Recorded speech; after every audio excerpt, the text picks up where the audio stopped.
speedcafe.com, your #1 source for all the latest motorsport news and features. Breaking news, live event updates, unprecedented global motorsport coverage, performance motoring news and reviews, all in the palm of your hand, anywhere, anytime. Speedcafe.com, first, fast and free.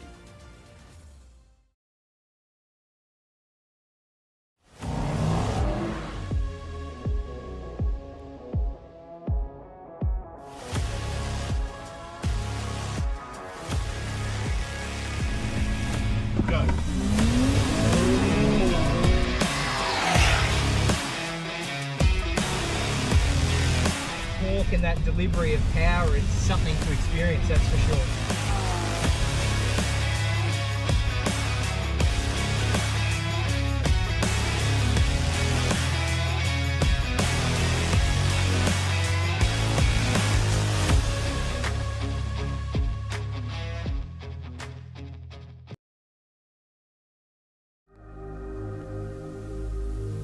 To say it was a massive weekend of motorsport is an understatement.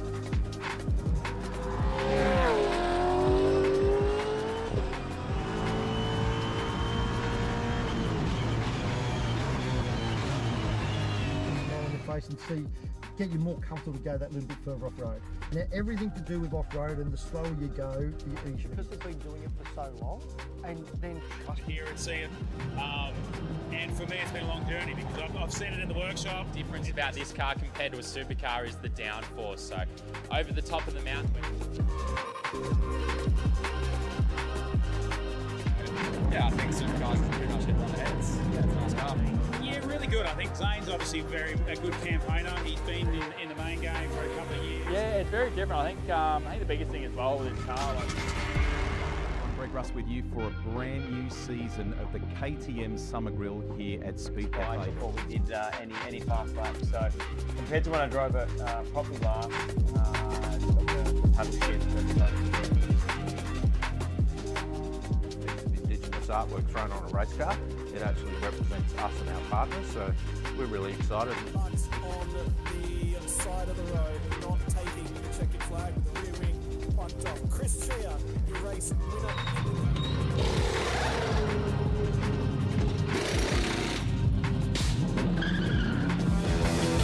Now joining me now at Walkinshaw Performance is Justin Capicchiano, for Performance Program Manager. Places you can get bogged quite quick. It's just something that I've never really experienced much in my life, and that's why I'm enjoying doing a little bit more of it.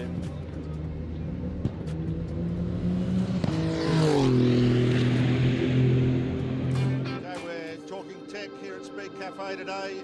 We have the Super Cheap Auto Mustang.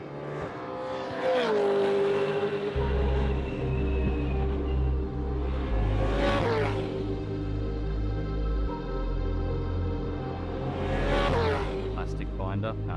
That's a very basic way of putting it. I'm sure Dr. Laz, the guy from Hogan, who's the expert in this stuff, will cringe when I try and explain it, but it's a plastic binder. It's a very different surface to what you see on the normal stuff. You did so well, it's my work, Cody.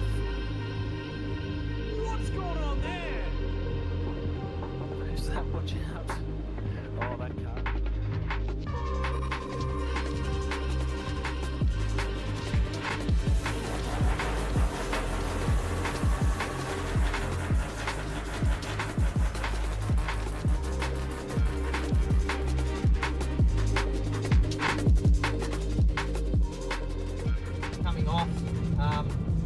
Doesn't disrupt the car or unbalance it too much. You might lean on it for a lap and see how we go.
Hello, ladies and gentlemen. Welcome back. It is the final duel in the crown that is the B-Quik Thailand Super Series. This will be the final time that the GT3 cars will be taking to the circuit for the 2023 edition of the B-Quik Thailand Super Series. It is going to be a nail-biter in terms of the championship standings. We've got an update coming to you from the championship standings after yesterday. We said it might actually be a 1-point ball game. The other thing that we forgot to mention was that the number 18 and the number 27 cars, they're single entries just for this weekend, don't score any championship points. That actually means that our championship margin a little bit bigger than we had previously prepared for. What that means is Vincent Fiorendo and Marcus Winkelhock, albeit Marcus being replaced by Luca Engsler for the weekend, lead the championship heading into the grand finale. They're on 102 points. They sit 6 points clear of Adasak Tangparatru and Akash Nandi in the other of the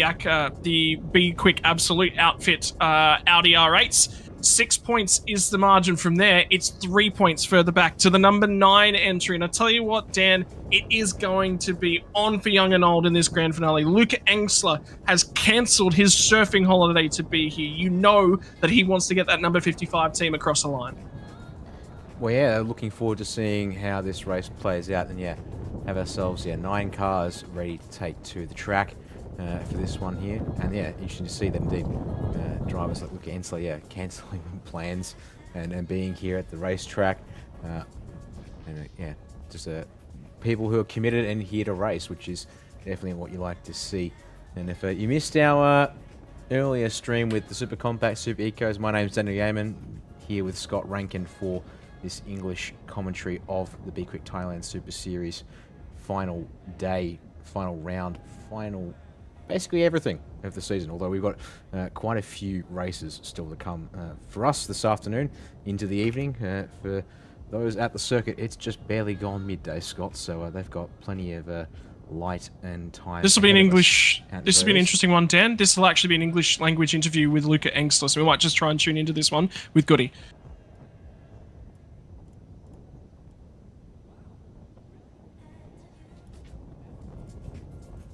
No, unfortunately, it doesn't look like we actually got the audio coming from the track feed at the moment, unfortunately, ladies and gentlemen. But we do have an update from Troy Williams. Did you have the update on Luca Engsler and his stories he made his way to the track this weekend?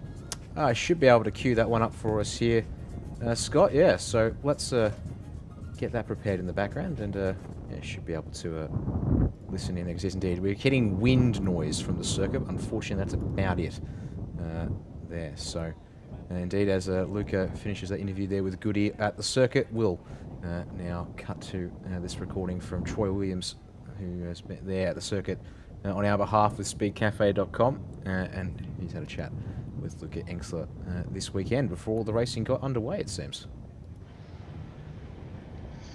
What a great story here with car 55, with Luca Engsler getting a last-minute call-up to drive with Vincent Fiorendo this weekend.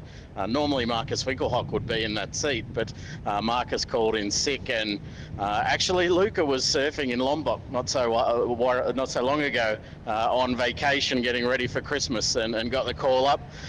So made his way to Thailand, and made the last-minute call back to Europe as well to get his driving kit. And one of Luca's friends had to jump on the plane with his driving kit to get that out here on time, so Luca could partner Vincent in the number 55 and fight for the championship this afternoon. So what a great story, and look out for Luca to be very fast in the first stint this afternoon.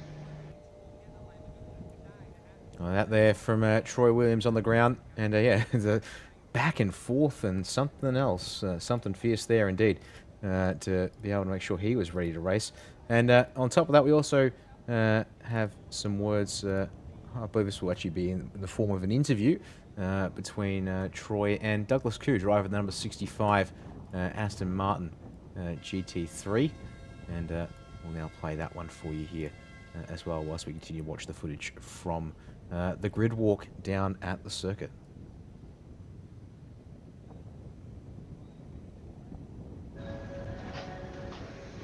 So we're down here in the pits with Viper Nisa Racing, and Douglas Koo flying solo this weekend, a big ask. Yes, it is. It's been a challenging weekend because this is the first time I'll be racing solo in the Aston Martin GT3.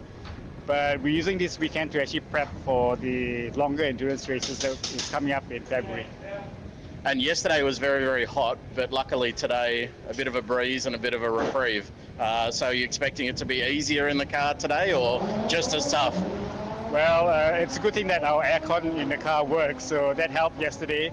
Yes, cooler today. Hopefully that will actually help with the car as well as obviously my endurance. But yeah, we're still looking towards a pretty tough 1 hour race. Fantastic. Well, good luck, and we look forward to see how you go. Thanks, mate. See ya. That sit down with Douglas Koo. It's important to note it from Doug's perspective that he is actually born in 1965, so 58 years of age, and solo driving duties here from the Thailand Super Series this weekend. An incredibly taxing time for the driver of the number 65. Doing a phenomenal job, meanwhile, for the Malaysian driver, and it was previously competed in the TCR International Series as well. But I think, you know, all focus is definitely going to be towards the front end of that grid. And we talked a little bit about it. You know, if there's a place that you probably don't want to be ill and trying to manage the fatigue levels and everything else that goes on for a race weekend, and it's probably in Thailand. 100%. Yeah. I was just to say, very warm conditions still, even though in December it's probably not the peak, given that Thailand is in the Northern Hemisphere. But as you heard, humidity and everything is quite the killer. So having, at least for these cars here, thankfully, working air conditioning, certainly critical to making things a bit more comfortable in the car for these GT3 drivers, Scott. Yeah, and thoughts for Luca Engsler being drafted into that car at the latest minute. The large amount of pressure that's going to be on his shoulders to try and get that car across the line.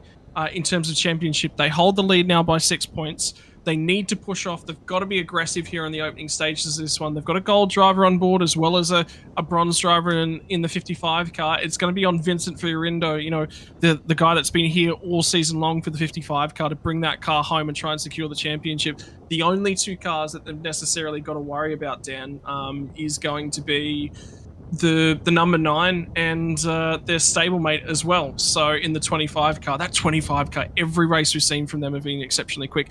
The new Honda NSX for the Team Singer Thailand car was incredibly quick yesterday, with Carlo Van Dam will be behind the wheel to start that car off, and we'll see how they go. This is the other championship and title contender, the Toyota Gazoo Racing Team Thailand number 9, and we'll see how they're able to go here this afternoon. They'll be the long shot. They'll be the dark horse in this one, but don't count them out by any stretch of the imagination.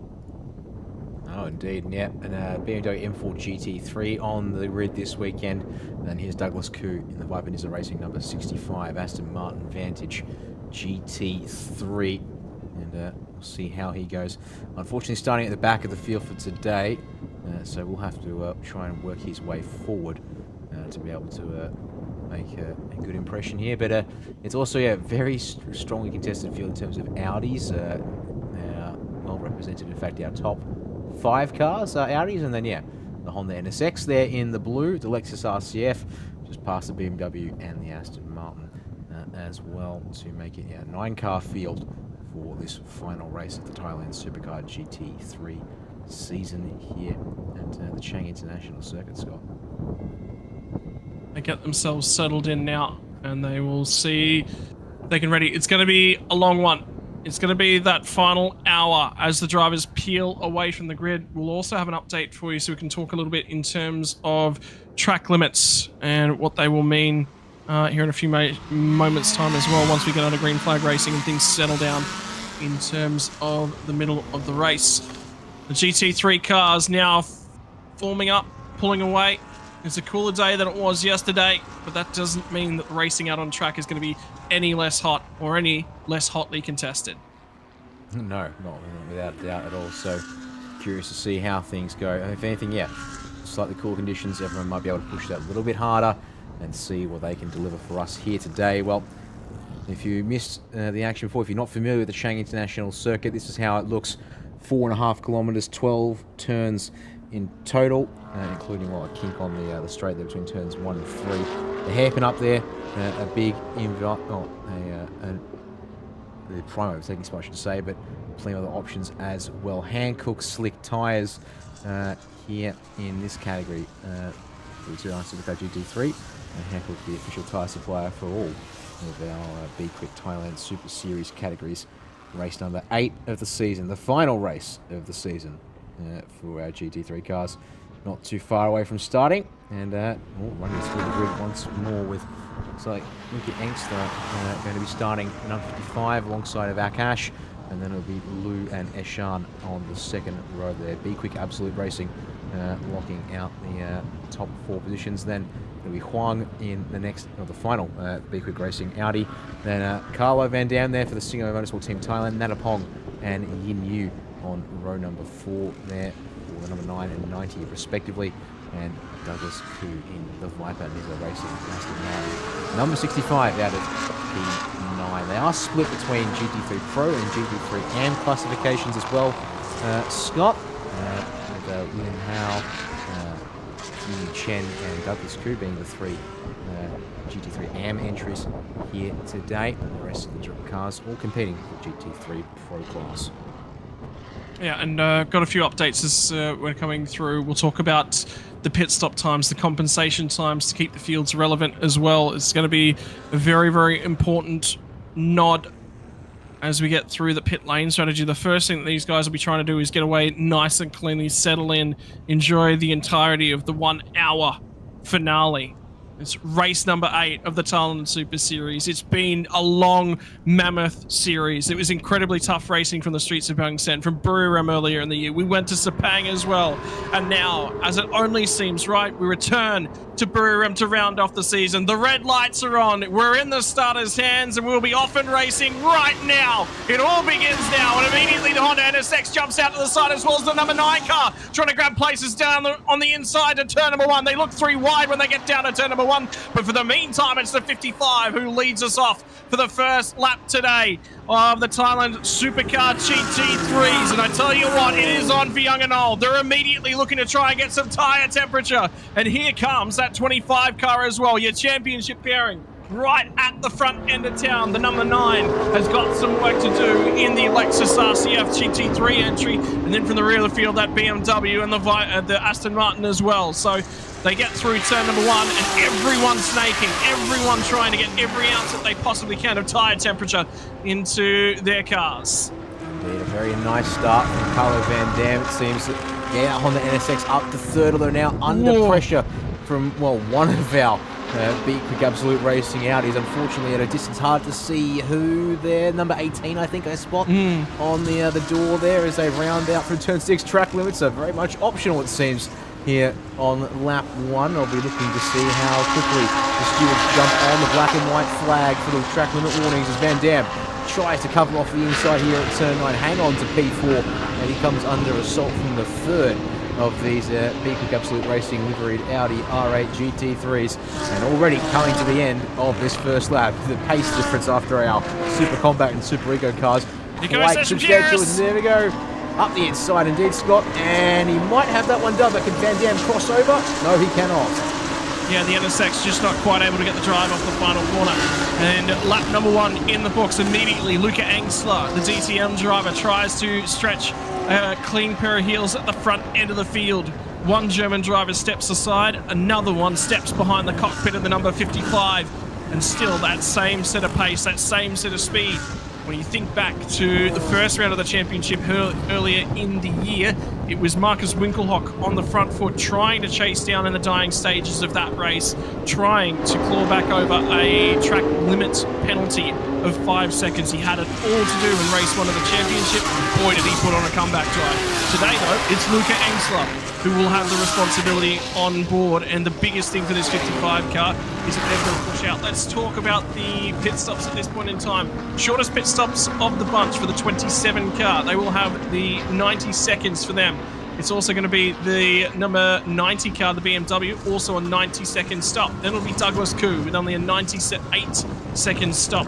for him, end-to-end time in terms of the pit lane, and then from there, this is where we start getting into our championship contenders. The number 9 car, the next one, 116 seconds. 117 seconds for Engstler and Fiorindo, and that's due to the bronze-gold pairing. And from there, we step back up to the guys who finished on the podium yesterday. It was the 18 car.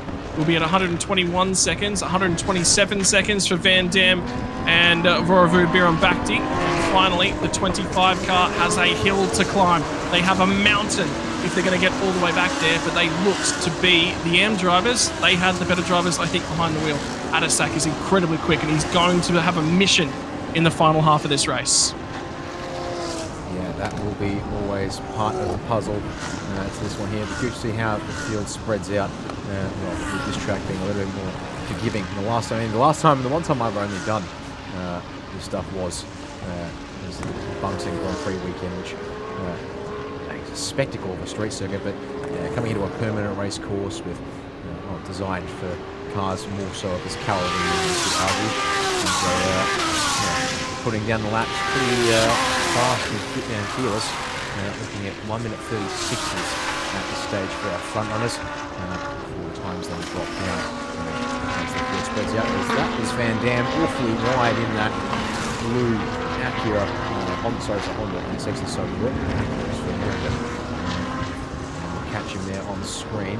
Didn't have anything too dramatic, just pushing the limit to turn 4 and finding going past the curb there on that occasion. One of the most important aspects from across the weekend, and indeed the conversation back and forth, has been track limits. We've seen it affect, or at least black and white flags displayed in absolutely every race right across the weekend. And one of the first black and white flags that's going to come out, and it's very, very early on in this final race of the season, is going to go to the way of cars number 25 and car number 89. The problem for that is for Akash and Andy. If he's going to get out there and he's going to go hunting for a championship, he doesn't want 5 seconds hanging over his head in terms of things. Deeper in the field, Natapong has got a responsibility to keep this car clean, to keep it pushing forward, and they see what they can possibly do. But a 5-second penalty may just be what they're looking for, so it'll be the 25 and the 89 already get the black and white flag penalties. And Dan, I wonder whether or not you've got that audio file queued up already. Troy Williams is the reporter that we've got over at the at the Brewery Run International Circuit. He's managed to actually sit down and have a chat with our race controller in James Taylor, who's got more information for us on exactly what the track limits violations need and how they're adjudicated by the officials team. That I do indeed, Scott, so I'll mute you for a second so I don't have to press too many buttons when we're ready to go here, and I'll play that one for everyone here as well, listening to this discussion from James Control for this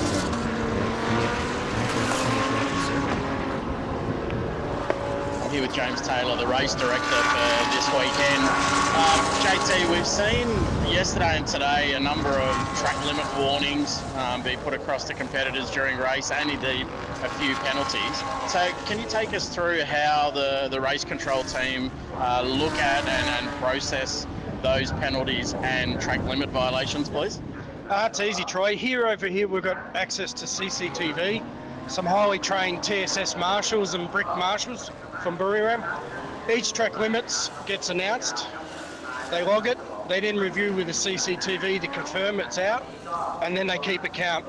Once they get to a certain point, we give them a black and white flag, bad sportsmanship flag, and then that's their warning. And then if they breach again, the incident gets reviewed by CCTV to the track marshal's time. If it's a breach, it gets referred to the stewards, and the stewards confer, and if it's due, a penalty will be issued. So it's multiple faceted, corner reports, then covered again by CCTV review, and then passed on to the stewards. Fantastic. All right, well, hopefully that gives all of the viewers an understanding of those limit warnings and then ultimately penalties. Yep, it's the best practice here for making sure it's fair and even for everyone. So there's dual purposes of review, and it makes it fair. Competition's best. Fantastic. Thank you.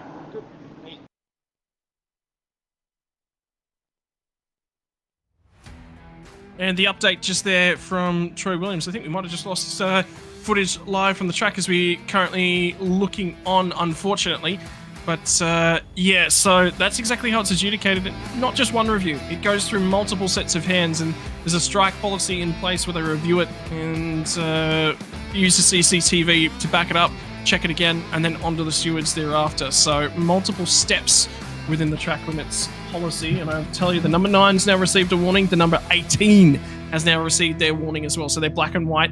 Bad sportsmanship flag for breaches of track limits. So I think about the only car I haven't seen pop up for a warning at the moment is probably the 55 and the 26. And maybe some of the cars a little bit deeper in the field.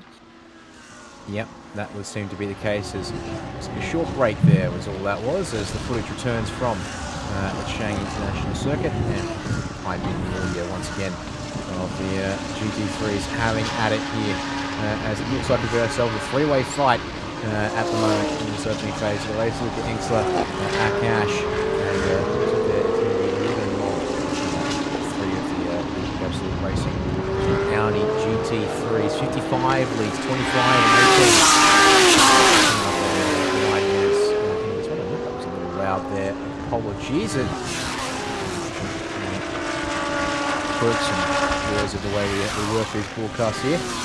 And yeah, lovely sounds of very loud cars though it seems, and as a result we get quiet periods, we get loud periods here.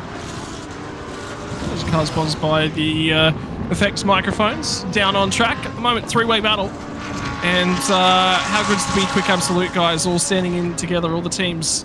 It's sitting down and discussing it. A little bit of a chat going on over in YouTube about I reckon Engsler's really got to push on here and step away. He might just be preserving a little bit of the tyre as it currently stands. In the meantime, how good is the pace from the number 18?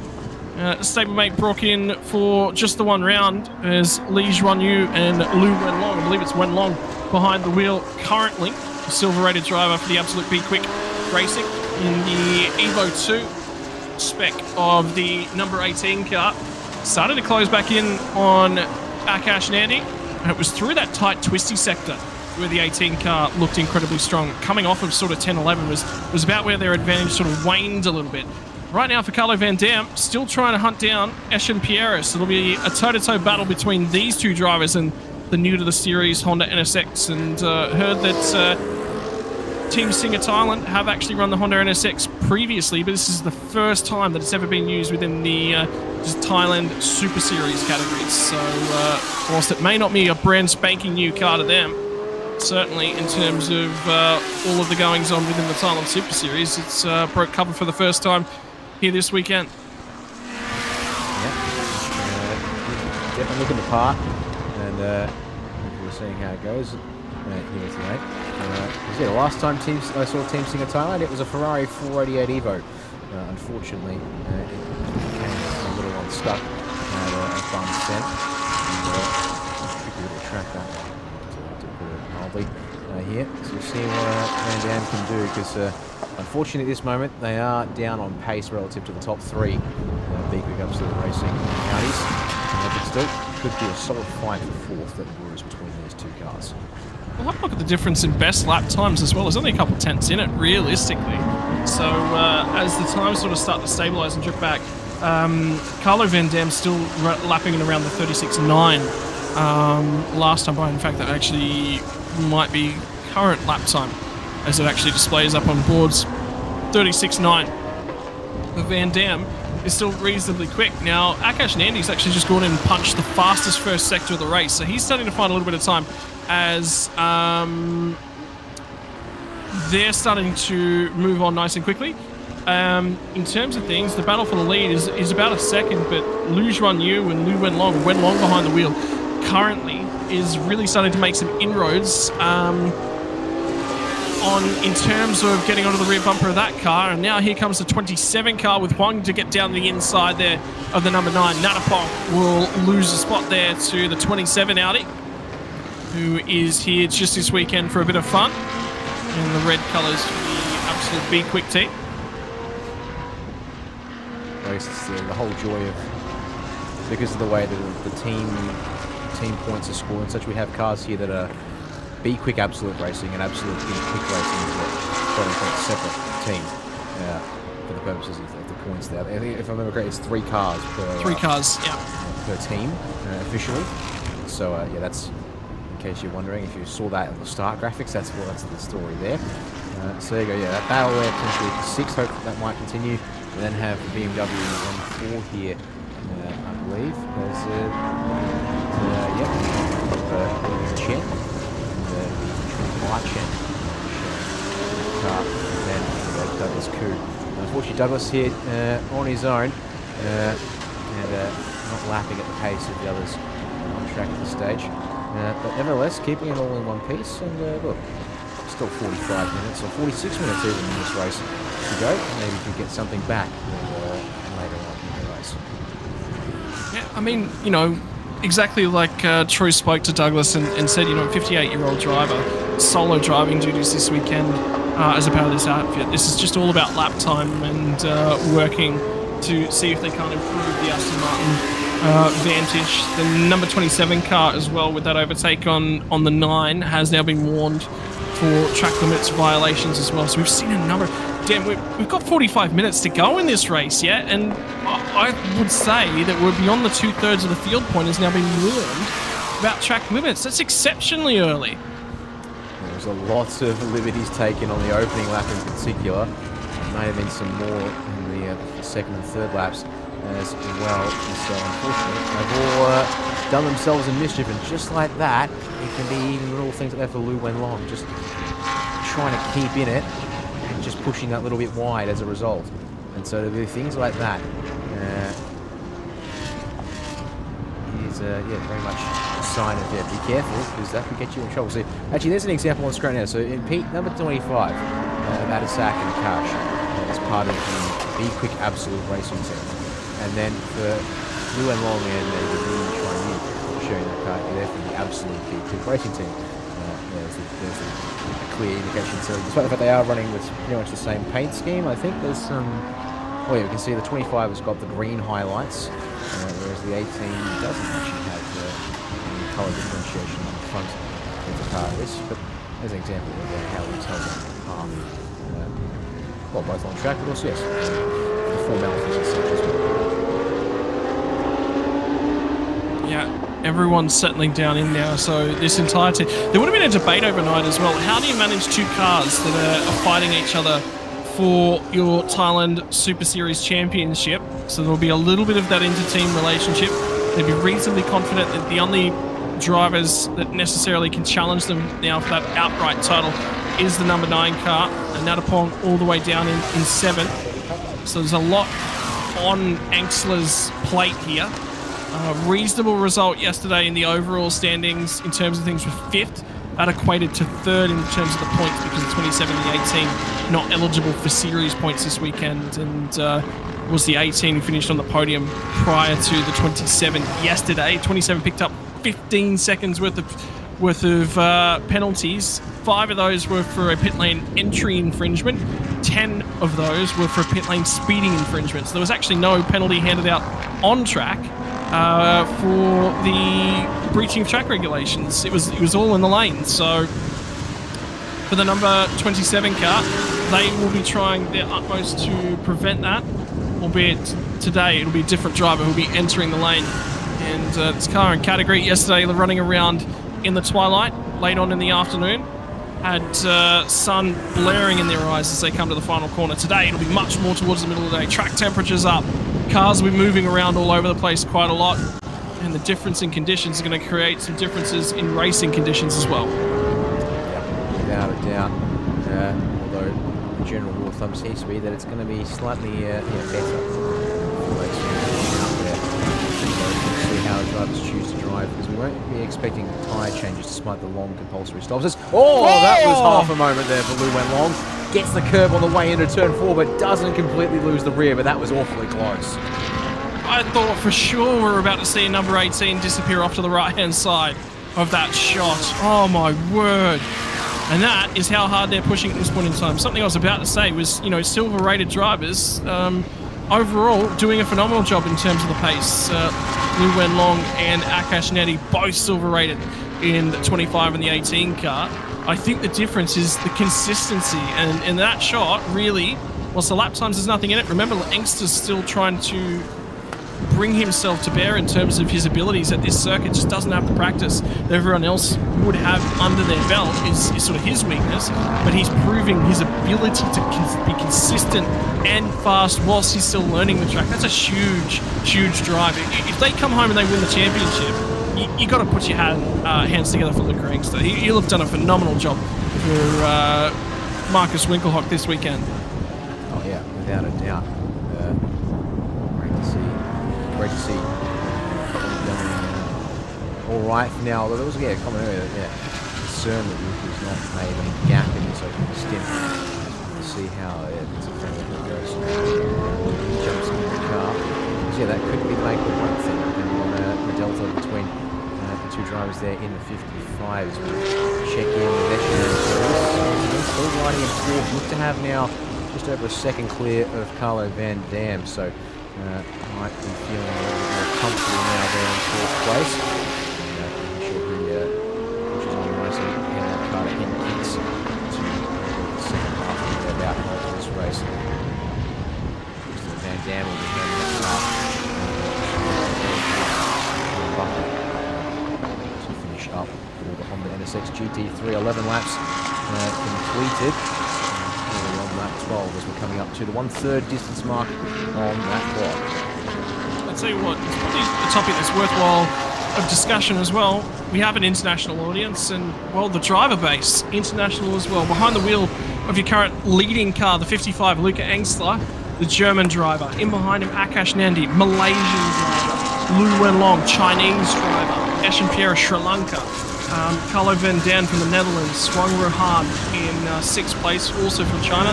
Natapong, the first of the Thai drivers behind the wheels currently, before Yin Yu Chen, who I believe is actually Chinese Taipei, in the number 90 car.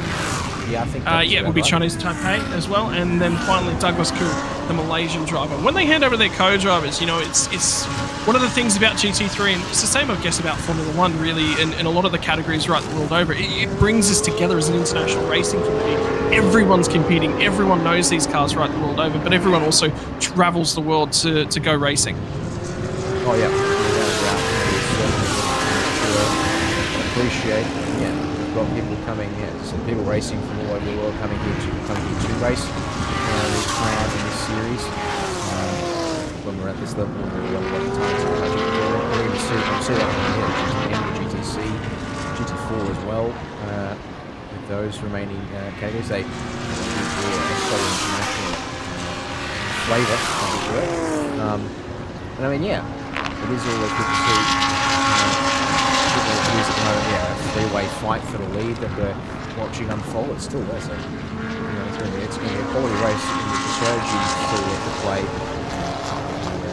Keep your eye out for as the time ticks down. We're not too far away from that compulsory picking opening. It'll open up when there's 35 minutes remaining on. Uh-oh. And I see why you've said uh-oh. I don't know who for yet, but that'll be coming soon. I just heard a notification. That may not be the only penalty, actually, in terms of track limits as well. Update, we had some requests for some update of what the conditions are out there. They're actually now matching the conditions from yesterday at the peak of the day. 33 degrees Celsius air temperature, a little bit less humidity, so it was a little bit cooler feeling out there today. 41 degrees Celsius is the track temperature. So in terms of things, matching the peak temperatures from yesterday, albeit when the GT3 cars were on track, the conditions were on the decline. Track gripped up and got cooler as the race progressed. Difficult to set the car up. And Dan, talk us through a little bit of the last lap times and the most recent times. The tyres are starting to go away from these drivers as well. And I think it's starting to become Luca Engster who's looked after those tyres maybe a little bit better. Well, yeah, if we read the see them there on the timing tower right now, at the end of lap 13, 1:37.3 for Luca in the lead of the race. For Akash at 1:37.185 versus there for Lu Wenlong at 1:37.104. So the two behind are pushing on a little harder, but I guess that also could be the game here of that Luca's looking after tyre. His priority is he's got a second margin. That's enough for now.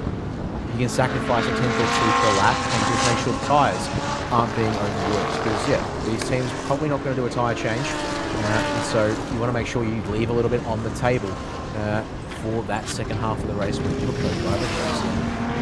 to the car.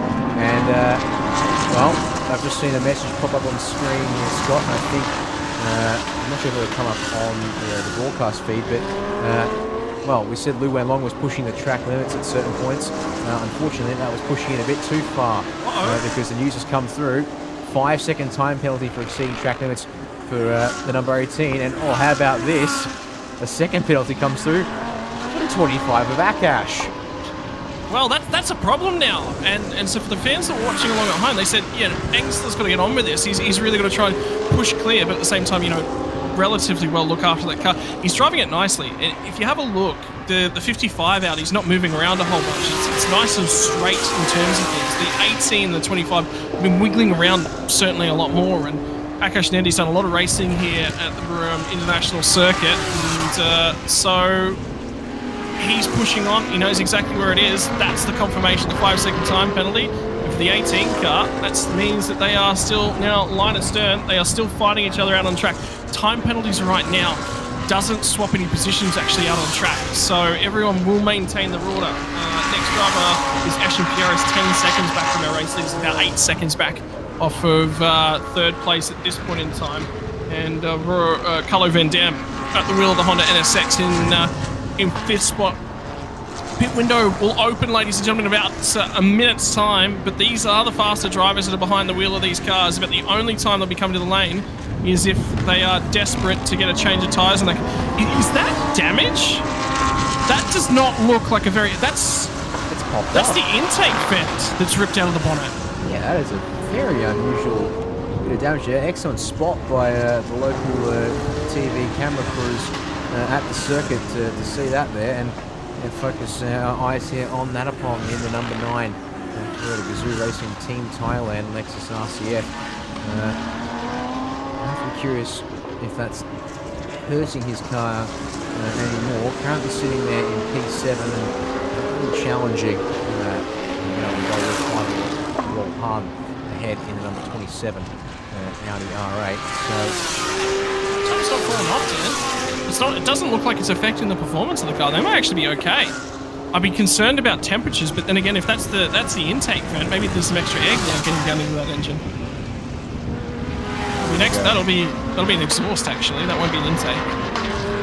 Yeah, obviously have air getting in on top of the bonnet. That's a bit of a tough spot. So yeah, pit window has opened and looks like the very first taker is going to be Chen, number 9 from pit BMW M4 GT3. In fact, pardon me, because with the tyre, the compulsory picks up times, teams will take the opportunity to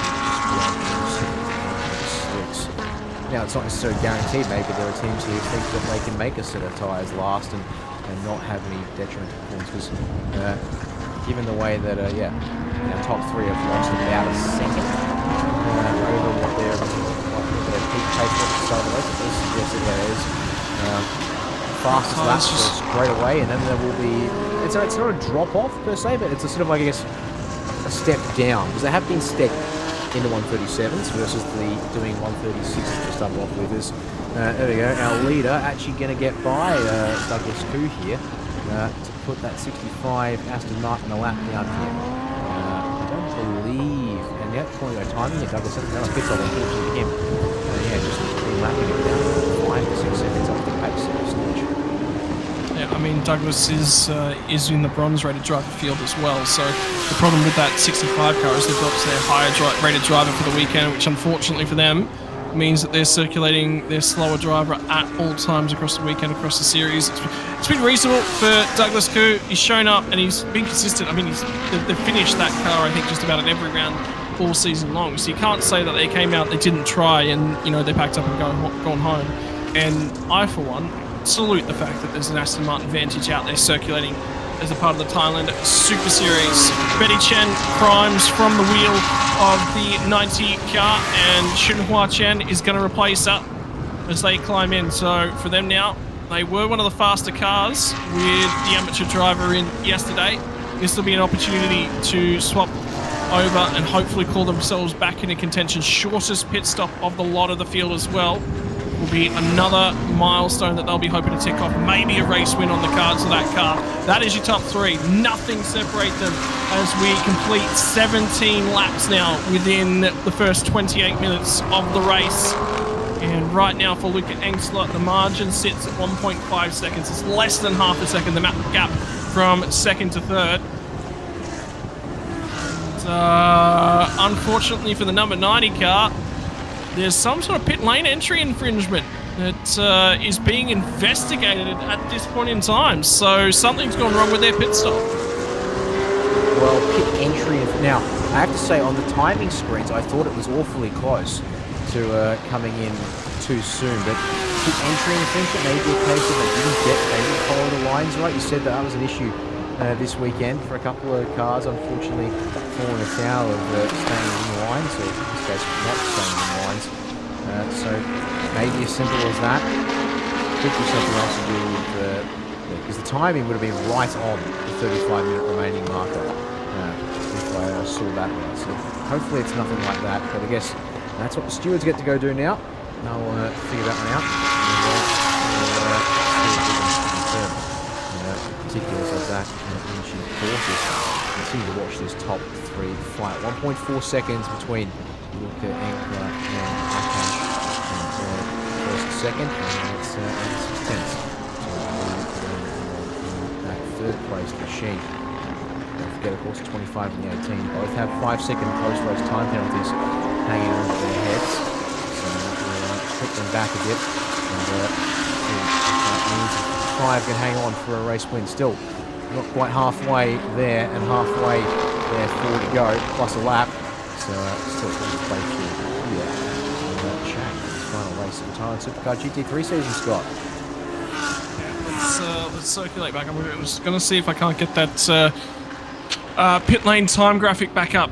I was looking at a little bit earlier on the compensation times at the pit stops. So for the 90 car and the number 27, they have the shortest pit stops of the lot of them. The 65 now for Douglas Koo will have a 98-second time that he is forced to remain within the entry line and the exit line. So they'll get that pit stop done nice and snappy-like and get Douglas back out on the track. I'm sure he'll be happy to get some more air circulating through the air conditioning system, keep him cool. That was the 18, I think, just about outside the track boundaries down at turn number 4. And Lu Wen Long starting to fall adrift a little bit as maybe the tyres start to ail as the Aston Martin comes to pit lane. And about ready to head back out onto the circuit for Douglas Koo. His team's job now nearing its final moments. In the background there, that looks to be the Porsche Cup car, the number 10 that you'll see later on in the GTM category for Fire Monkey Motorsports. It was a very easy to spot car yesterday. And a car I've generally got my eye on when it comes to the GTM cars. In terms of things right now, that is your gap for the race lead, and these drivers are probably not going to come in next time by. They're going to be really tight on this. I reckon they're going to do all 3 of these cars. You're going to see them all come into the lane in 2 laps time, because that would put them at maximum distance for their primary drivers in these cars, Dan. Here it is, see if we can get Douglas Koo head on out of the pit lane now, and Carlo Van Dam, in the meantime, brings the 89 Honda NSX GT3 in.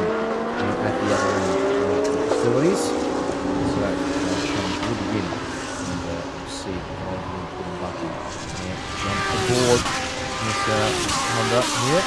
Also got, there we go, the Lexus RCF GT3 number 9 of Nanapong coming in, which will hand that car over to Manat to finish the race for the guys here at Toyota Gazoo Racing Team Thailand.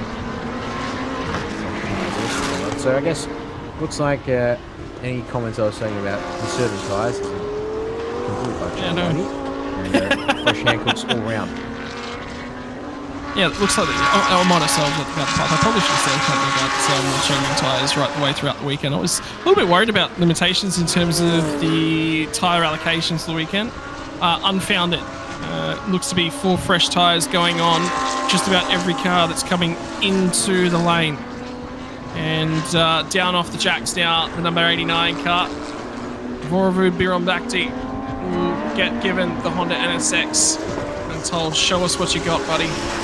as he will leave the lane. And the first of the front three coming to the lanes, number 18. Lu Wenlong will now climb out from behind the wheel of this car and will be handed over to Li Juanyu to finish the race. Was that a locked brake all the way into the pit stall there?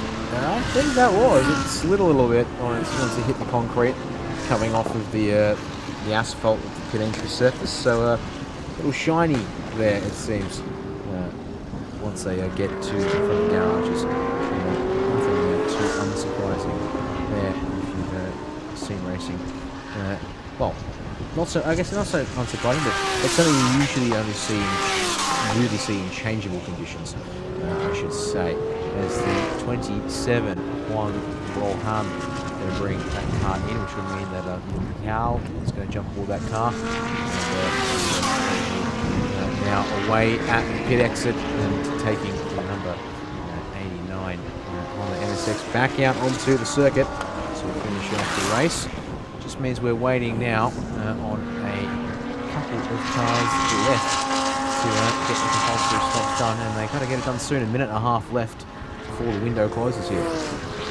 Yeah, and the 55 is just about to be on its way into the pit lane because, yeah, there's no time left. So with them in the back half of the lap, it's time to come to the lane. The 9 returns back to the racing surface. We are now in the final moments. There's 26 minutes on the clock, and you saw the absolute B-Quik team. They had multiple people. They had multiple signs out into the lane to summon their drivers, and the 55 comes on in. Akash Nandi just in behind. There's a 5-second margin to be added between the gap between these two cars. Angstler's being called in. His holiday's been ended early, and his job for this car is now over and done with. The run of the flag will now be the problem of Vincent Fiorendo. What is he going to be capable of? What can he show us that proves that he is set to be Thailand Super Series champion aboard the number 55? They've got a short pit stop. There goes the 18 car. Can they throw a spanner in the works? They've now got 5 seconds worth of penalties, and I did actually hear that there might be further penalties coming the way. There was some whisperings of some more track limits being exceeded for the number 18 car, which would be disastrous for their race, given how good they've looked in the opening stanza of this one. They were quick yesterday as well, right there and in contention. That's it. Championship now hangs in the balance. Now this is going to be interesting here for the 25. Oh, no, pardon me. I thought it was a car. No, it must have been which one of the? That's Eshan Pires and Hank Dix's number 26. It's in the garage right behind the 25, and for a second there was a little concern. Spacing, getting out of the pits might be an issue. Might not be an issue, but it should be all good. Well, pit window is closed. Everyone has a pit stop next to their name. Just got these remaining cars that need to complete their stop and head on out to completely finish things off for them. Update on the number 18. What they were under investigation for was actually a pit entry infringement. So don't quite know what it was, but much like the number 90, something going wrong on the way into the pits, if the description is specific enough there. So possibly another case of just not following the white lines perfectly there for Lu Wenlong on the way in. I tell you what, out of the cars that are rejoining to the racing circuit, I think the 55 is going to have the lead here. So Vincent Fiorendo is going to be handed this car and told you've got 23 minutes left in terms of your racing time. There's Akash Nandi leaving the pit. Sorry, that'll be Adasak in the background now aboard the 25 car. And I think Hank Kicks has actually just popped out in front of them as well. I'm pretty sure that's the 26 Audi that's just gone through, because the 18 pit the previous lap. They're already circulating. And you know what? I reckon they've all been jumped here by Luca Engstler and Vincent Fiorendo, which means Fiorendo is going to be leading the way. And it's now over to Adasak. If you want to win this thing, you're going to have to beat him, and you're going to have to clear out by 5 seconds. Yeah, wait for the final update. From what I can see, we've got back map over to us that we can watch on a version of the timely screen. Yeah, that was not just a good pit stop. Apparently, that was a comprehensive. In fact, actually, more importantly, I can look at the pit times to really shape it up. For Akash and Adasak, a pit time of 2 minutes and 13 seconds was actually pretty bad, and that's why Hank Kicks Eshan Pires car is up here, it seems. And yes, this should be from position, although it looks like B-Quik is taking his time getting up to speed a little bit, and in fact just going to let Adasak through on the inside there without too much fuss. They're not exactly in the same race, perhaps, at this point in time. Well, okay, so you say slow pit stop, Dan. Well, 2 minutes and 13 seconds from end to end. For Akash and Andy, they had to do 2 minutes and 11 seconds through the lane just because of their success. They won the race yesterday. That's an added 15 seconds. Yeah, so it's 90 seconds as the base pit stop time, plus success ballast, plus driver pairings. So bronze and a silver driver gets you 26 added seconds, plus 15 seconds for winning the race yesterday. So they had 41 seconds to be added on to the 90-second pit lane transition time. So they overstepped that by 2 seconds. Well, there's a little bit of grace period in there. It means that they don't have to come back to the lane. One of the big things, the big talking points when we left Sepang was that a lot of the drivers and a lot of the teams left in the lane earlier than they should have. So yeah, it's certainly better to be 2 seconds long than 2 seconds short, because 2 seconds short is going to throw up a red flag in the steward's box. So yeah, my apologies there for not knowing, but that does obviously change the scope of things. And they 4 seconds now for Vincent in each one of you. Now critically, while we've been talking, an update from the stewards again. Car 18 has received an additional 5-second penalty for that pit entry infringement. So that means there's now 10 seconds of total penalties for the number 18 machine to be added to their time at the end of the race. So this realistically now feeling like it's a race, and thanks to a really quick pit stop because of their again basically the minimum time stop. Yeah, Lin Hao and Juan Rohan, who had been down in sort of 5th place or so early on in this race. They're now up in 3rd and within 5 seconds of the leader here. Just coming across the start of 2. There you go, 1, 2, 3, all on the front stretch there into turn 1. So the two cars, the 18 and the 27, will not be receiving championship points. So you can sort of wipe them out. They're not really racing as a part of this one. And don't forget the 18's got 10 seconds worth of penalties to sort of be added. So the advice to Vincent would probably be, yeah, we're not too concerned about that one. Yeah, you can battle them on track if you really wish, but that's not where the championship is in terms of things. So effectively, 2nd place in terms of the points right now is Adasak, even though he's 4th out on track. So the difference is 25 points. I believe 2nd place is 18.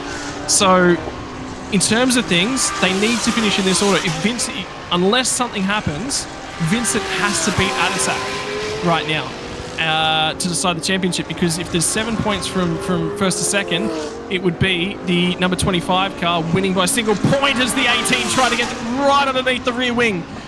Vincent Fiorendo and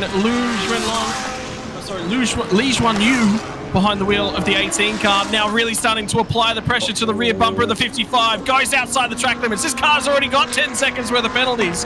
They'll say they were forced, but for Vincent Fiorendo, yeah, I think the advice just came through. Yeah, we're not interested in fighting this car. This car is not relevant. We've got a championship to fight for. Don't worry about them.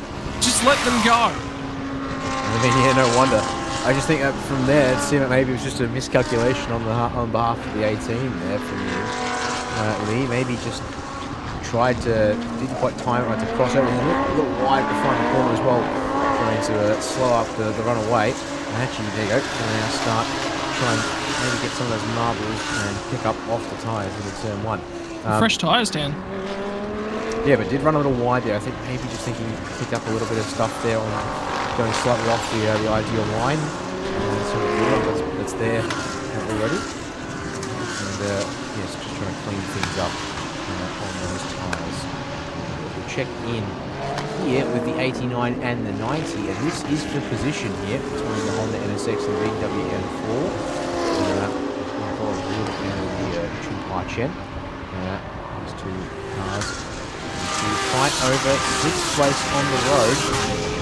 See here who's the speed underneath him on that last lap. Advantage followed by about half a tenth of a second.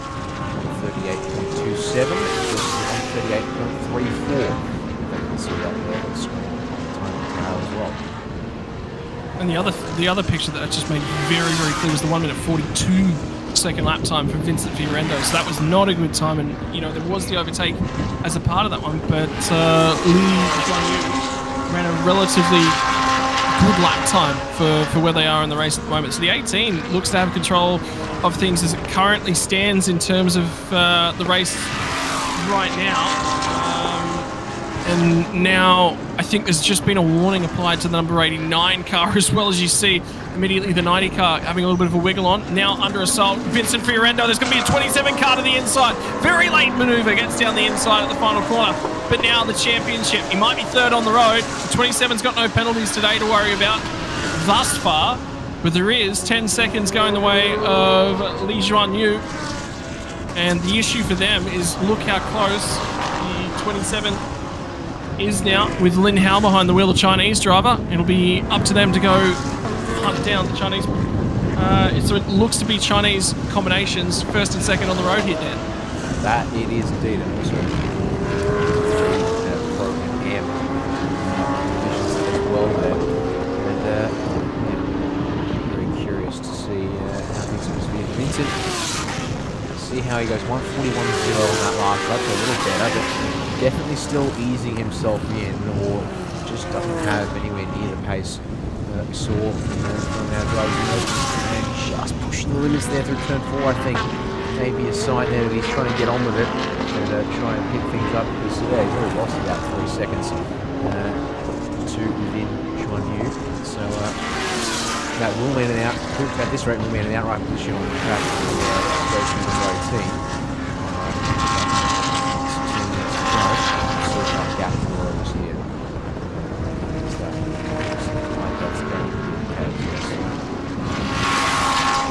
Li Juanyu trying to set sail off down the road. Last lap times up on the screen right now. The benefit that's going to work in Vincent Fiorendo's favour is, you know, that car hasn't been warned. The 55 car hasn't received a sportsmanship flag as of yet, whereas just about everyone else around them has. I think the 27's actually okay. I think they're one of the only other cars that is actually okay. From that, unfortunately, a long, long way out of this one. So title race just about decided for the number 9 car. And as the 55 comes off, that's the gap. The 25 shoots through the bottom end of your shot right now. That is your top 4. And on-track battle for championship win. It's going to require an overtake. If the 25 wants to win it, they'll have to do it out on track.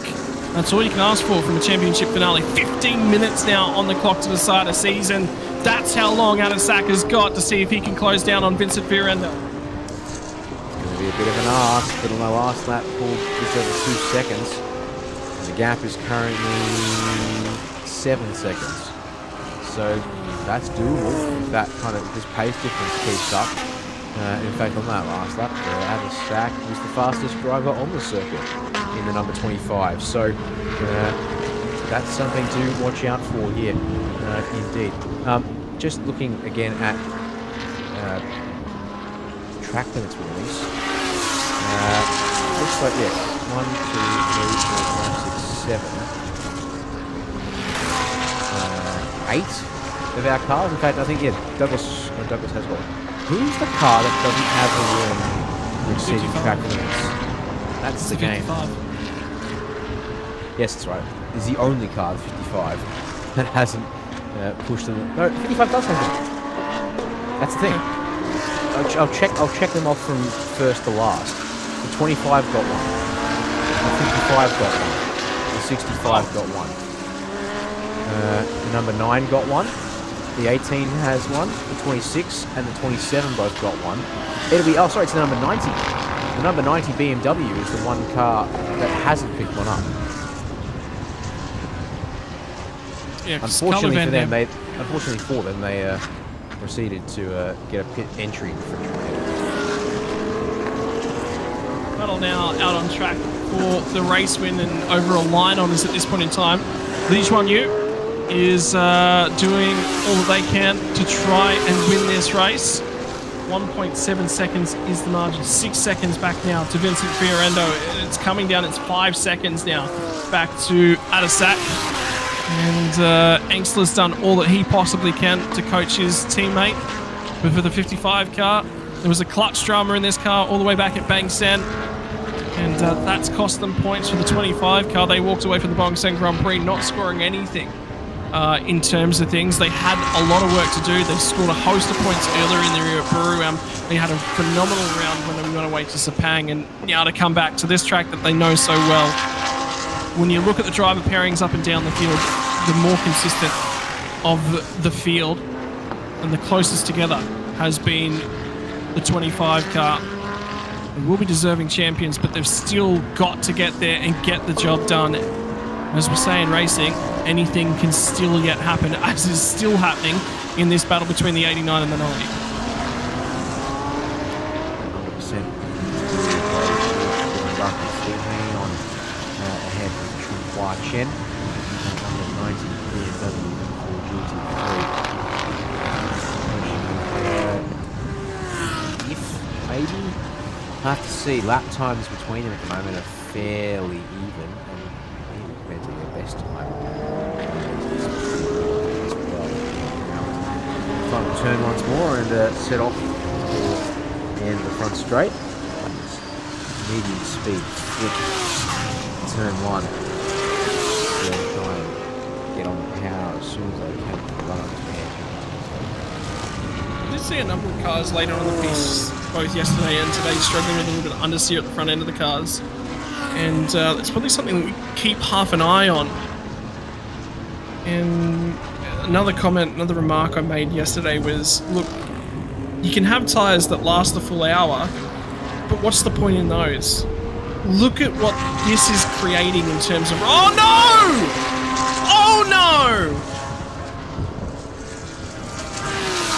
Oh no, what's happened to the 55? Is it on fire? There's smoke billowing for the rear end of Vincent Fiorendo's 55 car. Angstler's done all that he possibly can, and unfortunately it's reliability that's going to decide the race for this car, and the championship as well.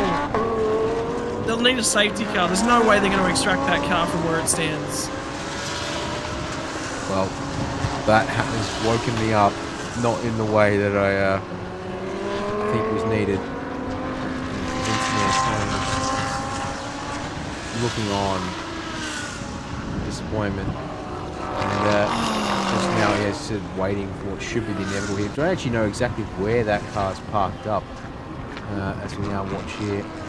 As there we go, the safety car boards and the yellow flags now out to neutralise the field. And we'll have to wait a bit because that's the safety car. The exit of the pits, leaders have gone through already, but they'll be collected in due course. Clear up this unfortunate stricken 55 and go again. I wonder, I reckon it's down at 7, 8, 9. I reckon it might be off the road at 8, because that's where it's gone missing in terms of our track map. Oh. And that won't be the way that Adisak will want to win this one either. You know, they've been quick. We talked about just how quick and how consistent this car has been. But at the same time, I think we were all sitting at home chomping at the bit to see it decided out the racetrack. The key factor is, though, now, who's going to win this one out on the road? Because if you have a look at who was the faster car throughout that segment, well, you'd say it would have been the 25 car with Adisak behind the wheel. So they're in with a shout. The 18 car's got 10 seconds worth of penalties, which is going to be a problem. I believe that's Eshim Piero's front left of your shot right there that's in his driver's seat at this point in time.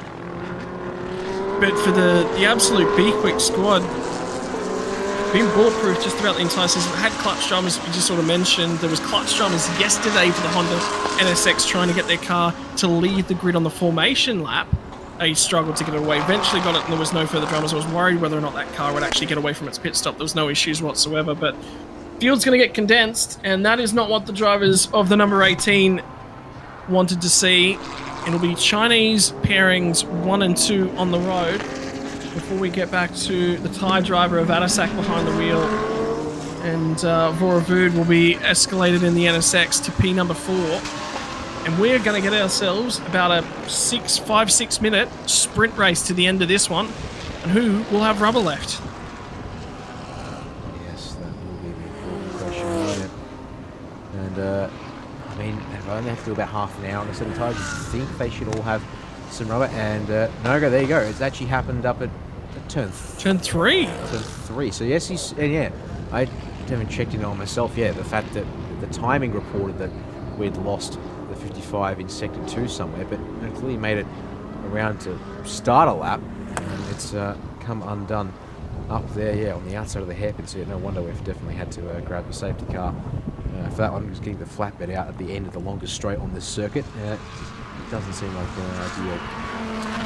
Definitely not something I can be doing safely whilst field is racing around here. I want to get another shot at the front end of that Lexus because that looks better. They've fixed that car at the pit stop. We didn't actually see any work being done to that car, and the discussion back and forth now becomes interesting. Well, what do we do in terms of things?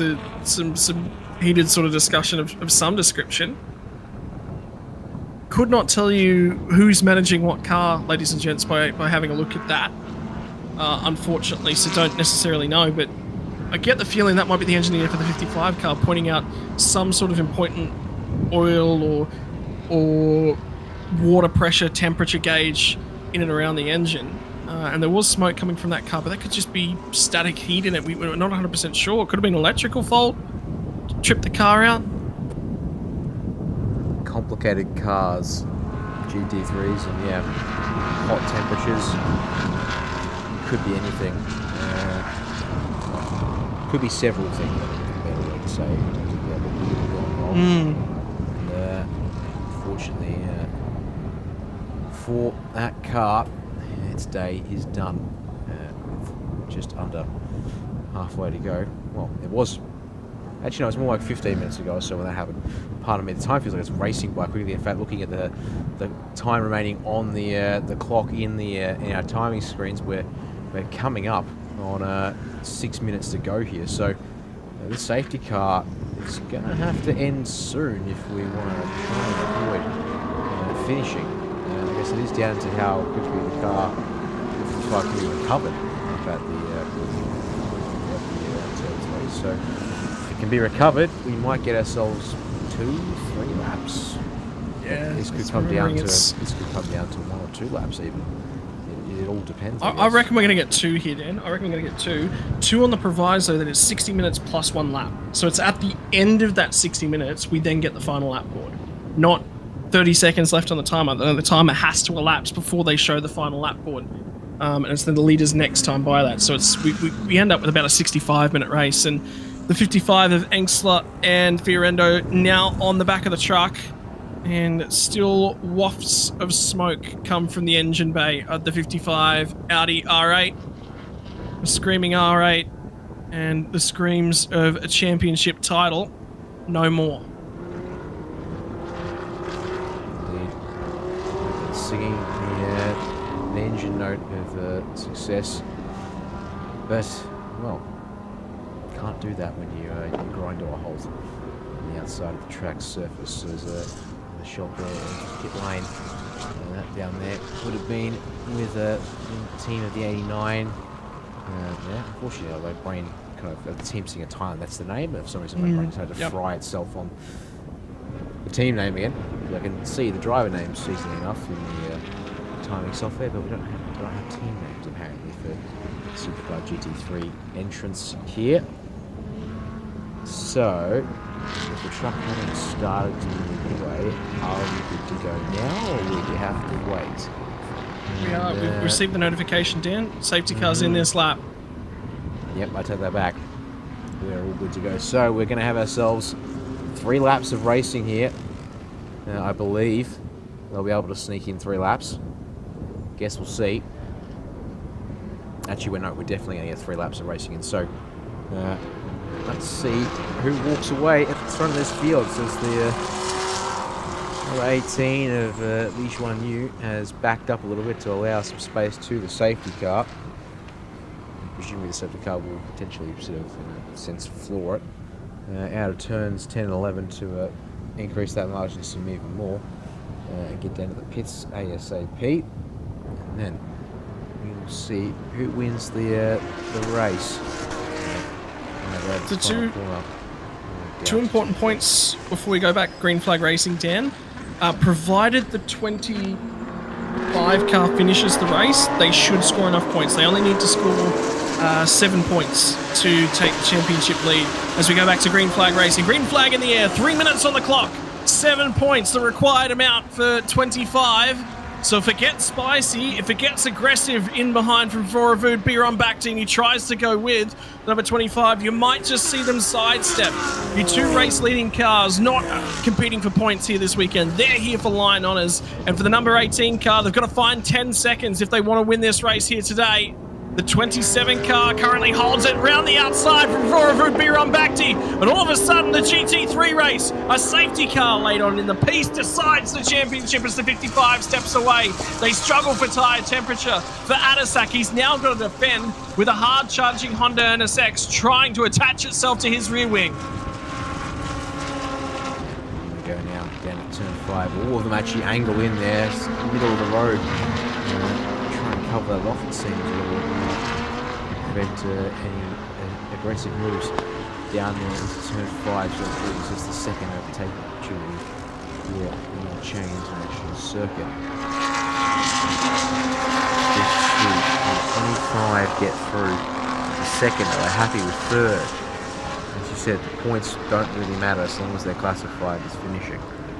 They do have a. They don't have a. That is the number 18. Is a bit of a look from Voravud. The dice in turn 12 though, but it does force a little bit of an error out of the 25, and really a drag race up to turn 1. Yep, now overlapping comes Voravud Birombakti. Got a great initial exit off the final corner. He does get to the inside of the 25 car. The run down to turn number 1, and Adasak, I get the feeling he just lifted there. And the communication from on the wall. Look at the happiness from the Team Singer Thailand team as they see their driver through onto the podium, and now swamped in behind as well, because here comes the number 90 car as well. All the way down the inside goes Chuan Hua Chen. Another spot, and the 25 car of the B-Quik Absolute Racing Garage now starts to consider its championship hopes. They're not too upset seeing the 90 go through. They're not competing for championship points either. So it's the 89 that's the only car ahead of them scoring points today, and it's about finishing this race. It's about finishing the last 2 laps of the season. We're about 1.5 laps left to go. Henk Kicks in the background running a little bit wide. Now through comes the number 9 car as well, and there's a chance for them. Actually, they're in with a shout now to jump past our series leaders and might finish overall in second place. So that retirement for Vincent Fiorendo is going to have disastrous consequences. I don't know whether or not we might actually. They've completed about 75 race distance. I think they've actually gone slightly further than 75% race distance. So there still will potentially be points on the cards for the 55 car. But for the final time this year, Dan Yeaman, the run to the final corner. We will pick up the 1 more lap to go board as we come past the start-finish line. And right now it's Li Zhuyan. Zhuan Yu, sorry, my apologies. Li Zhuan Yu will lead us back to the last lap board. The margin won't be enough. It'll be the 27 of Lin Hao who's going to lead us to the checkered flag in terms of the overall result. And now Voravud Birombakti says, I want a race win before the end of 2023. We said that the Christmas presents were on the side of the safety car, and Voravud Birombakti might just accept a few of those that come late on in the piece. To the outside now as he gets down into turn number 3. This is the final lap. There is only about 3 kilometres worth of racetrack left to go for the 2023 Thailand Supercar GT3 category. The guys on the pit wall unsure what their championship hopes will look like for the number 9 team, the Toyota Gazoo Racing Team Thailand. The Singer entry now has to hold off the number 90 with Chuan Hua Chen in behind, and all of a sudden that's presented an opportunity for Lin Hao to skip clear just a little bit, as Voravud Birombakti's last opportunity for a race win might have gone up in flames. And now Chuan Hua Chen might try and sneak a spot out as well. The 27's going to come home, it looks like, on the run through turn number 8. The run to 9. It'll be through the dip at 10 and 11. Struggling maybe to pull that NSX up just a little bit as the BMW starts to get a little bit closer. The leader's gone, but it'll be a 10-second penalty for the 18 car. And although they will cross the line in first, they will not finish there. To the final time for your Thailand Supercar GT3 category. The 18 car crosses the line. In home will be the 27 immediately afterwards. Vorovu Bironbakti finishes in third. Outright liners. Chanhua Chen in the 90 car home in fourth. Adasak will be your Thailand Supercar champion from the 25 car, as the 55's championship went up in flames with about 10 minutes left to run.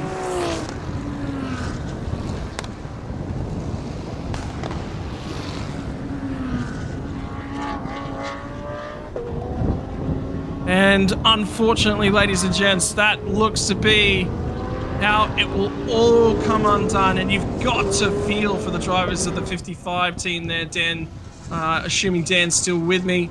Unfortunately, that is just how it goes sometimes. Yeah, it is, without a doubt. I am here. I am, for some reason, feeling awfully tired. It's 5:30 p.m.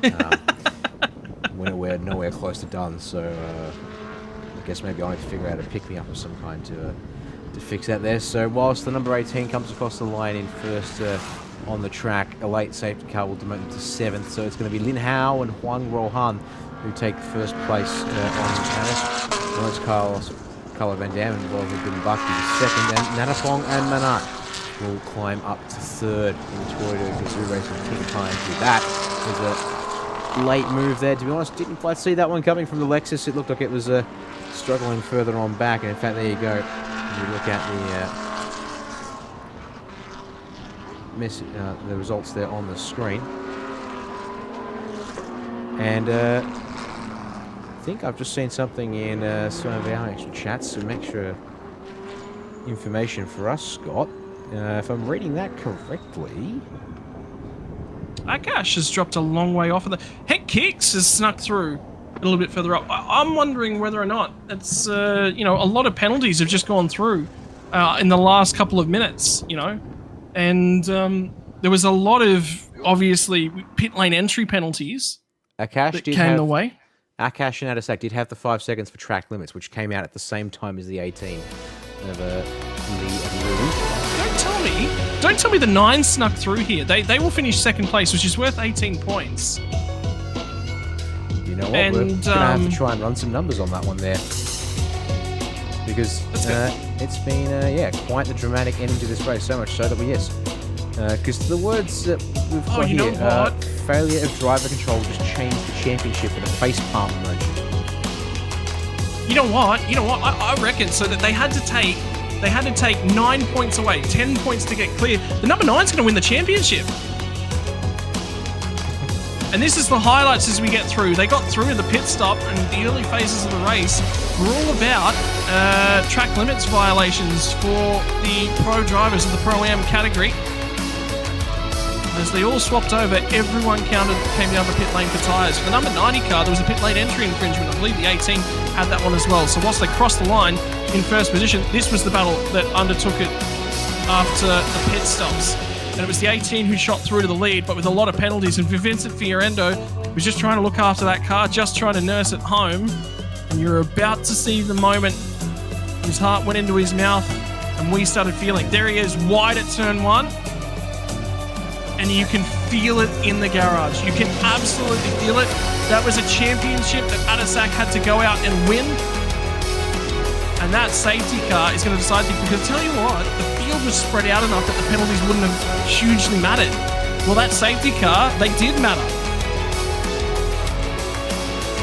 Vorovu Bironbakti gets through to sneak P3 on the second last lap of the race. The 18 crosses the line to win in terms of line honours, but it's the 27 who wins the race. Second place is going to be Vorovu Bironbakti, and the number 9, the Lexus car, Toyota Gazoo Racing Team Thailand, I think they're just now realising they might have won a championship.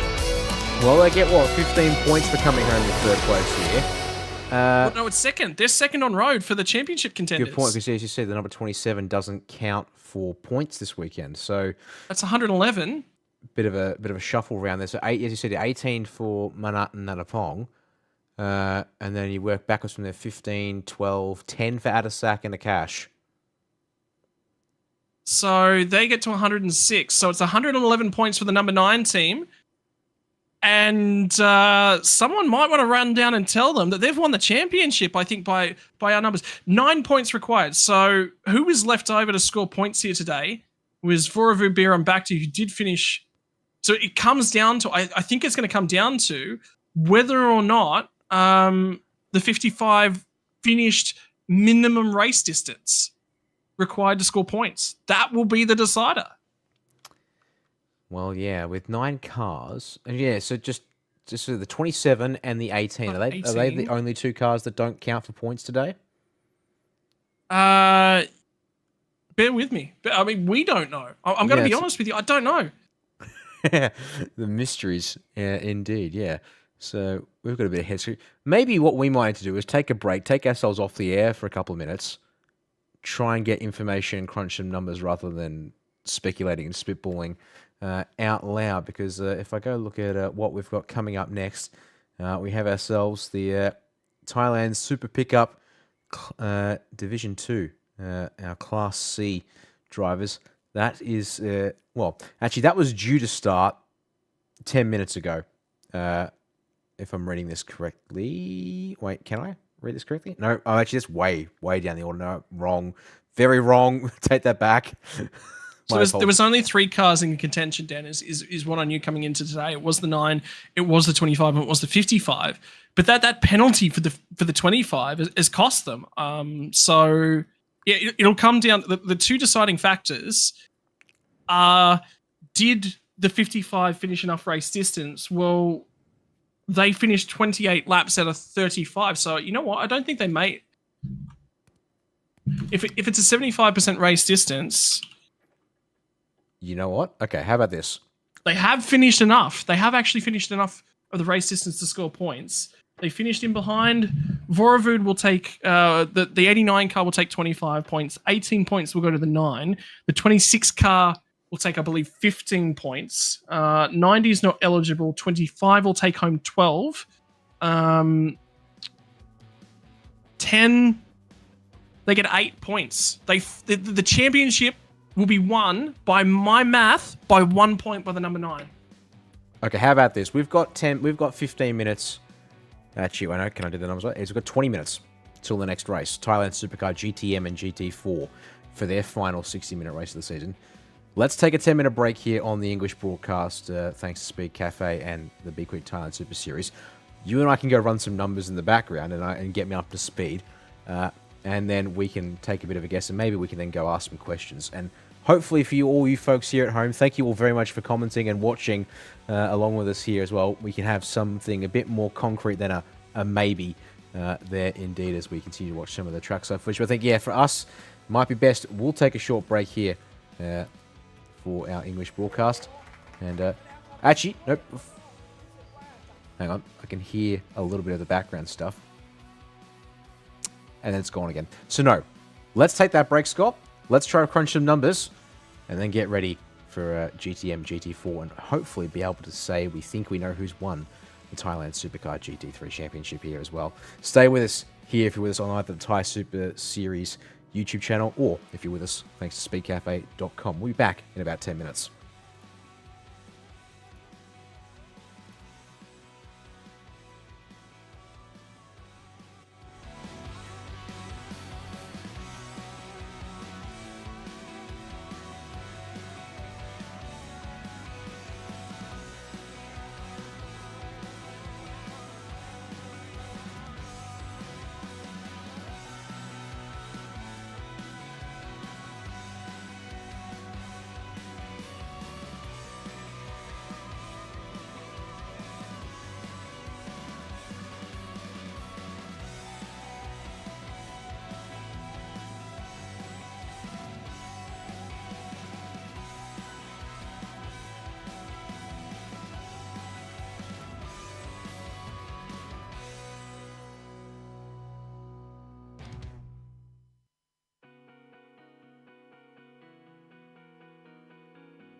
Hello, ladies and gentlemen. Hello and welcome back. And we got an update for you, not only from the starting grid of the GCMs and the GT4s, but also an update in terms of the point standings of that final race.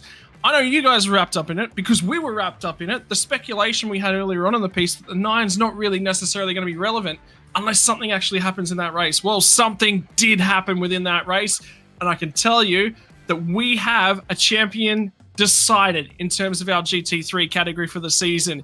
The long shot, they were 3 points back from second place heading into the final round of the season. They were third, and we said, look, something's got to happen for them to win today. But the Toyota Gazoo Racing Team Thailand number 9 is your Thailand Super Series, sponsored by B-Quik, GT3 Supercar Champion for 2023. And that is a result that surprised us all. And effectively, it come down to penalties for the 25. That it sure did, Scott. And yeah, the safety car bunching everyone up. 5-second penalty for the 25 B-Quik Absolute Racing Audi R8 GT3.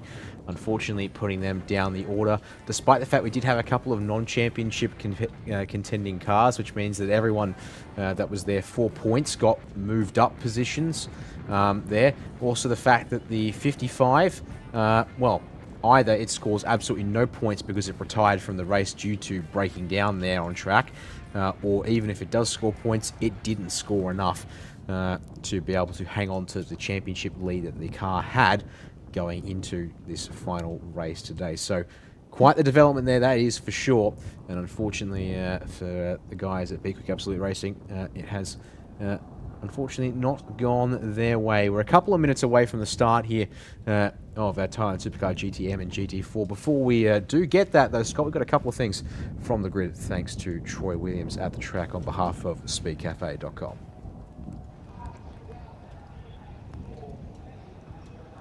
Afternoon, guys. Just down on the grid now for GTM and the GT4 race.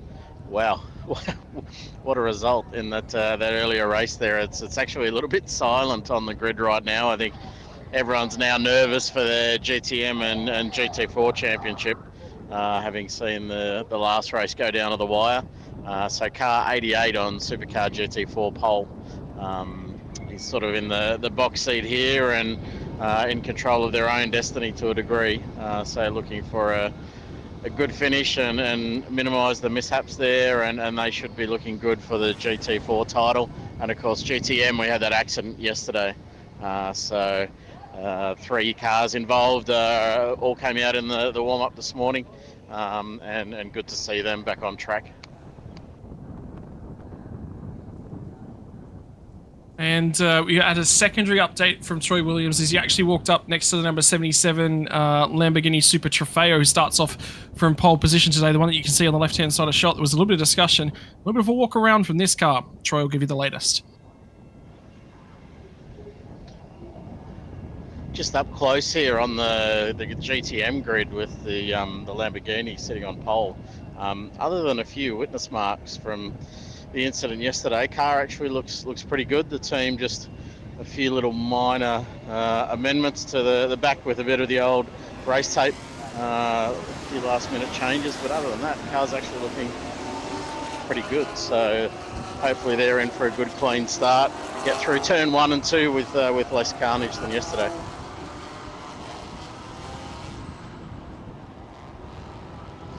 Gents, that was how it all stood, and for the final few times here this afternoon, and the final few times indeed for 2023, it's my pleasure to welcome you to the Chang International Circuit. Sector 1 is fast and flowing. Sector 2 is all about the pull-up at turn number 3, and Sector 3 is about getting everything sorted. 4.5 kilometers here for the GTM GT4 field.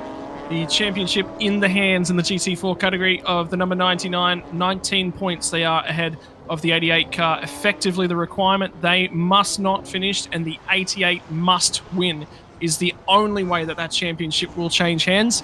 So we'll keep half an eye on that one. It's the 77 that didn't make it past the first corner yesterday. They'll be off on pole alongside Cantady in the AS Motorsport 17. It was Natavude all the way down that made contact with the 77 Lamborghini and kicked to the front of the Moncol car. Chris in the 38, Jack Raffen in the 33 has been quick in that 901 spec of the GT3 Cup car. Shannon is your pole sitter for GT4. Grant, Nanan, and the back end of the GT4 field, Pruderat, Zhang, and De Jesus for AS Motorsport. A number of additional cars that we're seeing this weekend, Dan, that are here for first-time honours out in the Thailand Super Series, which is good. Growth of the GT4 category across the world, it continues to grow, and it's going to become this sort of, I wouldn't say entry-level because they're not entry-level cars, but they're that step in between, isn't it?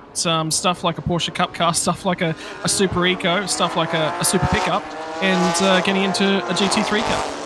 I mean, yeah, you have, so I guess you can call it the national categories, if you will. Super Compact, Super Eco, and Super Pickup, very much born and bred out of motorsport in Thailand locally, and then we bring in these GT4 cars, the GTM cars, which I'd say it's a very fascinating category in the sense that GTM, it's Super Trofeos. We've got a Ferrari Challenge in there, Porsche Cup cars.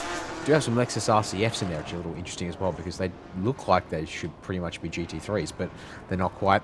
And then, of course, the GT4 flavour as well as they round turn 10. They get the 2x2 starting orders, and it's time to get ready to go racing here once again. 60 minutes are on the clock, and they're about to get this show on the road, as you said, in the hands of the 77 Lamborghini on the left. As we wait for the starting signal here, and there it is, the lights will go away, and we get this race underway here. They're already 3, if not 4 wide, in behind your leader into turn 1. And have a look at it. It's the Fire Monkey car is going to try and sweep around the outside. This time by yesterday, we were in the grips of another safety car being intervened within this race. This time, it's going to be a nice green flag run all the way down. The Lamborghini Super Trofeo turning its first race laps of the weekend now, and it has control of the field. It looked incredibly strong all the way back at Bang San, where another accident in the final sector of the lap destroyed that car, and it was done for the weekend. And now here come the Porsche Cup cars squabbling over each other as again everyone's struggling for a little bit of tire temperature. We look further back down the field for the GT4 categories, and that looks to be the Toyota Supra GT4 who's jumped out to the head of that field. And have a look at the RCF GTM car in the middle of that one. Team Toyota Gazoo Racing, Team Thailand, with multiple entries all up and down the field all weekend long. Yeah, that they do indeed, but here at the front of the GTM field, well, it's the 5 for 3rd to be precise, because the Super Trofeo and the first of our Porsche Cup cars breaking away is the next 2 of our Cup cars, I believe. Let's see if I can get eyes on the numbers here. That might help my case, but unfortunately, oh no, we've got a chopper shot. As lovely as it is to get this sweeping view of turn 10, makes reading the numbers nigh on impossible. Here gives a chance to also see the GT4s in the background, so it's 77 from 17. Is it the 15 from the 10, or have they switched positions, those 2 Cup cars at the background? Shot. Oh, come on. I just wanted to see. You're right. It's the 15 from the 10. It's the Moncol Motorsports car that didn't go any further than turn 1 yesterday. Leads the way the Fire Monkey car before the Lexus comes on through. The 38 would be Chris Visuratna behind the wheel for Toyota Gazoo Racing Team Thailand. And then it's the Ferrari 488 Challenge car will be Kantasak behind the wheel of Singer Motorsport Team Thailand entry. And then at the very tail end of the field, the final of our GTM contenders will be another one of the Lexus cars, which will actually sort of be Natavude will be in 5th position, and it will be the 38 from the tail end of the field with Chris Visuratna from the rear end of the field as they work their way through lap number 1. And GT4 as well, keep your eyes halfway in the background. The 99 leads the way all the way back there. In terms of things, actually I think it might be the 59 who's got control of that field at this point in time, which will be the Porsche Cayman RS Club Sport, or TW Zoomies, from Toyota Gazoo Racing Team Thailand Supra in 2nd place in class back there. Everything's got to happen for Shannon behind the wheel of the 88 GT4 if they're going to win a title, because it's the 99 Mercedes-Benz AMG that cannot afford to finish. And if I'm communicating with that driver, you know that's the first thing I'll be saying to them. In the meantime, speak of them, and there shall nearly appear. Trying to rub a little bit of paint. Yeah. Alright, let's have a look at this here as they're up in behind the number 88 Porsche Cayman GT4, another one of our B-Quik Absolute Racing entries here this weekend. Around turns 9 and we're back to 10. Gap opens up a bit there, so it seems that, I guess maybe we're seeing a bit of that GT4 characteristic in that, some cars stronger than others depending on where they are on the track. As the Mercs dropped a bit of time now through the end of Sector 2, towards the start of Sector 3, then we'll see. Opening sector, perhaps maybe that the V8 power there might just be able to reel it in a little better on the straights, but at the front of the GT4 field it is still Grant in the number 19 Toyota Supra for Toyota Gazoo Racing Team Thailand there, and it's a reasonable margin, about 1.2 seconds back to second place there with Nani aboard the wheel of the number 59 Porsche Cayman GT4.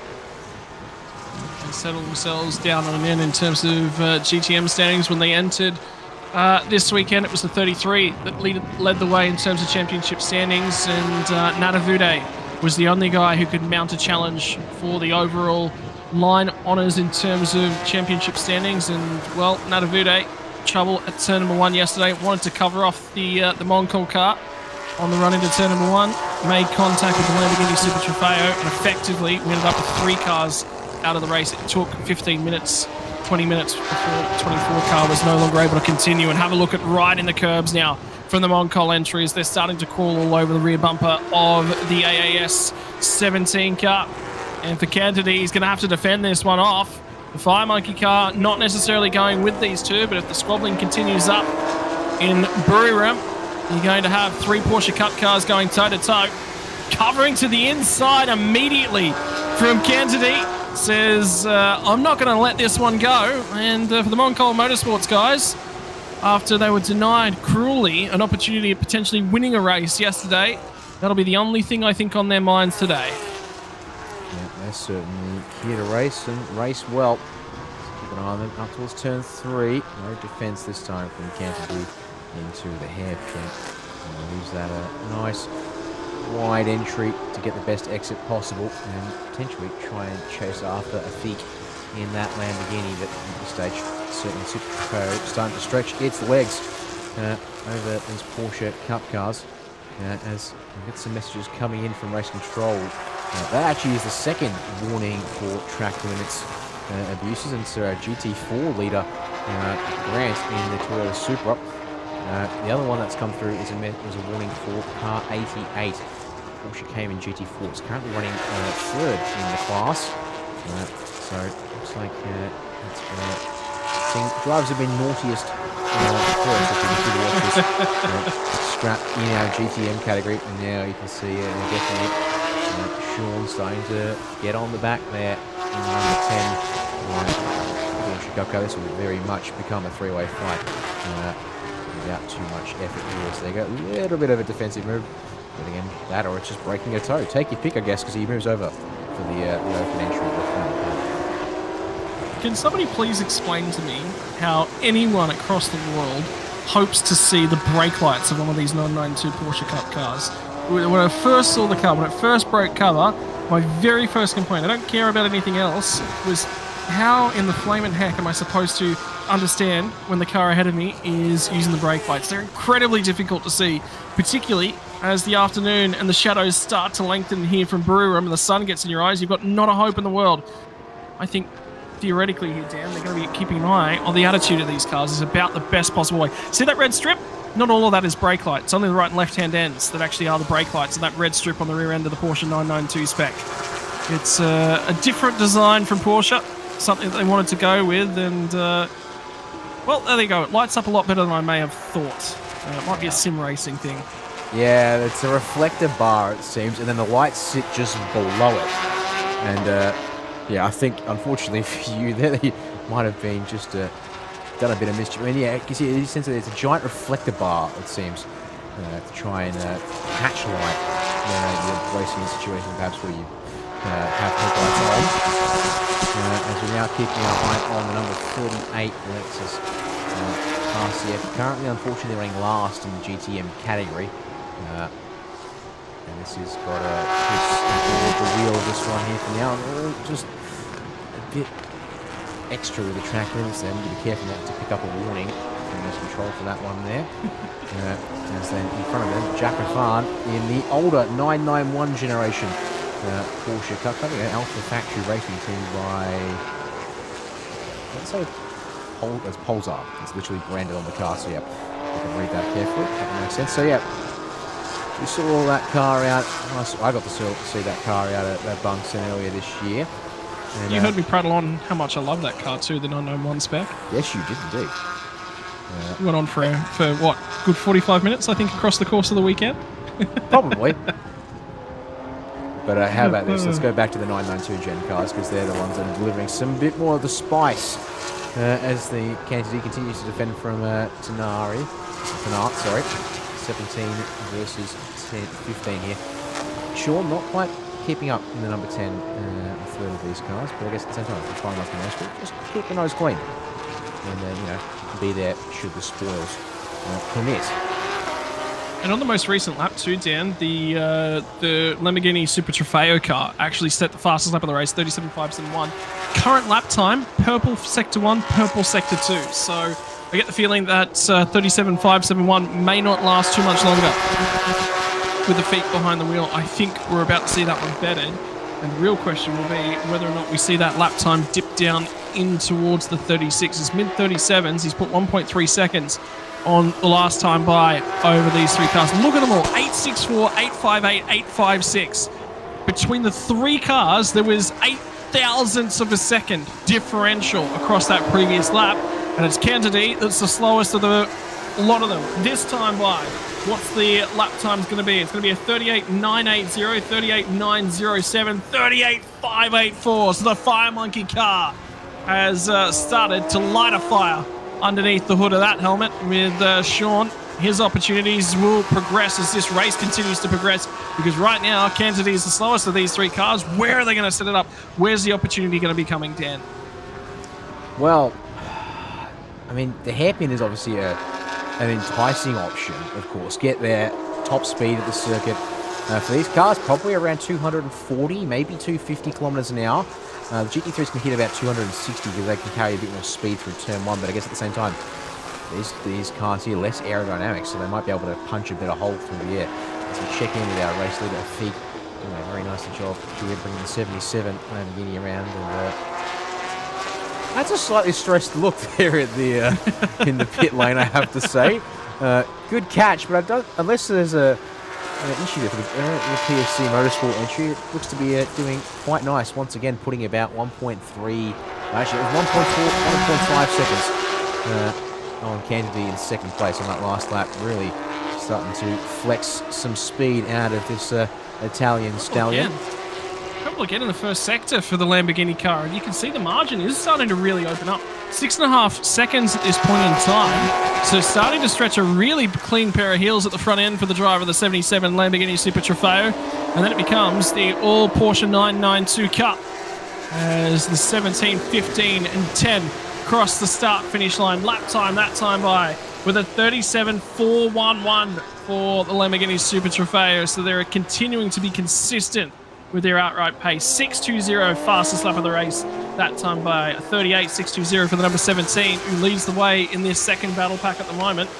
And both of the other cars in behind, 38.8. So again, not much to settle these guys. The big advantage right now is for Kansas City, that car isn't wandering all over the road. The benefit, fresh air to that front splitter. Yeah, that is always valuable.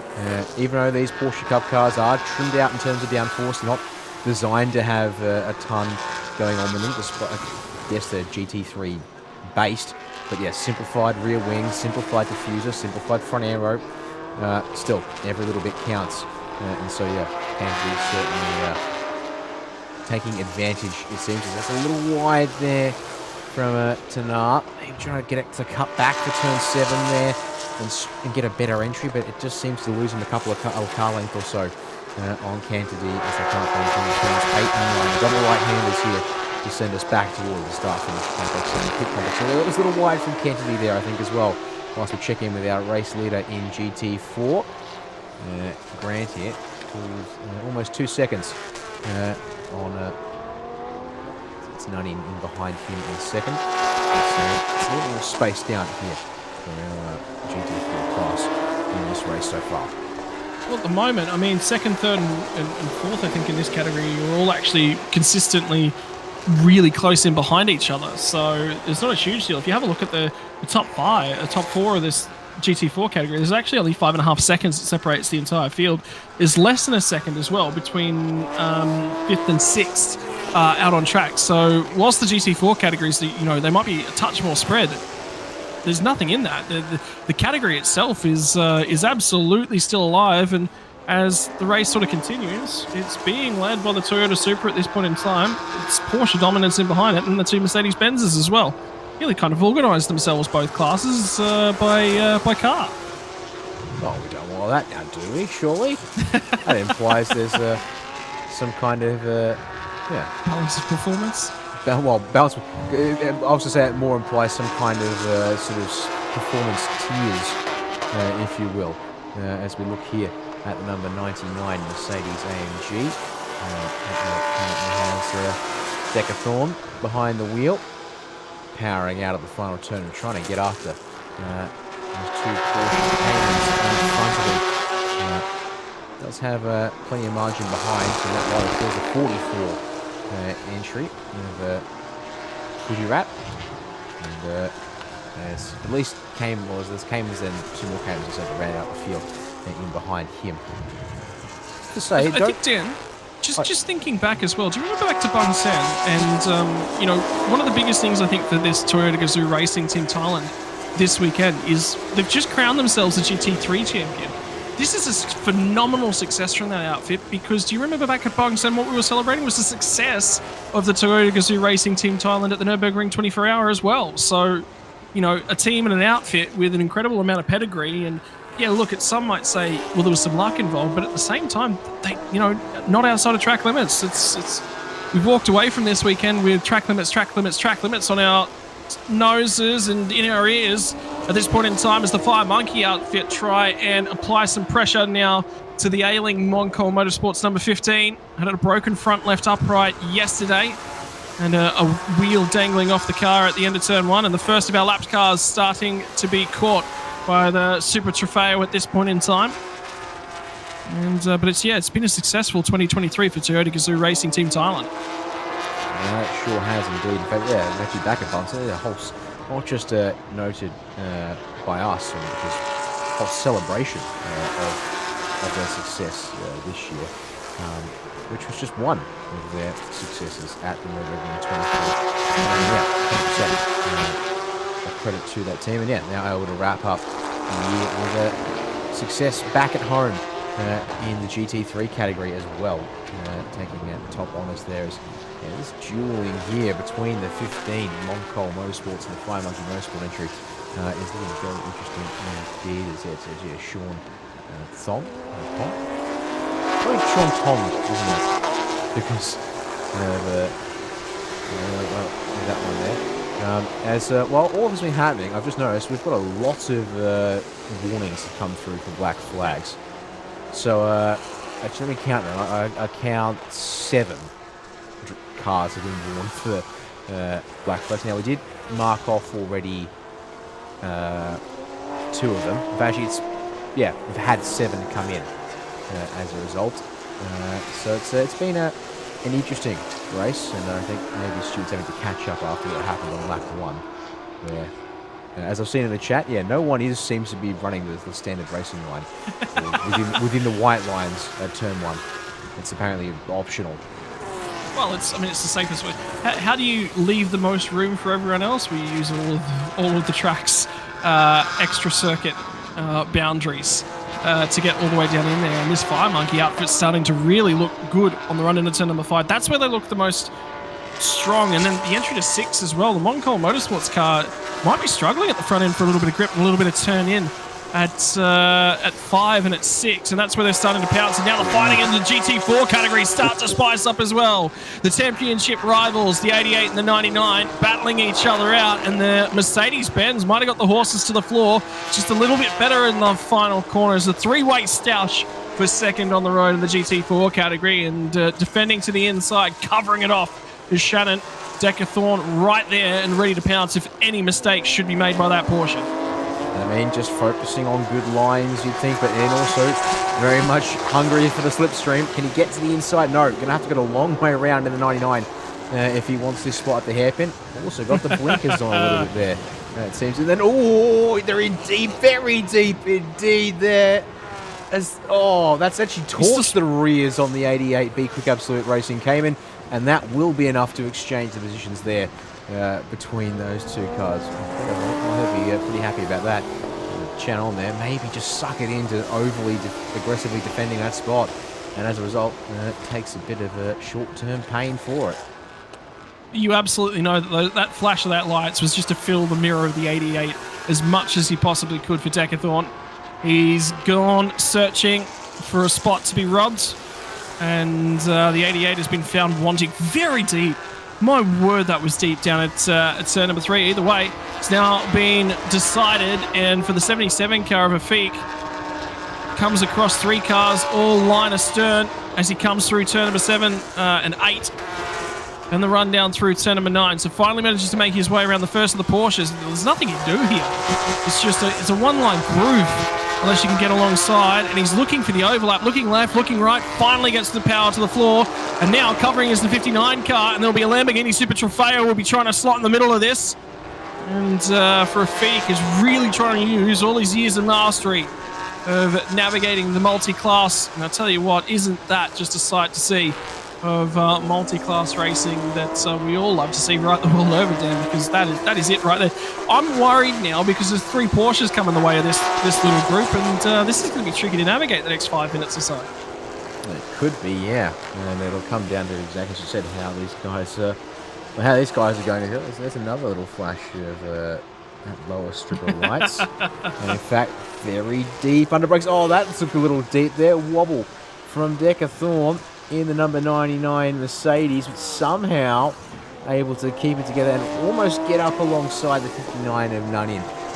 Now, despite all of this fighting on track, we actually need to note that the 59 Porsche there of Nunn has a 5-second time penalty for track limits abuse already in this race. Decathlon wanted the inside with his Mercedes, and is now opened up the door to Chanon to take the place back at turn 5.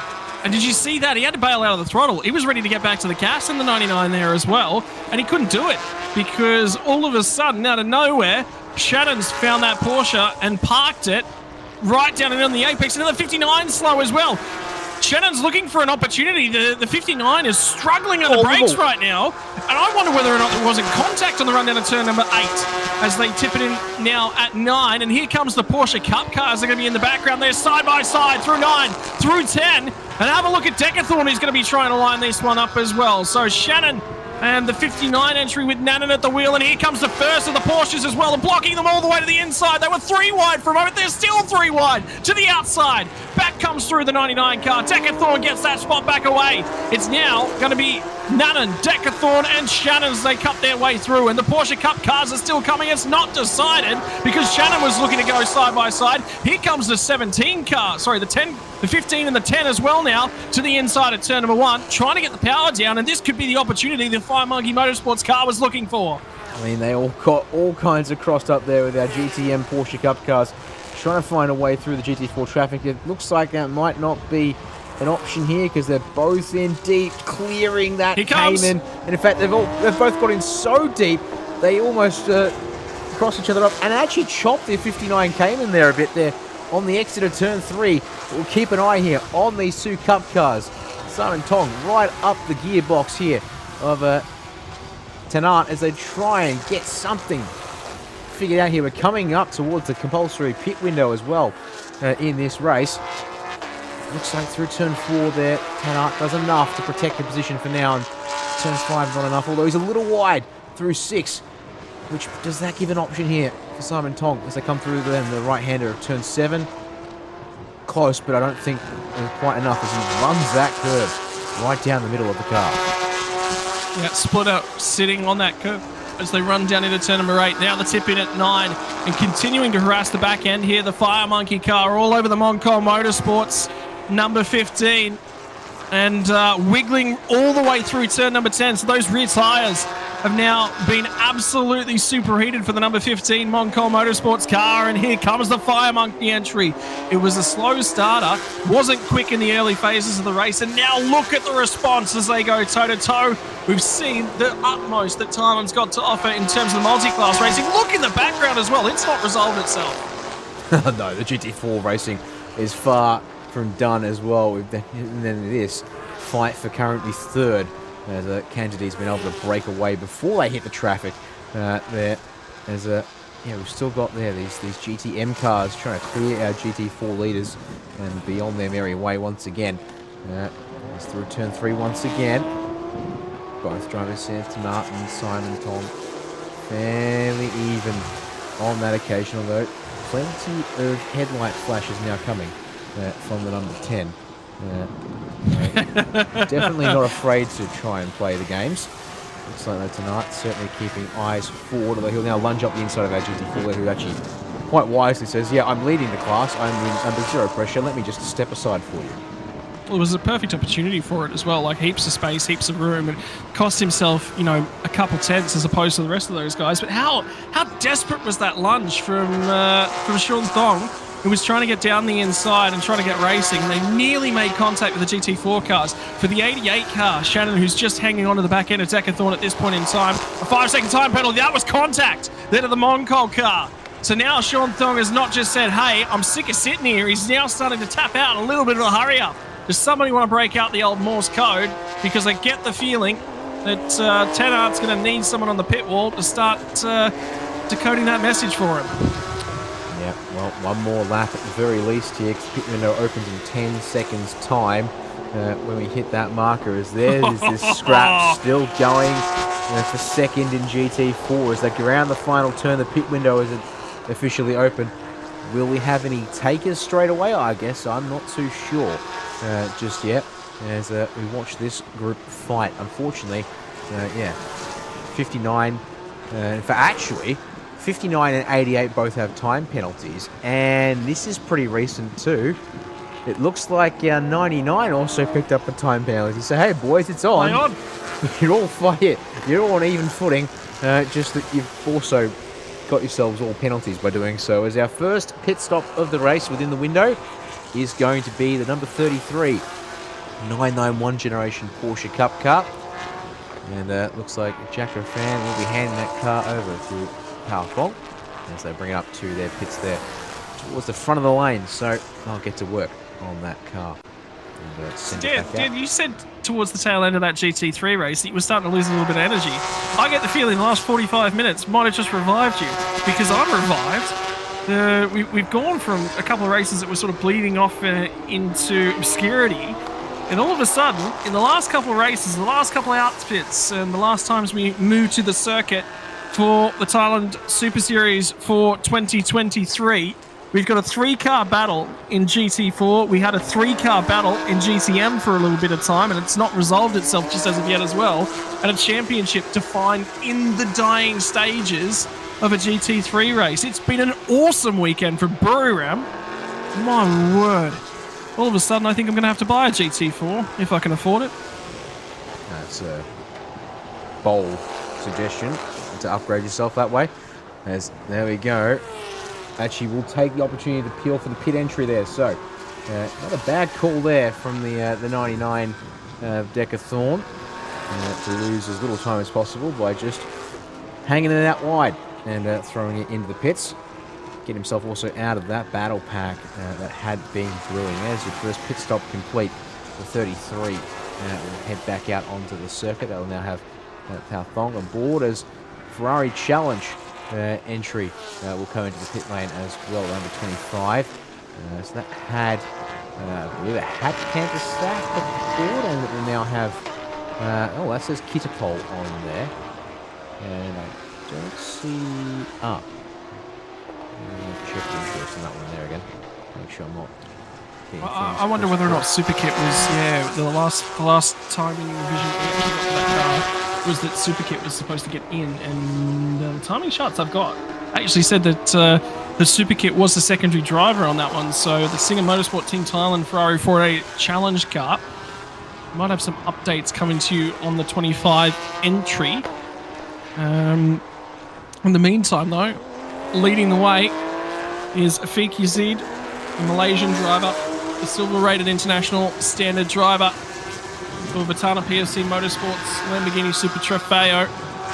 When they've completed laps, they've been in the lead, and the difference has been they've completed the laps this time by, and that 59 car starting to really, really struggle on its rear tyres, has done for a long period of time as they crest out through turn number 11. I wonder how long these guys will go. Just the fact that the 99 cars peeled off to the pit lane very, very early might draw another one of these cars into the lane. No, all of them are staying out. The 33 car in behind as well, the 991 generation Porsche that is run by the outfits of Alpha Factory Racing by Team Polzar. Jack Raffan handed this car over to teammate Falfong, and it's now behind his wheels. Another one of the GT4 entries, the number 9, comes to the pit lane, and driving duties for the weekend done for Yuriko De Jesus. We'll hand over to Highway Kun for AAS Motorsport. That looks like a race out of pit lane there, Dan. That does indeed. 25 and 38. Yep, coming out of the pits together. So keep the pole up against Tsuchikori, yeah. Yeah. Sure indeed. As there we go, 66 brings it into the lane. There. So that's Sweaty Palmy. That's the second of our absolutely Olympic racing machines. I mainly want to watch for the 88 or the 59 as there comes the 99 now, finally. So that felt like it was in there for quite some time. Was that Mercedes? And in fact, Nathan had actually scored as our last running car. 2-minute 46 pit stop. That surely that's a little bit longer than their competition requirements. The GT4 stops are longer. The GT4 stops are about, I think they started about 150 seconds to 2.5 minutes. So that's quite important. They were the first of the GT4 cars to stop as well, so they will go the furthest down and then sort of come back. But we'll keep half an eye on that one. In the meantime, number 9 is under investigation for a pit lane entry infringement as the second place 59 car, the Porsche, comes to the lane. It'll be Nannan to hand that one over. And is driving duties for the weekend done as Pruderat comes to the lane. And Pruderat's, I believe, a single entry driver as well. Yeah, so there'll be no driver swap done for the 44 car. Yeah. Up on jacks it goes. Check on / swap off the tyres maybe. So I guess they're going to take their time, it seems, on that one there. And there's a rush with this stop. Just get it all done right, and then you can head on off. As I'm watching these stops here. Okay, the numbers starting to pour in now for cars that have completed their stops here. They're all over 2 minutes, so yeah. It just means, yeah, you're basically losing an entire lap and change. To a pit stop. The number 9 Porsche Cayman will head on out there. So Huai Kun will get going as the 99 Mercedes passes by. And that there would have been for position, I believe. Nothing did clearing that car, but let's just see, shows 11-second difference in pit time. There you go, as that's the 66 away. Once again. Alright, there you go. That actually says a lot there, because I believe that'll be on the same lap as well, which means that the Mercedes is a long way ahead. And Scott and our GT4 leader will bring number 19 in. That's the 33 car back in. Good. They've already been in. Good spot. So whether or not they've got a loose wheel or something, as well, penalties come in for a pit lane entry infringement. So a white line cross for the number 9 car in the GT4 category. The 15 is also being investigated, I believe, at this point in time, which was the Moncon Motorsports car. So whether or not that's also another pit lane entry infringement as well, potentially.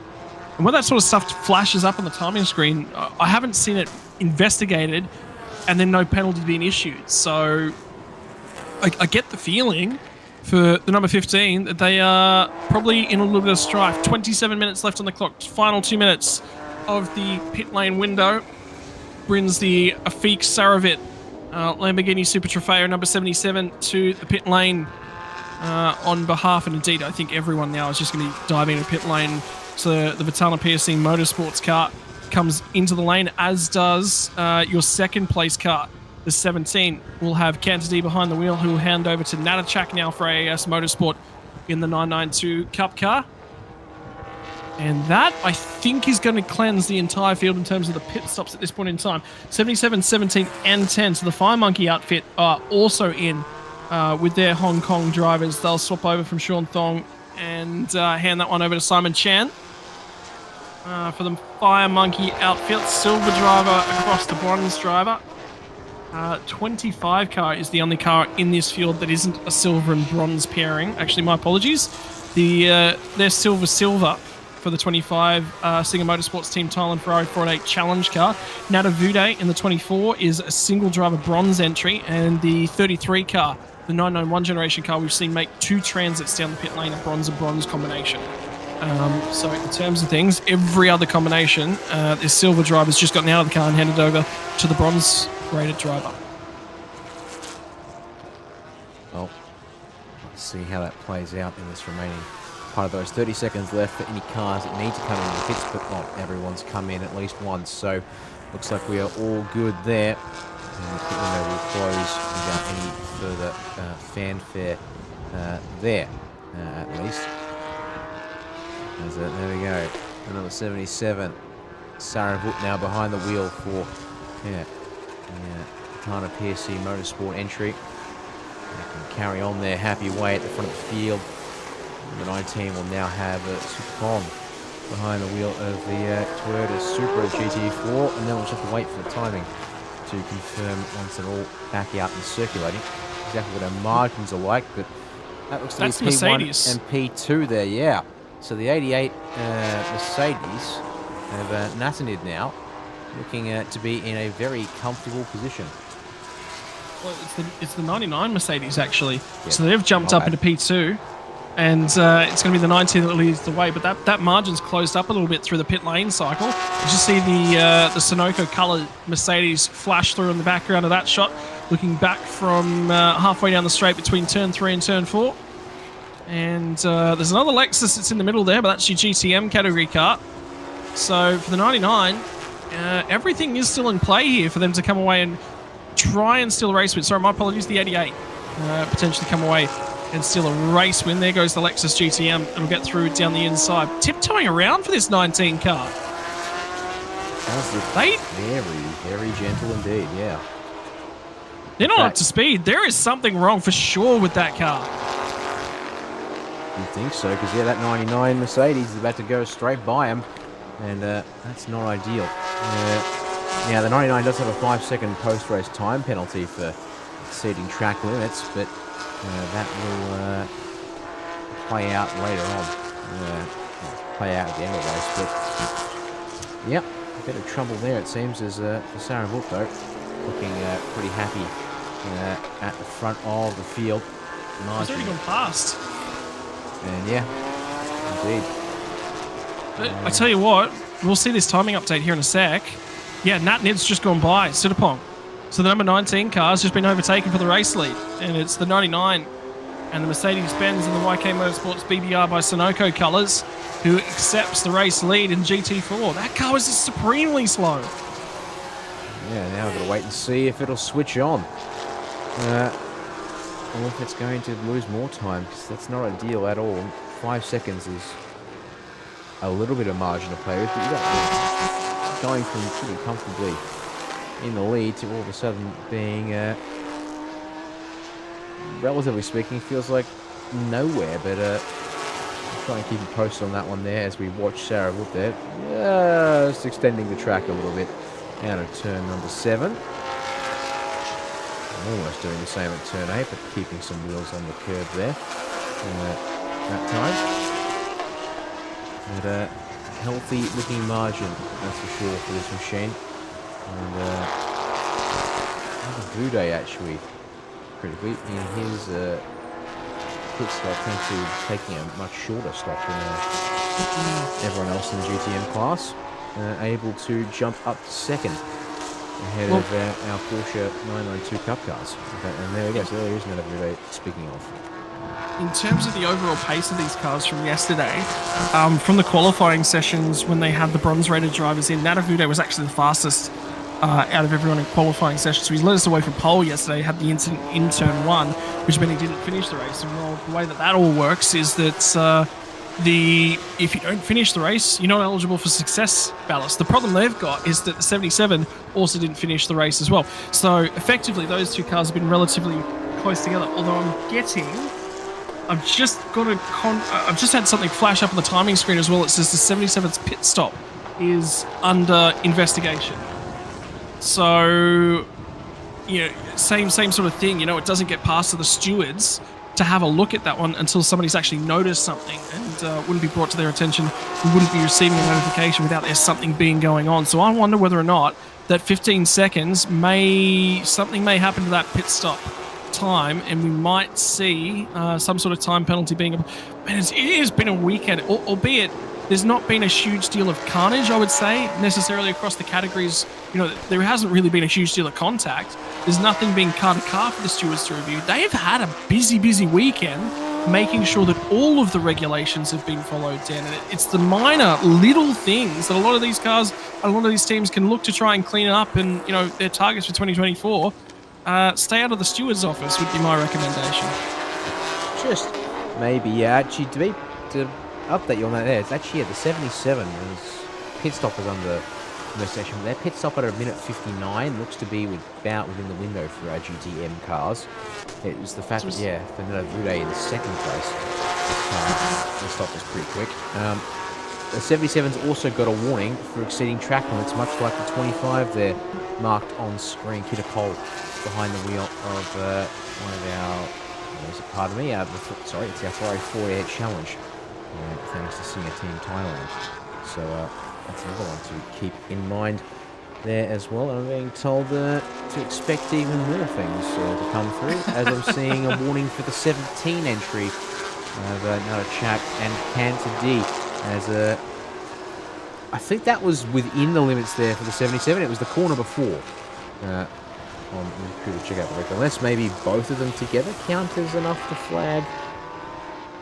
To be honest, I would have. I guess the thing is it a strict white line definition? Is it going to be a curbs count definition? As there's the warning on screen for the 17, which is not ideal given that they'd like to try and take P4 away again from the number 10 Fire Monkey Motorsport Cup car. The 17 has definitely lost out though in the pit stop. We're dropping from third. Leader of the 992s to last of the 992s.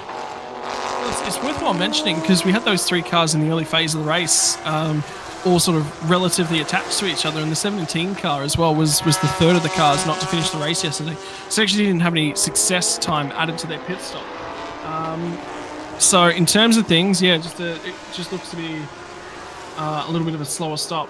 For the 17 car was 2 minutes and 12 seconds from entry to exit of that pit lane. So an interesting one there, and hasn't really recovered. In terms of the 992 standings, the 15 Moncol, it was the 15, I believe was the Moncol racing car, who's actually a fair way up the road at this point in time. Yeah, indeed. Sorry, my apologies. I've got them the wrong way around. The 15 Moncol Motorsports car was the one that didn't receive any performance time added to their pit stop yesterday. That's why they're sort of up the road, but the other two are just relatively attached to each other at this point in time. And another black and white flag up on the screen there for Fire Monkey Motorsport Porsche that time, the number 10 entry. So they'll have to be mindful of the track limits for the remaining 17 minutes and 35 seconds. As you see a bit of the GTM and GT4 overtaking full times. 10 and 11. We've got ourselves a bit of a GT4 scrap here.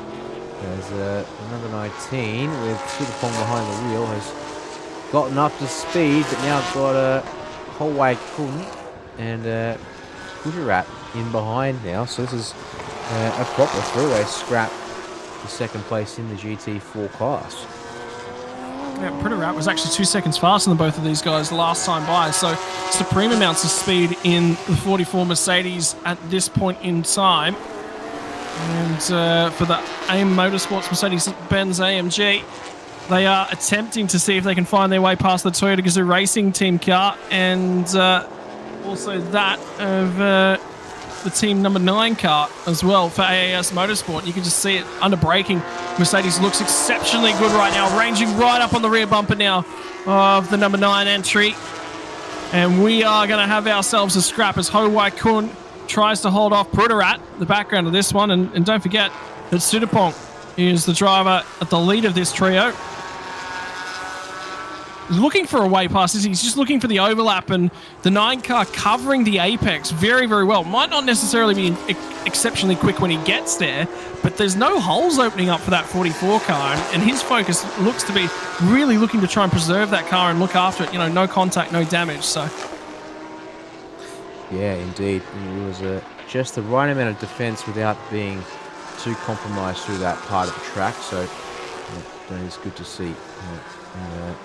Working there for him, and then pulls all the way out to the middle of the road there. Now, that would be more the case of getting some very fresh air into the front end of that Cayman. There's a really poor run through turn 1 for Sudapong. Going to possibly make that super vulnerable, but again, look at this up at out of turn 1 to turn 3. As if the Cayman runs out of steam in a straight line to be able to go after. The Supra is under brakes. Pritorat trying to cross over the number 9, and not quite the case for Ho Wai Kun. Able to hang on to the spot for now. I get the feeling, Dan, as soon as he gets the nose up and alongside as the Ferrari challenge car from the GTM goes up the middle. And this car was supremely quick yesterday as well. But right now it is a 2-car battle. And that Ferrari challenge car gets in the middle of it, not looking to go offline either, to run right out and around the outside, but there's the hole that's opened up as he gets down the inside, down at turn number 7. Oh, all of a sudden, runs a long, long way wide as the 19 car, and what was a couple car lengths each between all 3 of these cars. We're back to a 3-way stoush. This time, though, it's going to be 4 P2, and there's the lunge for the 44 as he finally gets the nose up alongside, gets the job done. At 9, puts him offline a little bit for turn 10, and you saw the rear end of that Porsche wiggling all over. Final 15 minutes now of the season for your GTM and GT4 competitors. And with the finish line starting to come into sight, they are getting aggressive at the final moments of this one. The 44 nearly up the inside now of the Toyota Supra for Toyota Gazoo Racing Team Thailand. And the AIM Motorsports car is applying supreme amounts of pressure to that rear spoiler right now. Yes, indeed it is. And on screen there, 5-second time penalty for the 17 of Natachak for exceeding track limits. So unfortunately another car going to pop penalty for its troubles. And at the end of the straight into turn 3, Ho Wai Kun not able to set a move up on Pritorat there in that Mercedes AMG GT4. And another warning going to come in, this time for the 33 of Pao Fong in that 991 generation Porsche Cup car in the GTM category. So other drivers going to have to be mindful of the track limits, it seems here. Into turn 5, inside line open, but then the door slams shut as that Mercedes swings in from the wide turn in that they're looking for. It's a nice hook up through turn 6, and now on the bumper, a wiggle there through 7. That hurts a bit of momentum, and then a slide though for the Supra on the way out, just compressing everyone back up once again as these cars definitely seen better days when it comes to the Hankook rubber. Yeah, they're all starting to wiggle all over the place right now. We've seen multiple cars unhappy in the rear end, and that Porsche in the background of these two as the Toyota Supra, Mercedes-Benz and Porsche GT4 cars go toe-to-toe. And is that Nadavuda? I think that might be Nadavuda in the 24 car. No, it's the 38 that's going to get down the inside of the number 9 GT4 car as they get to the final corner. And then tries to switch him back before... just look at the size difference between the GTM car compared to the GT4, and there'll absolutely be a ton of ponies when they get down to turn number 1. Shows the nose as the 38 car runs the 44 Puttarat nice and wide. They might not be racing each other for outright position out on the track, but at the same time, the 38 does not want to be held up, and that's compromised. The AMG now as the Porsche gets way up alongside, and I reckon by the time they get down here, Danny's nearly just about going to have him cleared, which it took a number of laps for Puttarat to get to the inside of the number 9 Porsche. Now he's going to have to go around the outside, tries to switch it back in again. He's so quick in the middle of the corner. There was contact, and off the rear end of that Porsche, I think that one is. I don't think that's come off the front of the Mercedes. You know what? It might have. It's actually a section of the front grille of that Mercedes has come off. Nice little chunk there. It's now left behind. It's going to have a look at that one here on the replay. Trying to cut underneath, and you bang! Right side of the grille meets the right rear bumper, the right rear corner of the bumper of the Mercedes, and there you go. It shouldn't hurt that car too much to taking out that grille chunk, but has lost a lot of ground in that 3 corners whilst we're on replay there. Just trying, I guess, maybe get back into the rhythm, because yeah, unfortunately, all starts with the 38 of the Suzuki in that Lexus RCF GTM spec car. And getting a bit hands-on as we actually check in with your GT4 class leader, now Nathanid, after the pit stops. Currently sitting very pretty. 23 seconds, I think he is. 23.7 seconds he has the last time they passed the start-finish line up as the 488 Challenge car in behind. Just a little bit of a flash and says, hey, I'm just about to come on through and take a lap off you. There's only 5.6 seconds in the race lead as well, Dan, as we're heading into the dying stages in terms of GTM. And a second lap faster was Nadavude on that last time by. So the car that was capable potentially of winning the race yesterday, it's lost its opportunity. Nadavude might get back for line honours in the final race of the series. It's going to be tight, though. So it's all on for young and old. That it is indeed. Don't forget, we've got a bevy of time penalties that might shake up some positions. Actually need to go back through them and count them up again. 59, 5-second penalty. 88, 5-second penalty. 66, 5-second penalty. Car 9, 5-second penalty. Car 15, 5 seconds. That's 5 penalties there. And a 6th penalty for car 17. Plus, your race leaders in GTM, their team managers to report to race control after the race. Apparently, I believe that comes through some issues that happened in their pit stop, I would presume, because they got their black and white flag warning for track limits issues, and I presume something else in the pits. Unfortunately, we don't know what it is that happened because of the Tana PSC Motorsport Lamborghini Super Trofeo, but they look relatively comfy out front where the gap for them is about 5 to 6 seconds. We'll see in the updates as we continue to watch this scrapping GT4 for second on the road. How good is this response now from the number 9 Porsche in your GT4 categories? Ho Wai Kun is continuing to apply pressure for AS Motorsport now to the rear bumper of the Toyota Racing Team Thailand. This is for second in class as it continues to be. That's the race leader, the number 99, who gets himself a warning. They get a warning for track limits violations, probably for the last time this season. 8 minutes on the clock. One more lap at the end of that timer. Timer's going to run all the way out to 0 at that point. The next time our race leader passes the start-finish line, they'll receive the final lap board. So 77 does lead the way. And the margin last time by for Saravit over Nadavude is 5.4 seconds. And again, it was about 0.2 of a second that last time by. So I think Nadavude actually ran into traffic on the last lap, which would have been the 88 car. And starting to actually come up on the back end of this battle. The race leader's actually just gone through of the battle for second place in the GT4 category. So that will play a part. The traffic will play a part in our overall win here as well. There you go. That's track limits. I believe that happened right after the warning was issued, actually. That might have been right on the limit, as it were. Of pushing it too far, but I think that just counts as being okay there for Metavidas. Oh, hello! Second of our Lexus RCFs, Sushitori, unfortunately has somehow found themselves, well, for a moment there, perpendicular to the racing line as there's your race leader get around the last change of corner. position. There's been a change of position there in has GT4. There has because that's indeed. the number 9 car who's now up into second place, and the 45 car's gone through as well. So I wonder whether or not there's been a mistake from the 19 car.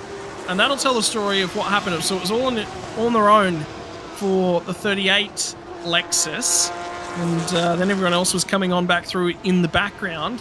But there's been a swap of position now, and the response will be how quickly can the 44 car, if it can potentially respond and get back up there and contest for second place out on track in terms of your GT4 cars as well. Yep, that will be one to watch because the traffic has been pretty rough to them at times, it seems, and just breaking that group up as well. There's your rest. Ooh, that's well. That's not good. That's not good because Nadavude got the gap down. He's got the gap down to 3.7 seconds. Yeah, as you said, fast car yesterday was the 24 Toyota Gazoo Racing Team Thailand Lexus. Looks to be strong again because there he is coming out of turn 7 as our leader here in Saravut rounds turn 8 in behind the second of the Lexuses here. Another warning for exceeding track limits. It's going to go out this time to the 66 of Jiwen and Zhang Tianfang. Who's in the car at the moment. Now running last in GT4 and outright, unfortunately as a result. So we'll get through without too much fuss. Coming to 5 minutes on the clock.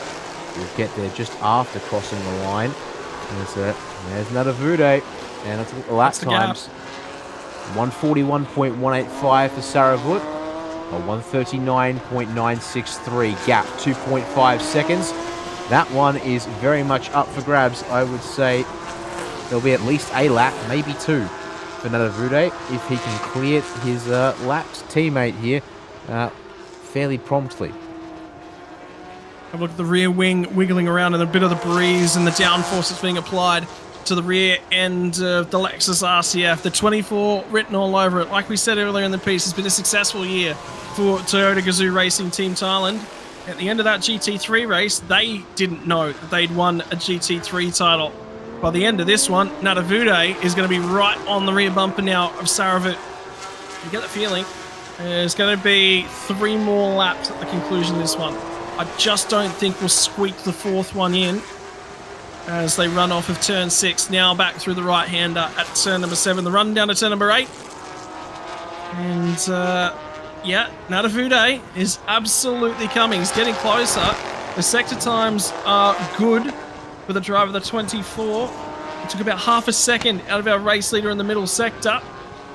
And he's starting to come. There's another Lexus in the middle as well. So, for Nadavude, now is the time. If he wants to win this final race, the championship may have gone yesterday with that incident, and it was these 2 cars that made contact that knocked them both out of the race, and now they're going to go down to the wire, so there'll be no love lost here for Nadavude. And there'll be no love lost for Saravut, who might want some revenge. He might want to win out on track in the Lamborghini Super Trofeo car. What has the Toyota's Gazoo Racing Team Thailand driver got to say about this one? What does he have indeed? I'm just wondering here, that clock was in about 3 minutes 22 as Saravut crossed the line, doing 1 minute 41s. Well, that puts us right on 0 seconds in 2 laps, well now a lap in 3/4 time. So maybe, is this a case of Saravut? I mean, it's a bit of a weird play here, but Saravut maybe just trying to do as little laps as possible here, like trying to cut one off. But going to be at risk of a lot of pressure from Nadavude, you would think, as they run here through turns 4 and 5 on what should be at the very most the 3rd last lap. It could be the 4th. It actually could be the 4th last. It depends on what his pace is like here on this one and where we end up clockwise. Also, I guess maybe will there be some fudge factor, or is it a hard cut that as long as there's still a time on the board, And they cross the line. It won't matter. Never mind that now. Because here comes inside. Oh, that was awfully close to contact there at turn 9. And round turns in. Oh my goodness, Natavuto just absolutely steamrolls past him. Yes, well done. And the cheers and the applause go up for the Toyota Gazoo Racing team down in the pit lane. There was a gap left, and Saravit probably should have covered it deep into the final corner. Very deep. Nearly buried himself in the back end of that Lexus. And it was a Lexus where they had to replace the entire front split of the front left corner of that car. They tried to get the car to back out there to score some points yesterday. Tried to complete some race times, but they were 5 seconds lap. They were slower than the GT4 cars after the completion of the first lap. And it will be a weekend for Natavuto that he'll sit there and he'll say, yeah, I probably should have been a little bit more in contention for the championship in terms of the GTM outright standings. But it's been a reasonable season for the number 24 and the Toyota Gazoo Racing. It'll be second place in the championship. You cannot drop any further back than that one. And Saravit put up a stout defense, tried all he possibly could, but the driver, the 24, has got this one on lock at this point in time. It's going to take a mistake to let the 77 back by. What I want to keep half an eye on is how's that battle for second place, third place now, I think, actually in class, because Prutarat is at the moment struggling for pace in terms of the GT4 categories. There's been a huge response from the number 9 entry, and they've managed to hang on to their tyres quite well, still lapping the 1 minute 47s, but 1 minute 49s for the 44 and the 19 car in GT4. So there will be an on-track battle for third place in GT4 now, Dan, as well as we're coming through the final sector. I suppose you'll get your answer. Is there some fudge factor in terms of the timings? We might end up with 2 laps left to run here. Yeah, we had a minute 42 when Natavuto crossed the line, and 1 minute 40 whilst overtaking Saravut. So he should get round here just in enough time to not need to display the last lap board by all of 2 seconds. And indeed, line back there. Yep. We're now going to have ourselves 1 lap there on the screen. So it looks like we are going to allow for some fudge factor. So never mind. Well, I didn't see the board. Dan. I reckon we've got 2. But we had the electronic timing display there, where it usually would have the clock. It displayed 1 lap. Now, yes, it's true. We usually do get a chance to see up close in the pit lane the final lap board, or see that at the timing line. But our timing displays show final lap. The overlays here on our feed show final lap. So I think that will serve an appropriate purpose. Natavuto now coming up to half a lap remaining here to round off the GTM GT4 season. And they might just pick up, well, not might just, they will pick up Nathanid here in the number 99 Mercedes GT4. Have our class leaders both come across the line pretty much together here at the end of this one. In terms of the 44 and 19 car, in terms of GT4 as well, is still quite close together out on track, but we are on the final lap. Confirmation on your timing tower now. Natavuto on the run to home through turn number 9, where he got that job done. Only a couple laps left to go. Through the dip at 10, up and over the crest at 11. The run to the final corner, the final race for 2023. Your GTM car, he won't be a season champion, but he's going to be a race winner for one more time in 2023. Natavuto comes across the line for Toyota Gazoo Racing Team Thailand. A race winner yet again, and Saravit will come home and he'll enjoy that in second place. And in terms of things, the next couple cars home for GTM will decide it. I've still got half an eye on this battle for the last step on the podium for GT4, because they should be in and around that last sector, last couple of corners right about now. And the GTM category that allows us to bring a whole bunch of different one-make race series from the world over. The exotic supercars that aren't designed to go racing against each other. The Thailand Super Series puts it all together. There is your race across the line for third place in GT4, and it'll be Prutarat who finishes on the podium in that one. The restrictors, the data is analysed in these cars for GTM to make sure that we can go racing. Only one Super Trofeo out there, only one 488 Challenge car, 4 Porsche Cups of 2 different generations, and yet we still end up with racing like that, throwing a couple of Lexuses in GTM spec as well. That's what I love about this series, Dan. You sit down and you go, well, there's a Super Trofeo that we've got here in Asia. We've got a challenge car. What can we do to get them all out on track? And it's brought about racing like that. Nadavude confirmation takes your race win from Afik and Saravat. And Tanat and Munkong cross the line for Moncol Motorsports and P3 in class. That is your Supercar GTM podium and your overall for race number 8 of the GTM GT4 combinations. This is your results. And it's Decathorn and Natanid who managed to come home and take the race win in the 99 for YK Motorsports. It was Yuriko DeJesus for the number 9 car, and Ho Wai Kun Ho brought that car home, and Pruderat comes home to take a podium in the final race of the season. Final classifications on screen as we currently see them, Dan. That we do indeed. You can see a couple of cars mixed there in the middle of the pack, apparently. But yeah, great pace from Nadavude in the final stint to be able to take the win. Not the fastest car on track early on. That went the way of the Vitana PSC Motorsport Lamborghini Super Trofeo there at the front of the field. That led them to turn 1. Have a watch there of the Ferrari from... Oh, well, actually, we saw it on the main feed, not the replay, unfortunately. They actually took the pit exit once they gathered it up on the way out of turn 1. That's how hard they were pushing, apparently, there. And it wasn't just the GTM field, it was the GT4 field that was certainly feisty as well. We caught that little moment there for the...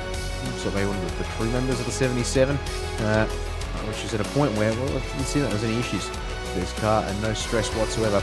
And then, yeah, the scrapping here between these guys. You can see that there, getting all kinds of out of shape was that Porsche Cayman from B-Quik Absolute Racing. And unfortunately, they did lose touch a bit with the cars ahead.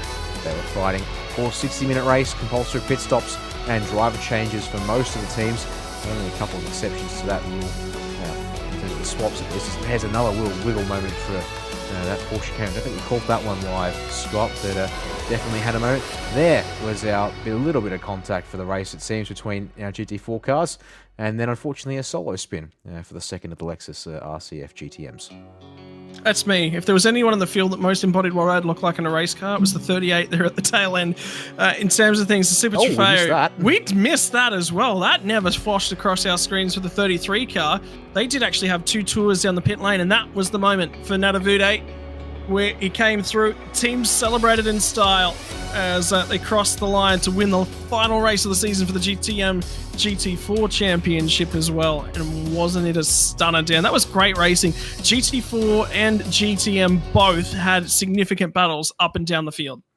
That they did indeed. And well, you said it was the final race, final race of the year for the GTM GT4 category, and that's the end of our time certain races for today. But we do still have 3 more categories of racing to come our way. So whilst Goody and the production crew at the track talk to our drivers at the circuit, unfortunately we're not receiving audio of this one, but it is all conducted in Thai language. So unfortunately we couldn't be able to provide any insights to that either. What we're going to do here on the English feed is take another quick break of about 15 or so minutes. Our next race for you will be the Thailand Super Pickup Class C drivers, with 12 laps around this circuit coming away. In fact, we've got 3 races of 12 laps each left for your action today. So feel free to take a short break. We're definitely going to take a short break here and make sure that we're recharged and ready to rock and roll, folks.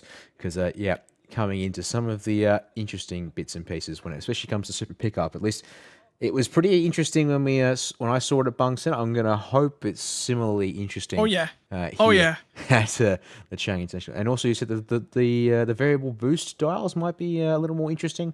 At least that might play a bigger role with how much...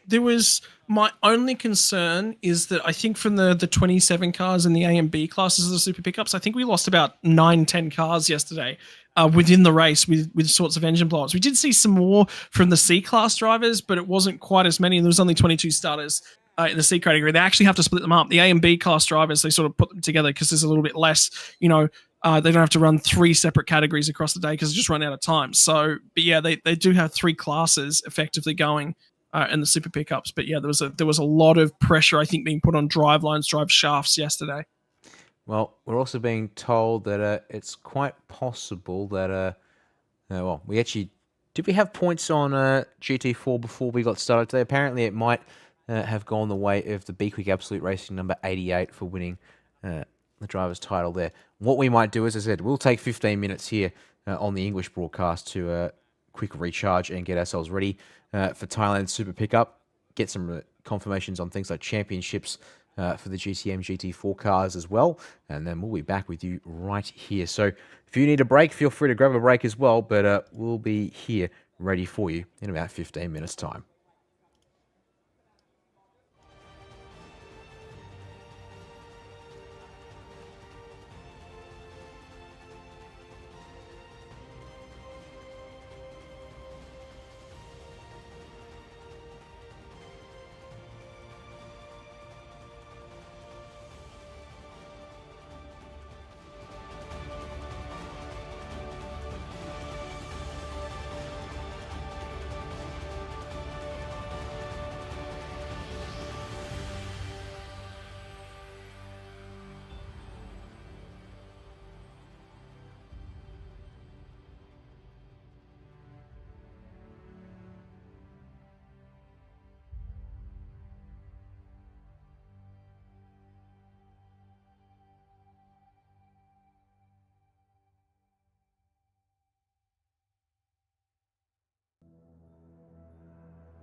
Sawadee my name is Prida Tantemsap. I'm the Vice President of TSS, the Super Series by B-Quik.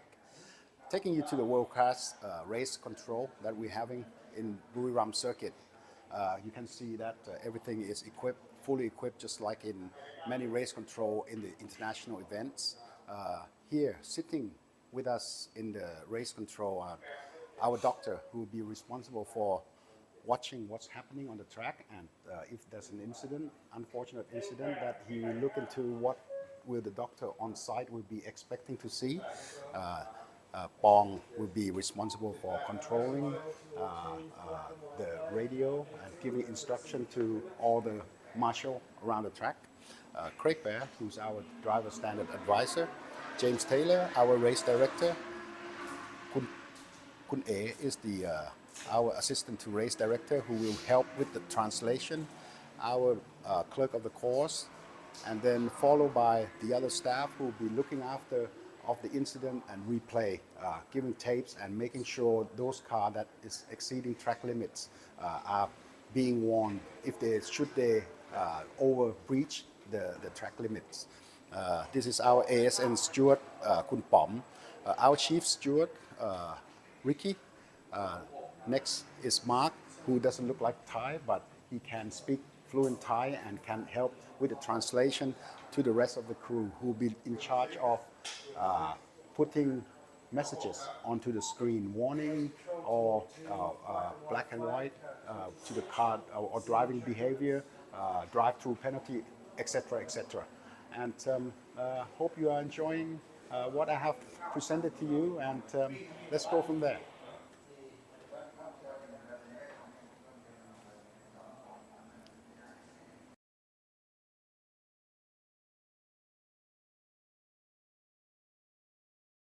Hello and welcome back, ladies and gentlemen, and straight into the introduction to what the Buriram International Circuit, Chang International Circuit, is looks like from the inside of the race control booth. That one presented to you proudly by Prida. You'll see all over the Thai coverage as well. So it's been awesome to see some communication from Prida. It was really interesting to get that insight into what it actually looks like and how many staff they're actually kicking around in there, because, you know, again, we talk to people in terms of what we understand, Dan Yeaman, from a sim racing perspective. There's a lot less bodies, but at the same time, we don't have to control flags. We don't have to do this. We don't have to do that. We don't have to have a medical officer on site and those sorts of things. Really, really important to get that knowledge and that inside intel into what it looks like to be part of that race control booth. At the moment, we're picking through our C-class drivers in terms of our super pickup classes. These guys raced under lights last night with the final race of the day, and it was an exciting one. 12 laps will be the journey for these guys in terms of things. We're missing just a couple of the cars.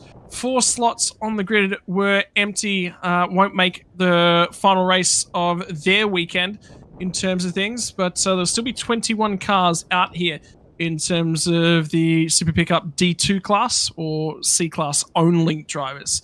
D1 class will round us out later on this afternoon as we pick our way through our starting grids. The track temperature and the afternoon temperatures starting to come down. Breeze is back, and temperatures starting to cool off just a little bit. Be a little bit more comfortable inside those race cars.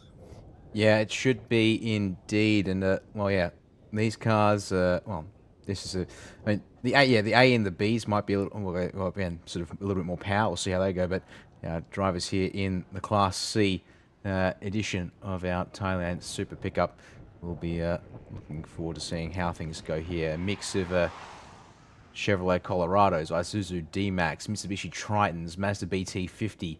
Actually, they're the cars that make up this Ford Class Ranger. C. Ford Rangers, we'll see them in A and B. I can't see any listed on our timing for Class C entrance.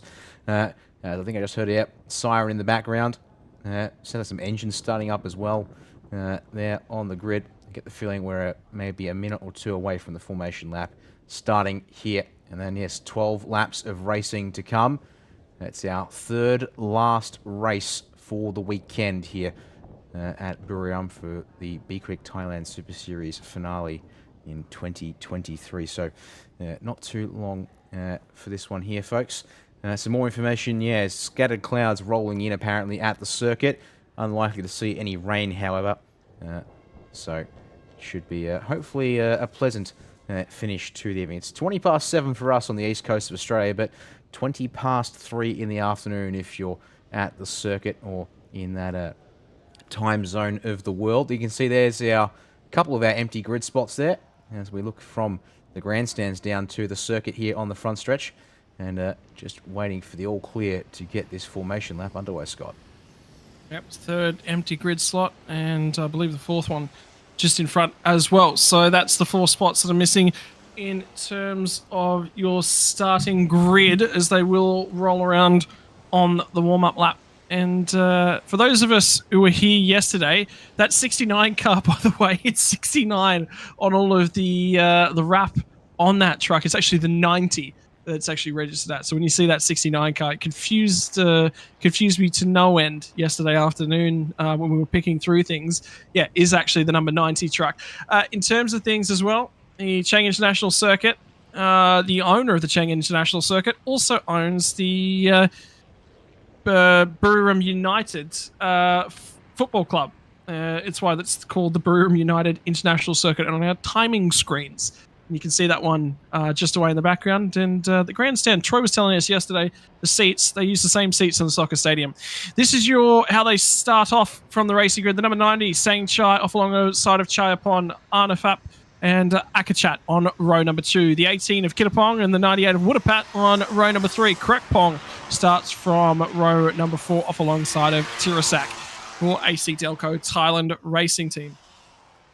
Row number 5 will be Kitasak in the 55 entry off alongside of the 42 of Wataya. Jaturavit in the 50 Sengsit entry will be on the 6th row of the grid off alongside the 78 of Thanawat. On row number 7, it's going to be Serenyu off alongside of Sasanai in the 26 car. And on the 8th row of the grid with Pichai in the 97. And the 9th row of the grid will be 67 of Somnuk and the 28 of Chaiwat. Woodachai in the 69 and Poramate in the 59. And from the final row of the grid will be Chakrafan and Surachai in the 63 and 89 entries respectively. And you're about to witness probably not the biggest drift that we've seen all weekend. I think that one's already been won and done from the truck race yesterday in the final round of proceedings, but this is it. This is all that's left in terms of the weekend for the C-Class drivers of the Super Pickup. All that's left in terms of 2023 for these guys. 2 more races left to go after this one for your weekend as well. The GTC cars, which features your Trans Am, and there's 2 cars starting from the pit lane. As it currently stands, they'll at least get to be out there and be part of the racing action, but not starting from the starting grid. And we'll take the extra 2 cars. We won't complain too much about them starting from pit lane. Yes, indeed. All right. Well, we'll see them come around about half a lap left on this formation period. And get ready to go racing. There you go. That's already into the final turn there for our drivers at the front of the field here. So they'll get parked up in their starting positions once again. And then we'll get ready to see how these guys go here. 12 laps, standing start. Fast, furious, although there will be a good chunk of diesel smog to worry about. So much so, we're curious to see. Hopefully no one gets picked up with a bit of a penalty, because we do have penalties for these cars for excessive... We haven't seen one this weekend, actually, by the way, Dan. But that's good to hear. Good to hear that they haven't had issues with excessive smoke generation.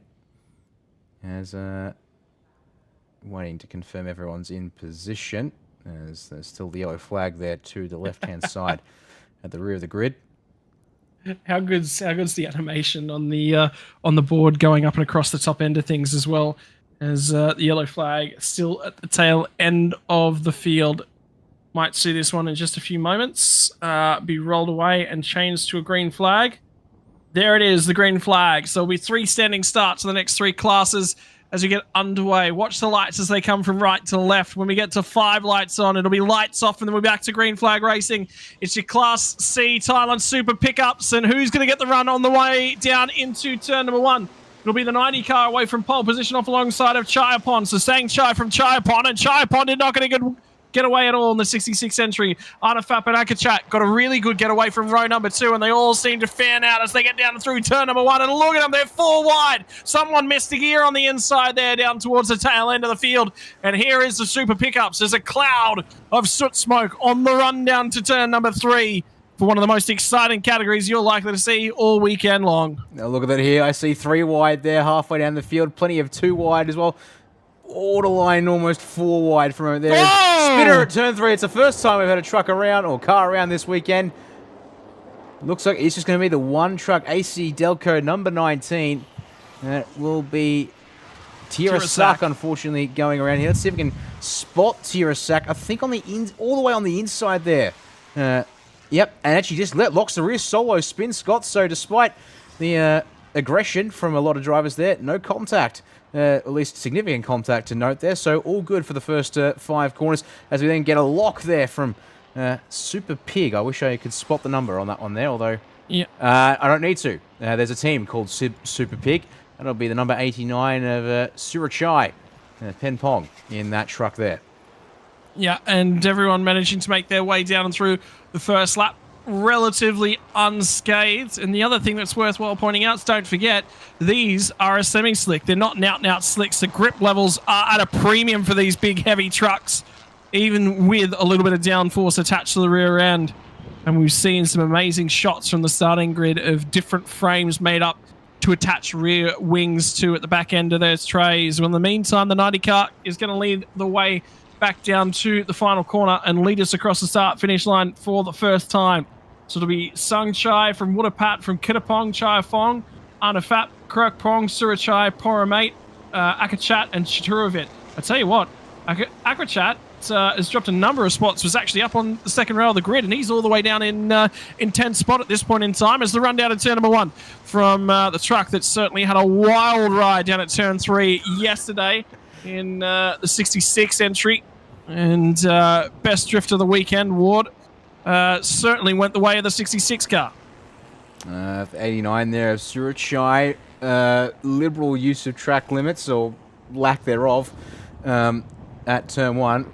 I got 2 spots as a result of that. I think that might be looked at a little closer. As the 77 of Arnafap there having a bit of a moment and then some. Missing a gear, perhaps trying to get through the hairpin at turn 3, and just lost about 5 spots in the process. Definitely a handful, these super pickup trucks, and as a result, you've got to be on your A game if you want to make sure you're not falling backwards through the field here.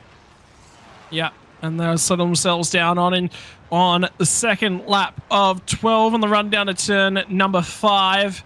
In the meantime, Sung Chai has got a whole bunch of paces trying to skip clear at the front. It'll be the 98 of Wootapat who's going to go after him and trying to challenge Kittapong and Chiapong in hot pursuit, albeit Chiapong under a whole bunch of pressure, and we're going to see a number of places change when they get back to the start-finish line this time by. The blocking for the 66 had to cover to the inside there, and they all managed to sort themselves out down at turn 8. The entry to turn number 9, and Sung Chai has got a little bit of a problem here because Wootapat's start to crawl all over him as they exit out of turn 10 and through the crest at 11. It'll be the run down to the final corner on lap number 2 where Sung Chai might finally lose the lead, and, well, it's a challenge from the 98 car. Takes him all the way down there for Wootapat, but he gets a terrible launch off the final corner, and that has invited Kittapong to get back in and underneath these guys, but finally got that truck wound up. Here comes Wootapat to the inside, gets the job done. He'll steal the lead when we get down here to turn number 1, and Song Chai in the 69 coloured truck in the 90 entry steps 1 place further back, becomes P number 2, and keep a eye out for Surachai in the 89 entry in behind these guys as well.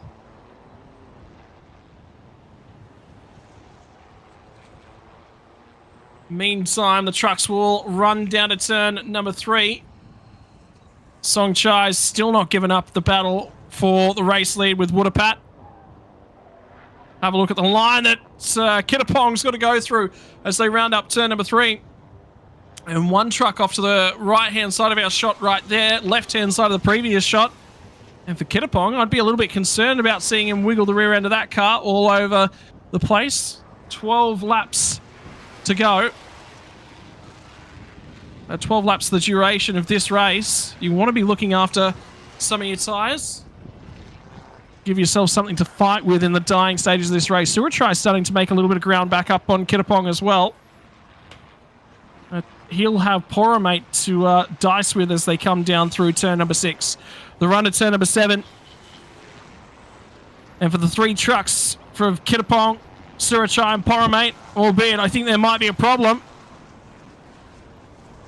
for the 18 truck of Kittapong. Not necessarily got the same pace that it did have before as they enter turn number 9, the right-hander before the dip.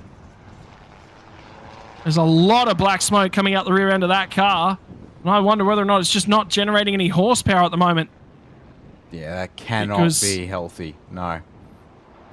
Not even close. And yeah, you watch these two here have made their way down to the final corner. I expect to see a truck probably peel off here in the background. I think it might have, but then we've cut to this shot of absolute bedlam here further on down the order as this bunch of drivers, I think, starting with the number 9 there. Number 9, Krekpong, was in 8th place and still is in 8th place there as they cross the line. So 8, 9, 10, 11, 12, and then further on back, at least another 4 or 5 trucks. Yeah, it's confirmation as well. Suratrai did actually head on all the way down into that pit lane as well, so his race might just be about done. And the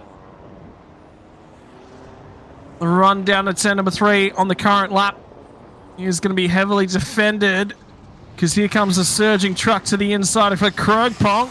Starting to find some time, and around the outside is the 66 entry of Chaipon, trying to hang on to his spot, the 54 and the 4 in the background as well. Saranyu and Supercorn starting to come through from the back of the field for Supercorn. Jackrafen still in around this battle as well, so 66 will still manage to hang on to it, but here comes the 54 car. The Saranyu is going to try and get up the inside, 3 wide on the run down to turn number 4. Had to back out of that one. That gap was always going to close. It's the 66 truck, and Supercorn left no room. He will be 3 wide as we run down to turn number 5 on lap 4 here from this afternoon over in Thailand.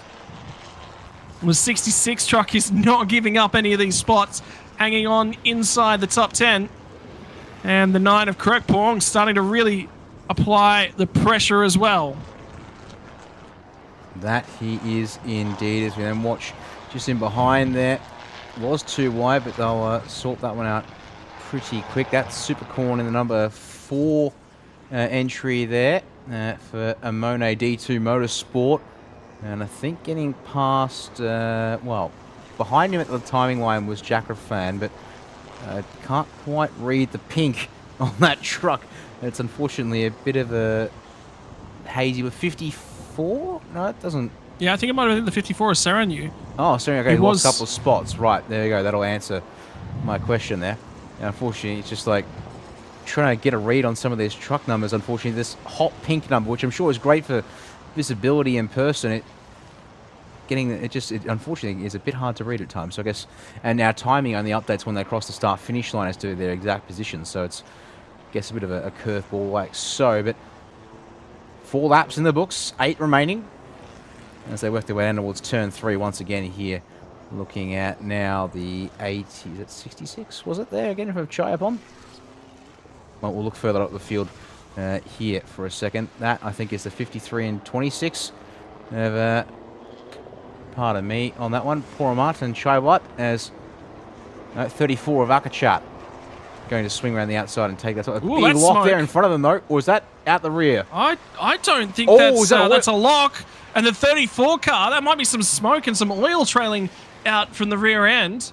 It was the 34 that was just in behind it. I think that might have been Woodapat who was blowing smoke. And the, yeah, 98. It's the 98. So it was Woodapat. And that truck is blowing up, so that won't see the end of the race. He's going to have to try and find somewhere to step wide and get out of everyone's way. Well, he was leading the race. The smoke stopped, so we're going to say the engine's still running at this point in time. Probably looking for somewhere to try and escape. Well, he's just gone past an escape road just down the end of the shot down there, just between turn 8 and turn 9. Either way, that's ended our lead back to Songchai. And Akachat now steps into P2. Poromate starting to make some time up in the background as well. So he'll arrive on the scene nice and quickly. It'll become a three-way battle for the race leader. Pole sitter manages to hang on to things. And for Akachat, here's an opportunity to win a race to finish out 2023. We talked about it. It's on the pace car. All the Christmas gifts getting around the back end of the livery of the pace car. All I want for Christmas is Songchai to get a race win. Yeah, props to you on that one there. That went pretty well. There you go. Gets past him on the run out of turn 1.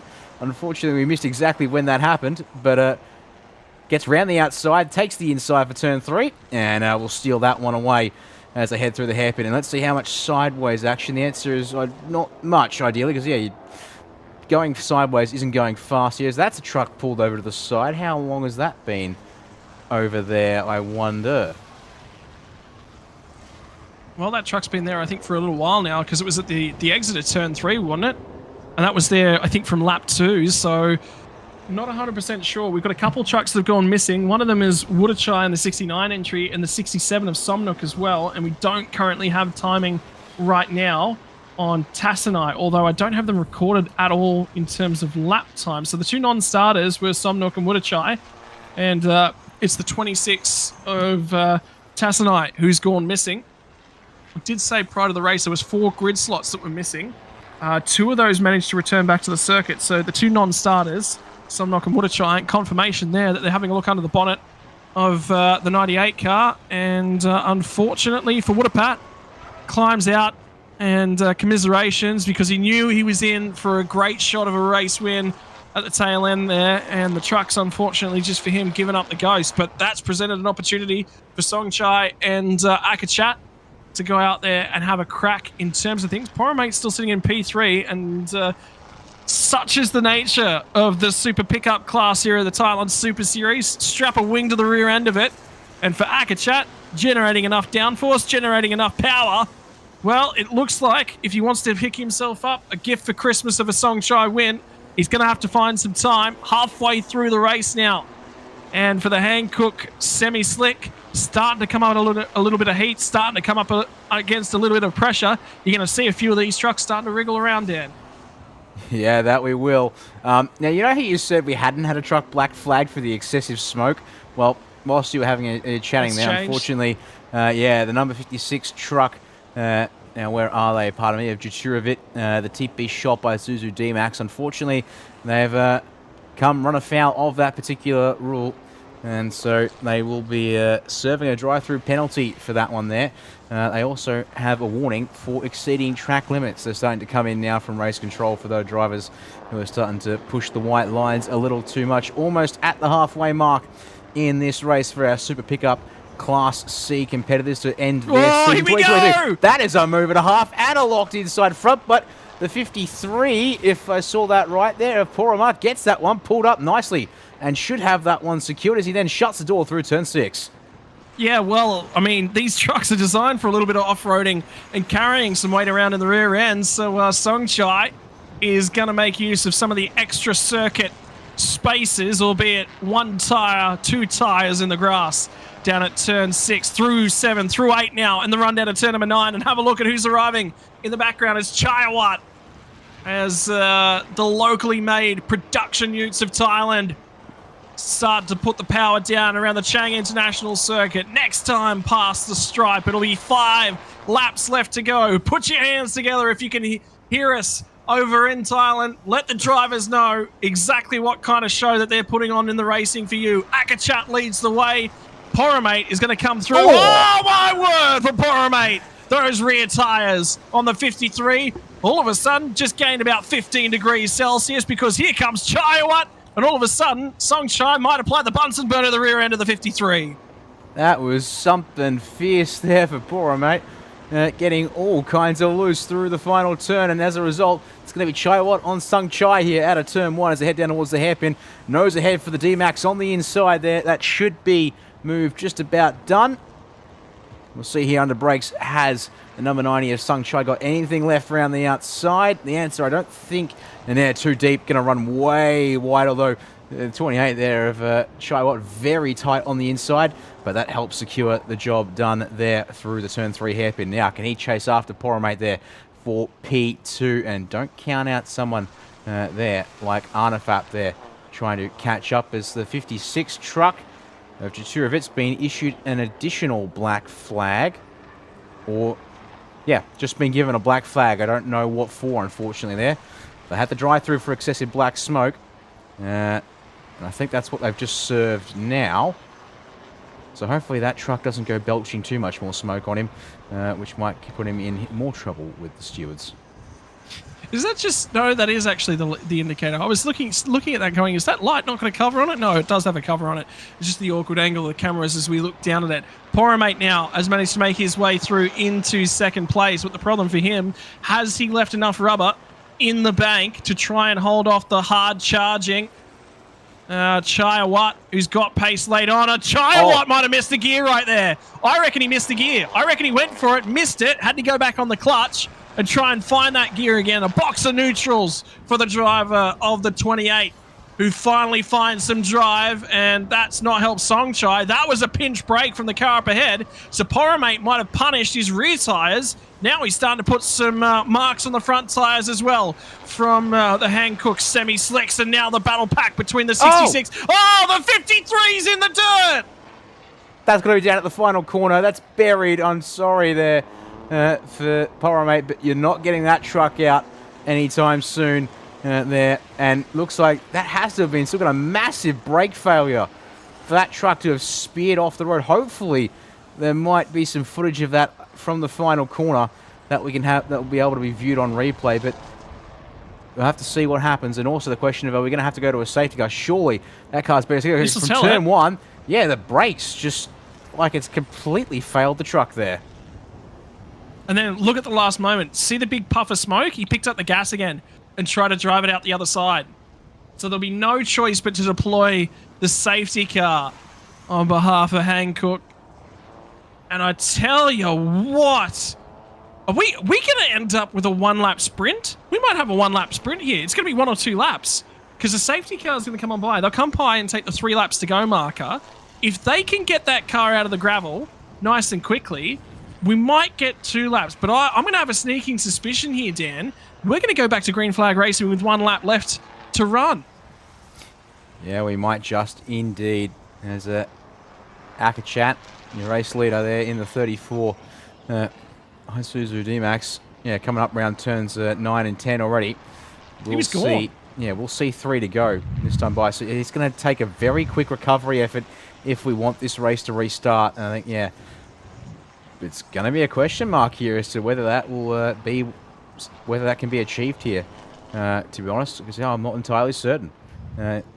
I'll tell you, Dan, I will tell you, during this class yesterday, we had a 1-lap safety car period. During this exact class yesterday, they got the car on the back of the pickup truck and they got it off the circuit as soon as they possibly could, and we got 1 lap under safety car. It was a phenomenal job. The marshals, I don't think, have taken any more than 2 laps unless absolutely necessary. Multiple cars sort of to pick up was the big one from the GTM class yesterday, where they had to pick up 2 cars at the exit of turn 1.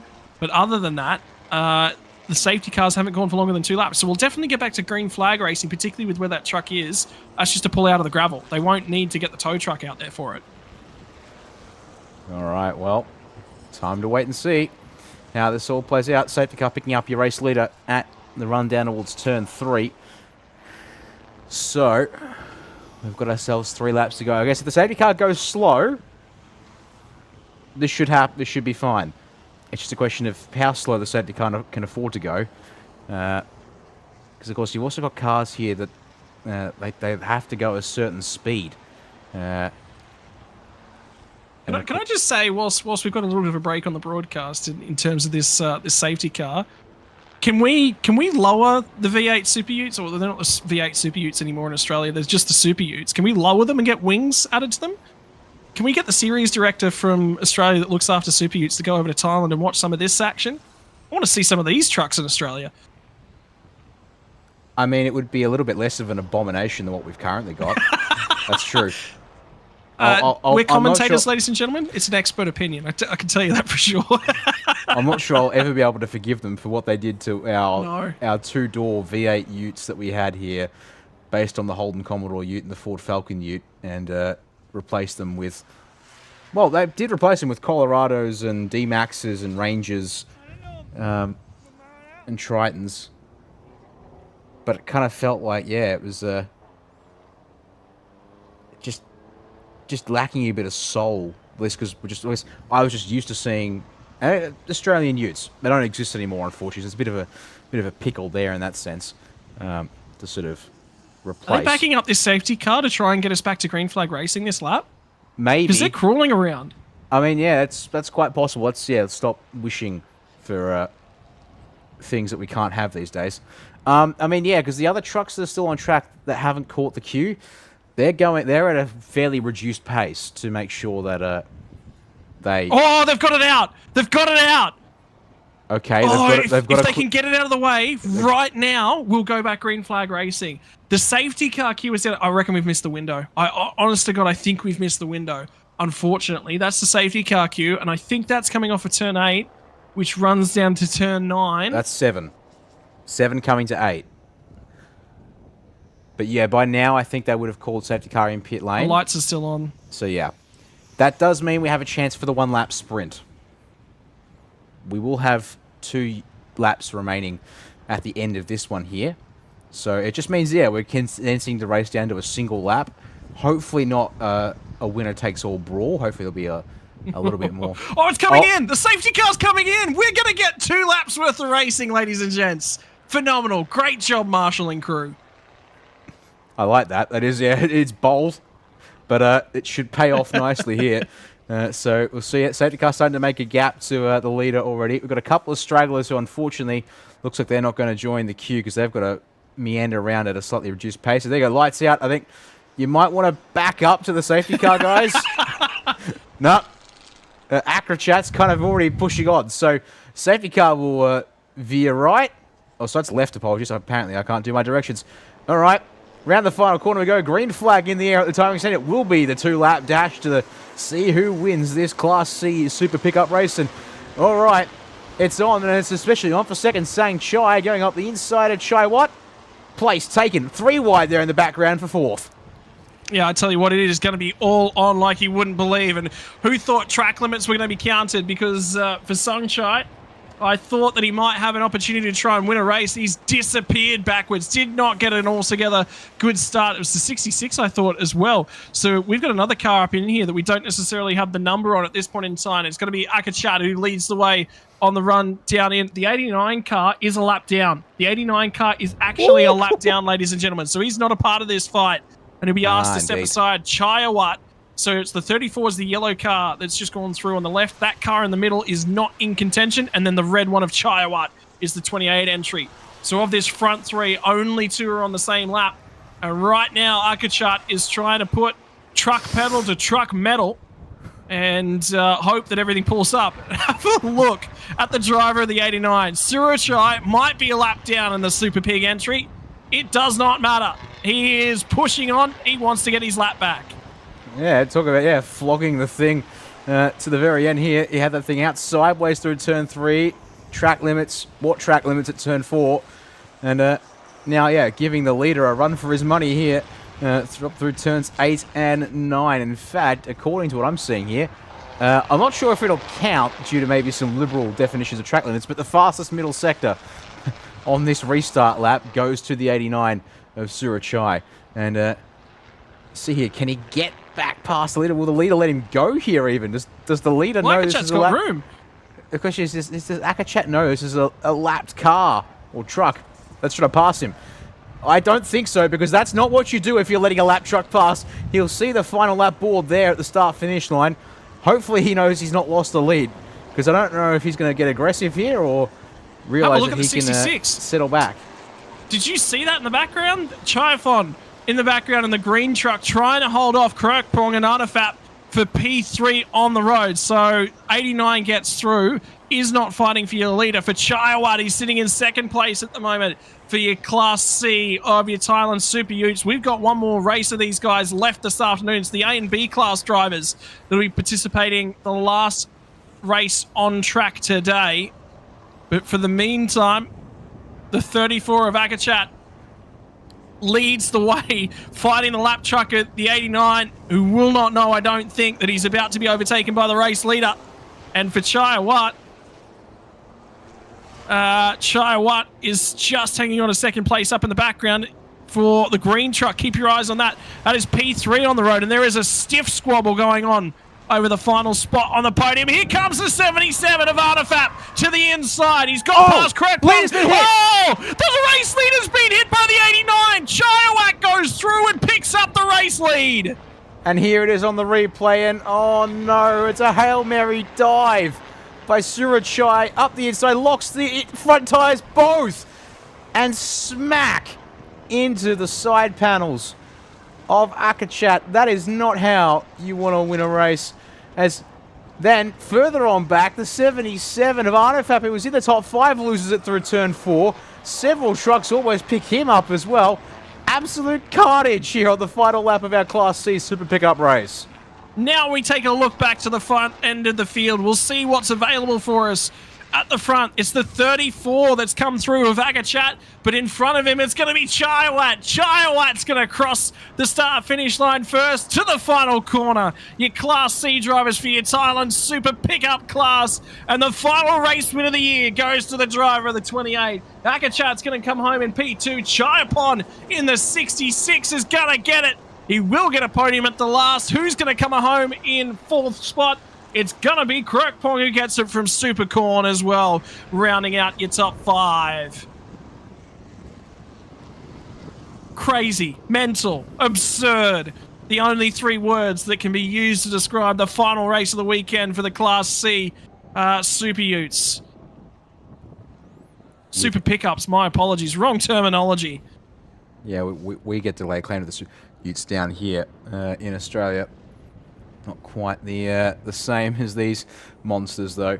And that will indeed do us 2 races left for the day. And, yeah, well, if you thought the Class C trucks were crazy, we've got A and B class trucks to come. That'll probably be something a little more crazy just to wrap things up there. As Chiawat, indeed, take a moment, good sir, to wave to the crowds at the circuit today and enjoy a lap back to the pits because... well, was looking happy and comfortable second and gets himself a win. Thanks to, unfortunately, yes, a bit of drama. Akachat, no idea. He had no idea he was fighting with a lapped car. And Akachat, well, the 89 wouldn't have known either, necessarily. I wonder what put him multiple laps down because, in theory, he only completed 10 of the 12 laps. Now, he would have known that, which is really, really interesting. So, anyway... such is the fate sometimes of racing. And there's no method whereby the lapped cars get to go back around and take their lap back either as a part of the Super Utes. There was only 1 lap under the safety car. They did a phenomenal job to get us back underway and back racing. But that was a mad dash to the checkered flag. And the highlights reeled in. Take us away. Indeed. Well, as we've seen here with the racing action, the drivers... they're always keen to get going racing. They always like to give us a moment with the cameras on the grid. And, well, standing starts for this category means, of course, there's a whole lot of ducking, dipping, and diving straight off the get-go. And our first spin on an opening lap up at the turn 3 hairpin, unfortunately for the truck there, I think it was the number 18, if I remember correctly, a solo spin. No apologies. Where is the ACF Delco car? It was the 19 of Tirasak. Unfortunately, it went around all by himself then. Your pole sitter here, the number 90 truck, under all kinds of assault early on here. Look at that there, almost 2 wide, 3 wide off of the turn 12. There, 96 getting ahead there up into turn 1. Unfortunately, by 98, apologies for Woodapat. Need to keep getting his numbers right as they got through turn 1 there. But unfortunately, that was sort of towards the end of the good times for the 98 Schaeffler Racing Team truck because we saw how that truck ended up. And then, yeah, pretty... elbows out stuff here as one of our other trucks that had to come down the pits there. That was the end of Woodapat's race, unfortunately, breaking down, making it back to the pits at least, but an early day done for him. Yeah, from there it was the 34 car of Akachat that led the bulk of the race, and then that car shooting off in the background was the 53 entry of Poorer Mate, who finished 2 laps down, stuck in the gravel. Safety car would come out and got the field all set back together. It was the 89, the lap down car of Surachai, who did end up making contact with the rear bumper of the 34 on the final lap of the race, heading down into turn number 5. And I tell you what, Shia Watt will be overzealous with that one. Manages to get the race win, 66. And this was how the 77 went around. Caught the grass on the inside at turn number 4. A big old wobble. And there was still more chaos. We didn't even see this. No, was we that did not. Supercorn? That was Supercorn in the 4 entry, making contact with one of the other cars behind him. Well, there you go. How about that? Well, unfortunately for Akachat, unstuck with a lap truck at the end of the race, allowing Chai Watt through to take the win. And Chai Upon there coming home in what felt like a distant 3rd place, despite the restart and everything there. But, well, nevertheless, kept his nose out of trouble to wrap things up. And that will end your Class C Super Pickup highlights and racing action from the Chang International Circuit this weekend. 2 races left for the weekend, or the weekend for us here on the commentary. Up next will be the Thailand Supercar GTC category. And well, that's in about 20 minutes that we're expecting those cars to get started.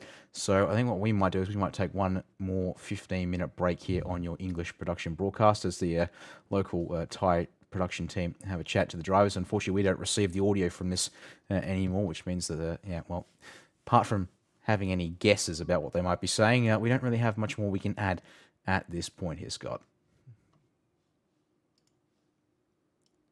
And on that said, I think Scott's already gone to take his break. So what I'll do is I'll jump off as well, and we'll be back with you in about 15 minutes' time. Don't go anywhere here as we continue our coverage from the final day of the B-Quik Thailand Super Series in 2023 from the Buriram International Circuit. Hope you enjoyed the trucks. It's now time for the GTC category to take center stage.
speedcafe.com, your #1 source for all the latest motorsport news and features.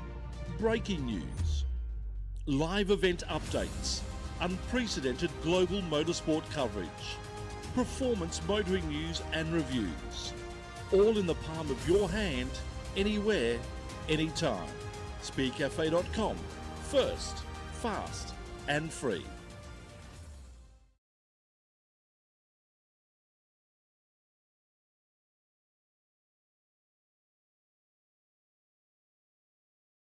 Hello, ladies and gentlemen. Welcome back to the final race of the GTC category for the year, for the weekend, and our second last category on offer here this evening for your Thailand Super Series, proudly brought to you by B-Quik.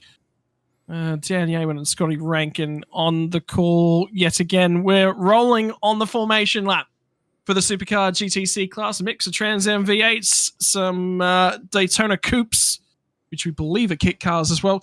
And yet again, the track map of the Buriram Chang International Circuit will play host to the final round of the competition for the Thailand Super Series. The Ventus F200s have been a phenomenal tyre for us. The full slick for the Super Compacts and the Supercar GTs categories for the weekend.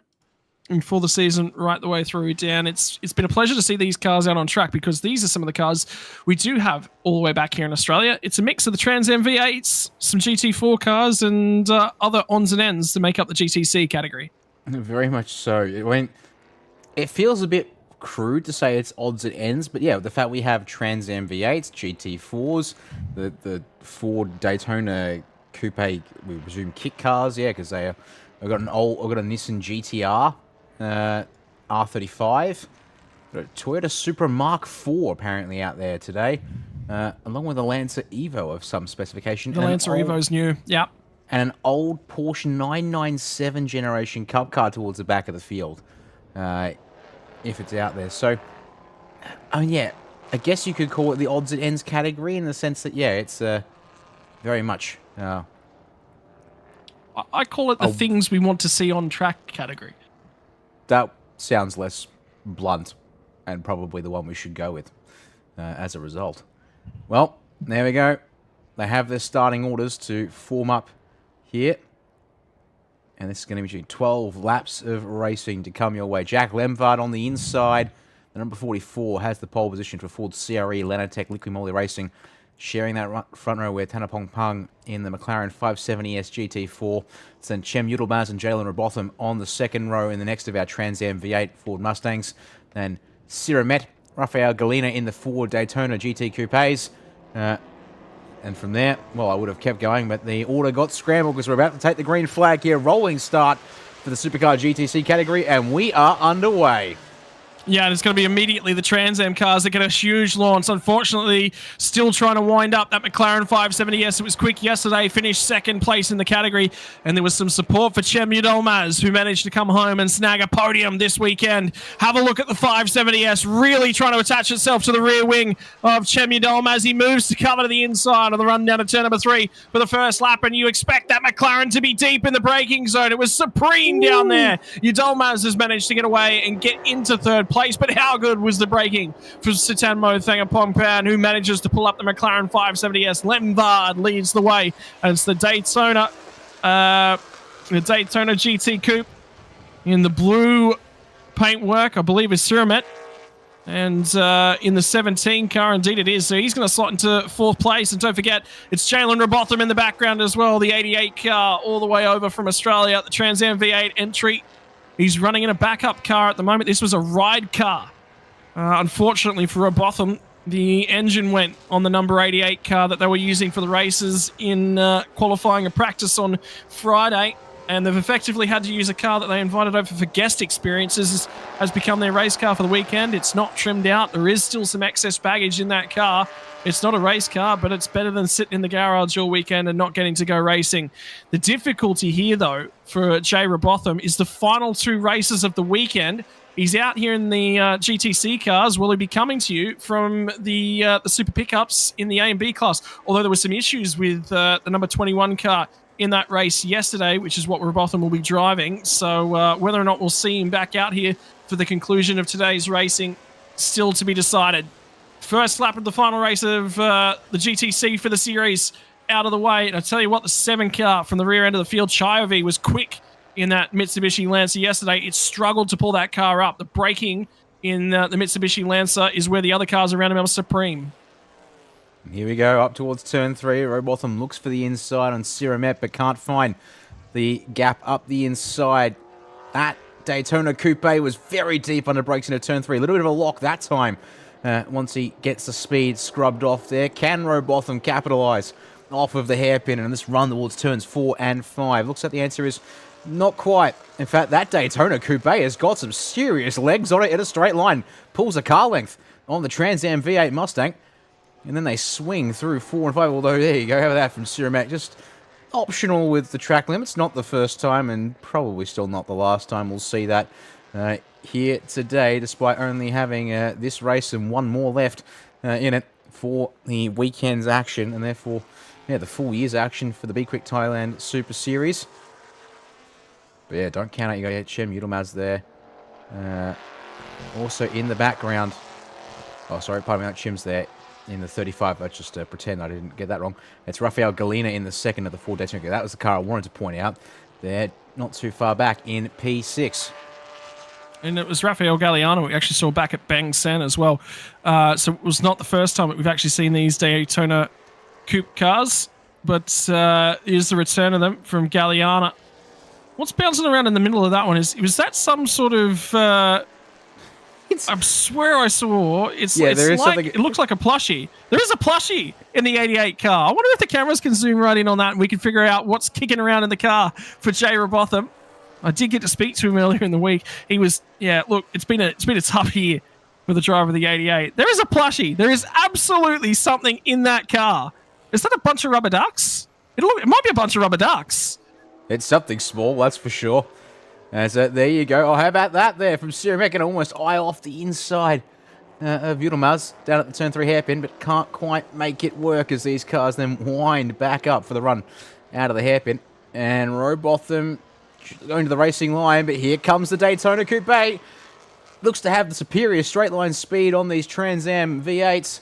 And up the inside for turn 4 goes Siramet past Yilmaz. Although the inside's open, 35 cannot cross back underneath, take that place away. So let's see now that the Daytona Coupe has been released. What can it do with a couple of seconds of clean air on the nose of that car? I'm just wondering whether or not Chemya Dolmaz is just trying to protect these tyres a little bit. He was strong at the back end of the race yesterday. This is the closest Robotham's been to him all weekend.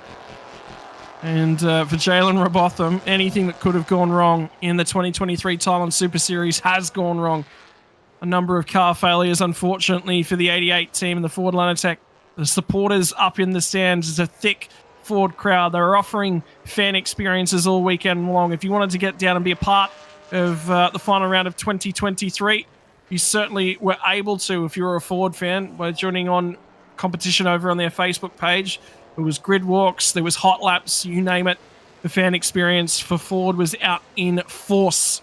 It's good to see that backing from the group as well because they've dominated this GTC category this weekend. Thangapompan has just about had the championship wrapped up and he's done exceptionally well to do so in that GT4 car. Wrapped it up yesterday, was our series champion, and then today it was just about getting out there and having some fun in the McLaren 570S GT4 car. That's Lemvard in screen right now. The driver of the 44. There's been pace from him as well. And Thangapompan has had nothing to say about it this weekend. That 44 car has just been supreme in terms of its lap time. Yep, well, plenty of long straights to allow these Trans Am V8 Ford Mustangs to stretch their legs. We saw it at Bung Sing where, well, it was really a case of extremes. The Trans Am cars had the straight line grunt, and then, hello, Thangapompan decides to dip the left side tyres in the dirt through turn 6, and it wasn't too happy. Yeah, the full function Wang Pu McLaren deciding to almost get away from him there, but I mean, yeah, at the street track like Bung Sen, where it was really a case of two extremes, the front straight was all about the Trans Am V8 power. The twisty parts, the McLaren was certainly strong. Here, it feels like it's a little bit more biased towards those the V8 cars, because there's a lot more open straights, but you've got these harder braking zones, the hairpin turn 3, turn 12, getting it set up for turns 4 and 5 as well. as well as negotiating the mid-speed stuff up the back of the circuit as well, too. So you'd think perhaps that still, I would argue, probably a V8 dominant circuit. I think that seems to be playing out up the front of the field. But on for P3, Siramet hanging on ahead of Chem Yilmaz, but has not broken away after getting up and past him here. So 3, 4, 5 all still locked together as they start lap number 5 of the race.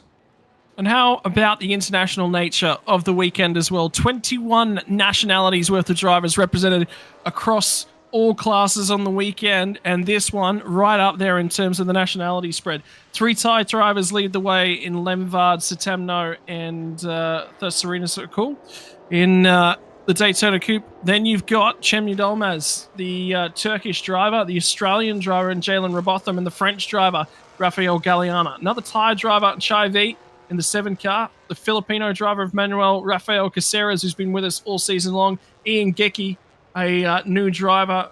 Manasseh Manuel Caceres, another Filipino driver, and unfortunately not taking part in the final race of the weekend's the Porsche 997 car. Now it's going to be, though, how strong the Cem Yilmaz move was down at turn 5. It's where he got all these jobs done yesterday. The overtaking moves down at turn 5 for Cem Yilmaz and the Turkish driver.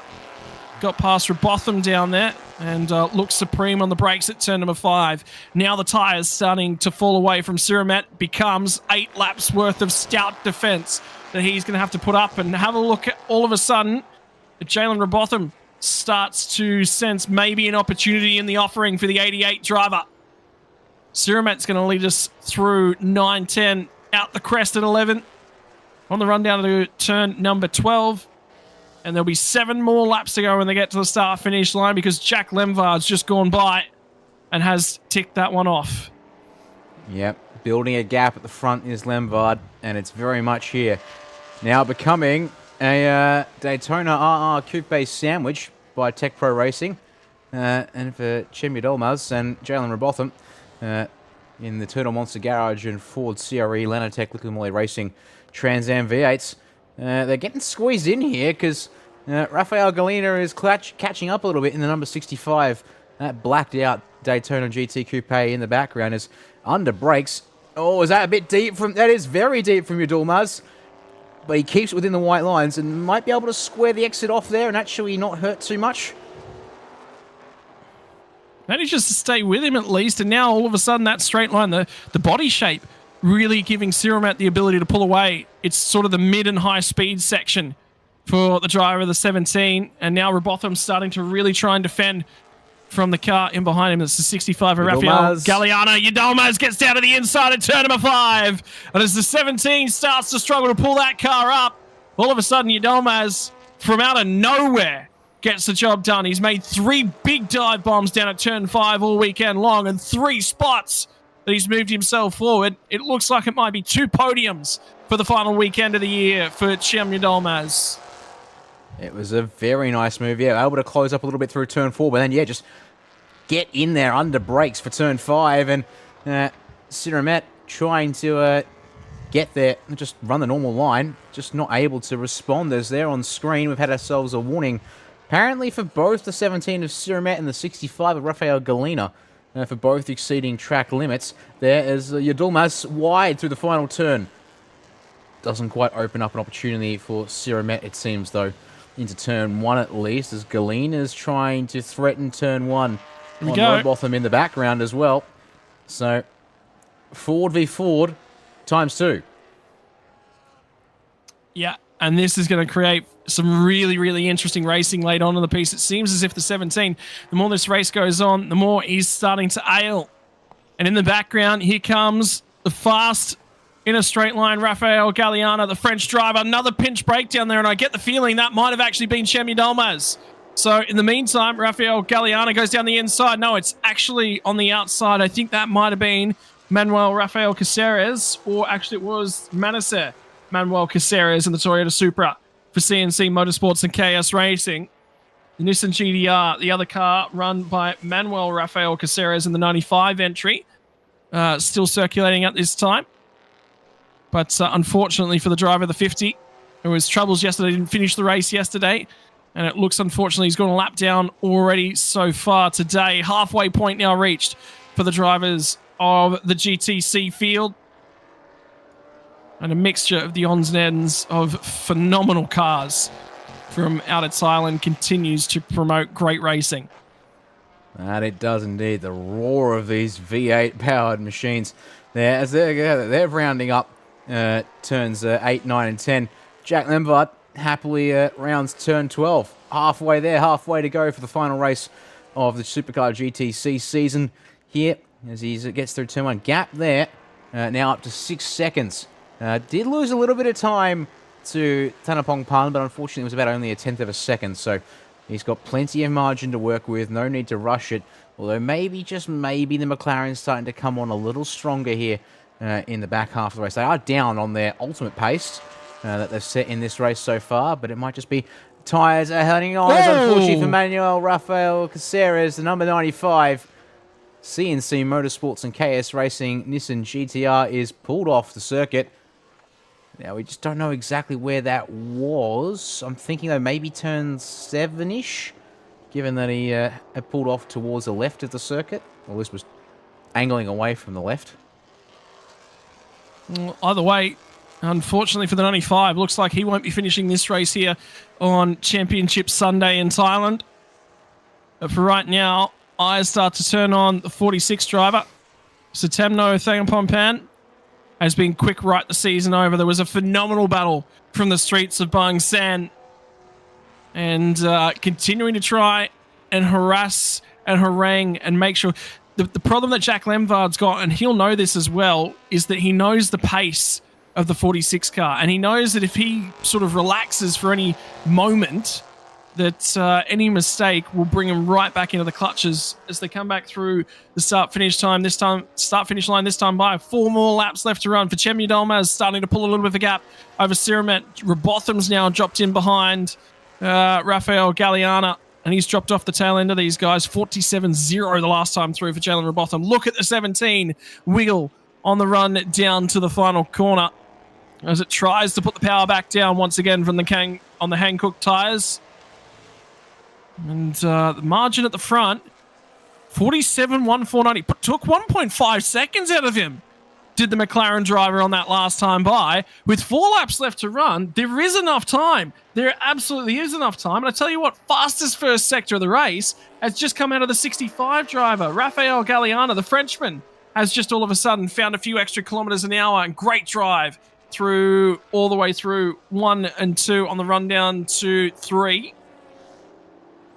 In terms of the GT4 Championship, we can actually confirm that one was run and done. It was just about decided on the Saturday, but it'll be the 88 car that won the GT4 Championship. Not 100% on the GTM Championship as a question pops over into the YouTube chat, and this will tell a little bit of a story for the Thailand Super Series GTC driver. He's kept that one in play, Dan. I reckon he's kept that one in play. That looks all right to me too, yeah. Hasn't, well, in saying that, he has picked up a warning, black and white flag for track limits, so that's why actually we've gone to that one there. That or it was somewhere else, he's just pushed the limits. As our ambient track cam up at turn 8 there is the 4 V8 powered engines of Yilmaz, Siramet, Galliana and Robotham all swing by. In fact, speaking of which, Galliana has now slipped into position number 5 ahead of Robotham. We'll see that, I believe, some point His fastest lap on of the the race lap too. When they update. As gap for our top 2 is shrinking. Another second pulled in by Thanapong. He's going to need a little bit more than 1 second a lap, but he will be on the rear bumper through the final lap if he keeps his pace up. Yeah, he's going to get there. 45.286 plays a 46.360 the last time by. How about the Daytona Coupes, though, on behalf of Tech Pro Racing? 44.551 for the 17 of Siramat. 44.388. He actually took 0.6 of a second out of Chemya Dolmaz in that battle for P number 4. Rafael Galliana is quick in the dying stages of this race. The problem, I think, is that he's probably a little bit too far back, and he's versing another guy in the same car. So as those cars start to come on strong at the tail of this race, that was extremely wide on the entry down there to turn number 4. That was outside the white lines on the exit of 4 as well. The stewards might have something to say about this one, but for the driver of the 46 McLaren, well, he wants to win the final race of the season. That means he's going to have to take some courtesies with track limits that Jack Lemvaard will still have available to him. So Lemvaard's going to lead the way as we come back to 2 to go, and it's still a hefty margin there, Dan Yeaman. I just don't see... He's got to drive perfectly clean laps, and something has to happen for Lemvaard for this to slip back the way of the driver of the McLaren. Well, I mean, yeah, it would have... Yeah, it would require absolute perfection there. As we're going to see, a gap was 3.4 seconds at the end of the last lap as we're coming to 2 to go. We'll see what the gap changes to here as they cross the line now. 4.7 actually goes back the other way, so unfortunately that will do it, unless there's an issue for Lemvaard or a mistake, which I haven't seen yet today. The 44, sorry, is in prime position. I'm going to hazard a guess. All of these guys have just set better laps than the previous lap time by. I reckon track temps just dropped a couple of degrees, so we might actually be starting to find some grip out there on the dying stages of this race. Let's talk about 3rd, 4th, 5th. 45.4, 45.6, 45.5. So again, it's going to come down to a matter of mistakes. There's about 1.3 seconds between the two of the Daytona Coupes, and about 1.6 between Chemya Dolmaz, currently over Suramet in the 17 car. And for Jack Lemvaard and the Ford stable, you've seen the support up there in the stands. The Thai Ford fans, again, get to wave. They get to enjoy the racing. There's a few people biting fingernails. There's a few tense faces. I don't know if they know that at this point in time, Lemvaard continues to extend the way. He was quick in Sector 1 to the tune of about 0.6 of a second. Sector 2, tell you what, Thanapon has pulled back about 0.4. It'll come down to the final sector and what the pace is, but as he crosses the line this time by for Jack Lemvaard with the rear end of the Trans Am V8 wiggling all over the track, there will be one more lap to go. And at last time of asking, it was 4.5 seconds outside that gap, and the McLaren's nowhere inside. It's absolutely nowhere inside. I think Lemvaard's going to have this one by a country mile. Yeah, final lap on the board. Because the thing is that whilst Lemvaard gained time in Sector 1 and Thanapon lost time in... Oh, he's lost a lot of time in Sector 3 as well as... So that's it. There's also the concern perhaps of Jalen Robotham. He's suddenly just gone from being in that fight for 3rd through 6th to absolutely nowhere. And even lost a spot to Chayavi Conted in the Mitsubishi Lancer Evo. So big troubles for the 2nd of the 4th CRE Lanatech Liqui Moly Racing Trans Am V8 machines. As Lemvaard clears the run up to turn 3 once again, and on the power on his way out. Doesn't have the straight line speed according to a VMAX stat I have on my timing compared to the McLaren GT4 behind. Although I don't know where that speed trap is recorded, unless it is just on that particular lap. The data logger I think on it's the car where the sector ends. I think it's at the back end of the straight as they cross the sector time at the end of the first sector. That would be the most sensible location for it, yes. It's a little wide on the corner entry, you might argue, for Lemvaard, but he's got half a lap to go and 5.6 seconds in hand, or at least he did have 5.6 seconds in hand, and doesn't seem to be any pressure whatsoever as he rounds turn number 8 to begin the run back home to the start-finish straight.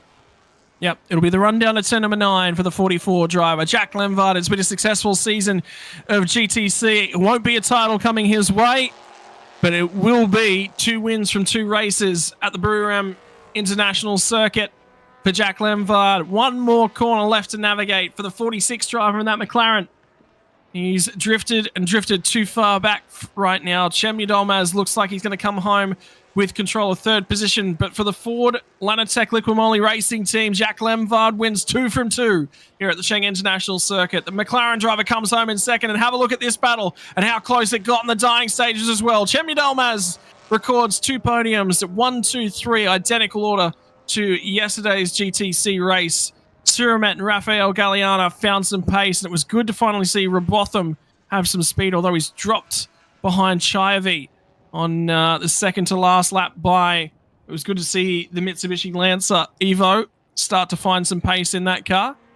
It was good to see another entrant to it. Seeing that Mitsubishi Lancer out on track as well. What looks a little bit kind of like a World Time Attack car, nearly with a few bits trimmed off, is what I get the sense from that car. But your final standings for race number 8 of the GTC category is Jack Lemvard from Thangapongpan in the full function Wang Plume McLaren, and Chem Yilmaz for Turner Monster Garage. And Chem, the popular Turkish driver, will take home 2 podiums from 2 starts at the Chang International Circuit. Best lap for Lemvard, 143.067. Also looks like it was the best lap of anyone out there today as well here in the Thailand Supercar GTC. And not a big shocker there, really, in my books. That success would go to him as well. So the drivers will bring it around to the pits, and then that'll leave us with a little bit of highlights to come here in just a moment's time. How good was the action in the opening couple laps from these guys as well in the Daytona Coupe cars? In behind, see Galliana in the darker one, but Chem Yilmaz has got a great getaway, and unfortunately the McLaren struggled to get off the line. And then from there, it was Thangapongpan who went down and around the outside at turn number 3 to steal that spot back. Yilmaz skipped away in P3 for a little bit, and then Siramet and Robotham went toe-to-toe in the 2 different varieties of the Ford cars. All of a sudden, Siramet found some pace in the Daytona Coupe, and Chem Yilmaz was under a supreme amounts of pressure. Down to the inside goes the 65 car as the 50 stepped wide to allow our field through. And then Robotham had a phenomenal fight with Rafael Galliana. Unfortunately for Robotham, the backup car for this weekend not providing the performance that he would necessarily be chasing from that car. Jack Lemvard led every single lap of the race across both races all weekend long. So it was 24 laps for 24 led for the driver of the 44, and a phenomenal result for him and the Ford Lanatec Liquimoli Racing team. Will take 2 wins on their way to a strong weekend, but it was the driver finishing in second that wrapped up their championship hopes for the full function Wang Pu Racing team in the McLaren 570S. Good drive, for the best driving we've seen as well from from Chem Yilmaz, who comes home in P3 in the 35 entry, the Turkish driver as well. First couple podiums for him in some good finishes at the Chang International Circuit as well. That's your GTC action run and done. The final race of the 2023 season is going to be the Super Pickups, the A and B class drivers. And that'll be coming our way in the not too distant future here, Dan, as well, which will just about be under lights. And have a look at that sun starting to creep on in the background and how difficult it is to spot the entry to that last corner. There was a couple mistakes over the last couple of races. That sun got lower and lower in the afternoon. Yeah, it did. And, well, time for me to get to see it in person, because, yeah, it's just gone past 4:45 local time at the track in Buriram. It's almost 8:45 p.m. for you and I. As you said, one final race to come. That final race, Thailand Super Pickup Class A and B, will start at 5:10 p.m. local time for those at the track. So in other words, that is in 26 minutes. So as a result, we are going to take, I believe, one final break. We might just double check in case there's anything, although we have got no more volume coming through on the broadcast feed. So we might just have to leave it at that for now, Scott, and take our final break before we bring you that final race of the weekend here on the English feed.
Hello and welcome back, ladies and gentlemen. It has been 2 days of glorious action. It has been 12 months of glorious racing. 8 races throughout the season, 4 rounds split across 3 different circuits, including 1 non-competition round for some of the supercars that made the trip over. If you guys were aware of the Thailand Super Series, maybe it's been because of the action that was on display at the Formula 1 round at the Singapore Grand Prix. They were sent over as support categories for it. It was non-points earning rounds, just in case some of the teams weren't able to make it. And it was over there as a display category only. This afternoon, we're about to kickstart your final race of the weekend. This is it. This is all that there is left to decide things from the Thailand Super Series. And it's your Super Pickup Class A and B drivers, and the category known as the D1. Have a look at Super Chai in the cockpit, all ready, all sorted and settled for his final race of the season, Dan. And those shadows are lengthening. I'm wondering whether or not the course lights have already been turned on in the background. There's always a possibility of that here, or at least based on what you guys told me about yesterday. And That was beautiful. And I don't think we're running any later. We're not running any much earlier / any later than we did or when it happened yesterday. So certainly would suggest that would be up for grabs there. That we might need a bit of extra lighting here. The race is set to start in about 4 or 5 minutes time, and then there is 30 minutes scheduled for it. But then again, it is just meant to go a 12-lap race distance. These trucks probably just under 2 minutes a lap. I actually don't know if these Class A or B trucks actually run slightly higher power levels or anything than the Class A trucks we saw earlier, Scott. That's actually one thing I don't quite remember. I believe they're all the super pickup categories. So in terms of things, they're actually the same specifications as the other cars. So it's just driver grading in that case. Yeah. Well, the problem is if you consider across the two races that we've got 49 cars. Now, I personally, I'm all over that. Give me the A, B, and C class drivers out on track. From an official standpoint, there is no way to police. You would have cars starting behind the final corner, which is a little bit too many cars in terms of things, particularly from a standing start perspective with drivers who could not see the lights on the start-finish straight. So there's a restriction on the maximum number of cars that they can have circulating at any one time, and that's the reason that we've got ourselves split up into 2 separate categories. Sandy Stuvik's car enjoying the weekend. There was actually photos from his social media feed enjoying things. And the interview that he actually sat down and did some recording with Troy Williams from our live on the ground team as a part of the B-Quik Thailand Super Series. As we walk backwards throughout the grid, you're going to notice a couple of those Ford Rangers, like you mentioned. There was none of the Ford Rangers in the C-Class cars earlier on today. There is about 4 of them involved in the A and B class drivers. Oh, you're typing, I'm typing. There, I'll get in first. And yeah, you see, once again, drivers here in the B-Quik Thailand Super Series have always been, well, one, very aware when the camera comes up to the door. I don't know, maybe it's a case if they get told it's happening, but at the same time, always happy to put on a smile. And there you go, there, Dana White there, got a bit of a pre-race sign there, ready to go. You know, Jack Lemvard, after getting behind the wheel of the Ford Series Lanatech Liquimoli Racing Trans Am V8 Mustang, will now jump aboard one of the Aurora Ford Thailand Racing Team Utes. Now he will be starting his 17th today for this race, so we'll see if he can make his way forward.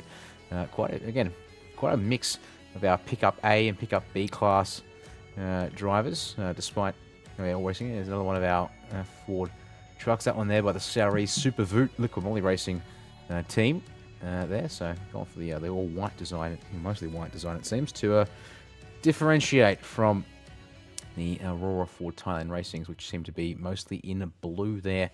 As indeed, that is a well shaded front straightaway, Scott. Tiny glint of sunlight there around the apex of the final turn. So could be very interesting to say the least, as we've just hit 5:10 p.m. local time. This is the scheduled race start time, so I would suspect we will see these drivers begin the formation lap any moment now, With the grid now almost clear of personnel as well, I would suggest that we are on schedule to get this race underway very shortly indeed. I've just seen my best comment of the weekend. I do actually know the person who's posted it in YouTube chat. Yes. Personally. But yes, this is the pinnacle of motorsport. This right here, your 27 cars entered for this weekend's Thailand Super Series Super Pickup A and B class drivers, colloquially known as the D1 class.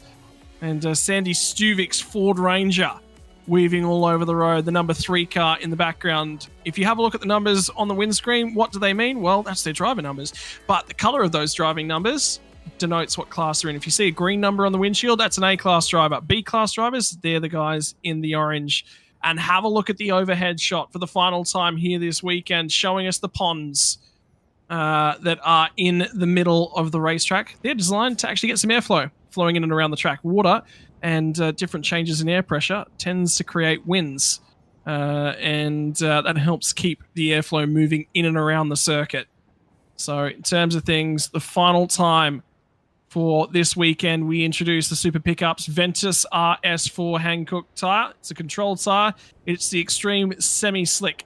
And it's what the Super Eco and Super Pickup drivers have been using all weekend long. It creates cars that aren't entirely connected to the ground, and that in and of itself becomes a tyre management game. It becomes a grip management game.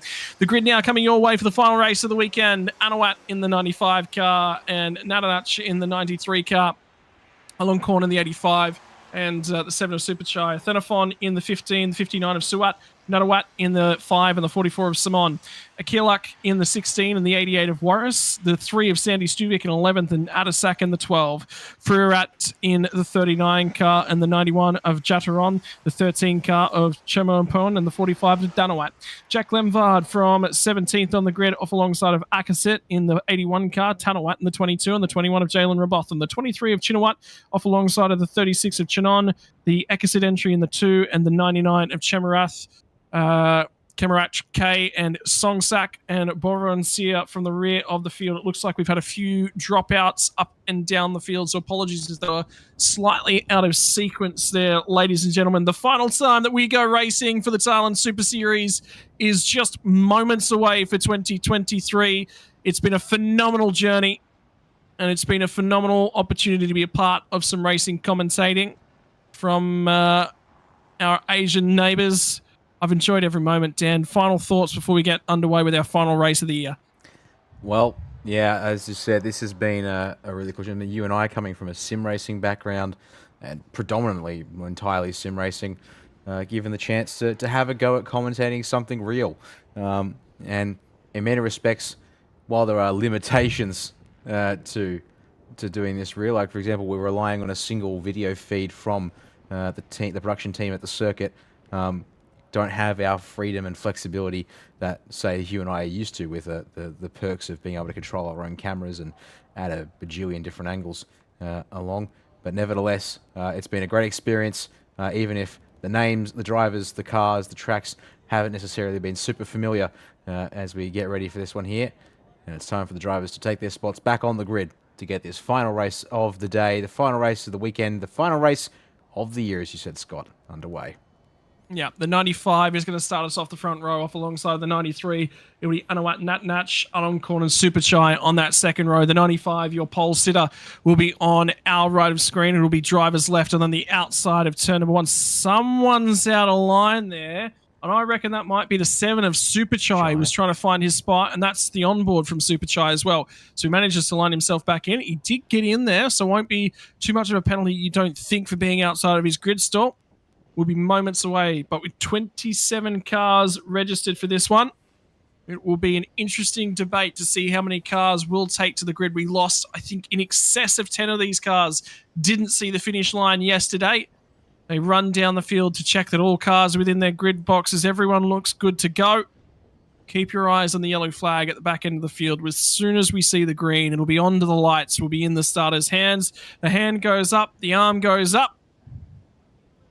And that says that we are about to go green flag racing, ladies and gentlemen. The final green flag of the year. We're going to see 5 lights come on. We'll see them go off. Can the driver on driver's right, Anawak, can he get the good getaway that he was looking for? How's the drive for Natnat? Alan Korn and Super Chai. And it's going to be the driver off the second road. It's them lighting up the rear tyres in the 95. And all of a sudden, Natnat has got away to a blinder of a start. Round the outside, though, now comes the 95. And for the 93, it was a bit of a slide in the middle of turn number 1 as he tries to build some tyre temperature. So the 95 grabs things back. But keep your eyes deeper in the field. No, the 95 has dropped a number of places. No, my apologies. It'll be the 15 and the 85 that I was looking for a little bit deeper in the pack. Super Chai on the outside of the rundown into the turn number 3. And how about the start from Sandy Stuvik, 3 wide on the rundown into the outside of turn number 3. They all managed to settle at 3 wide, bulk of the rows down through the pack, as we see 26 drivers make the start of this race. And repairs after yesterday, we only lost 1. There we go, full throttle on the run from turn 3 to turn 4. There's a lot of double file in the back of the pack. They've got to get themselves in line now for turn 4 in the first. So you can see there, a couple of drivers, still flirting with the track limits as we're almost 3 wide into turn 5, but they will have to file out there. It's Stuvik around the outside, looking for, what would that be? About 5th place as a car very slow on the inside of turn 5 and 6. And a car wobbling. Which truck might that be there? We see if we can pick this one up. Still got drive. 85, by the looks of things there at Alongcorn. As way out off the road there at turn 7. We've got another one of our Class B trucks there. Now has to find a way in at turn 8 to rejoin safely.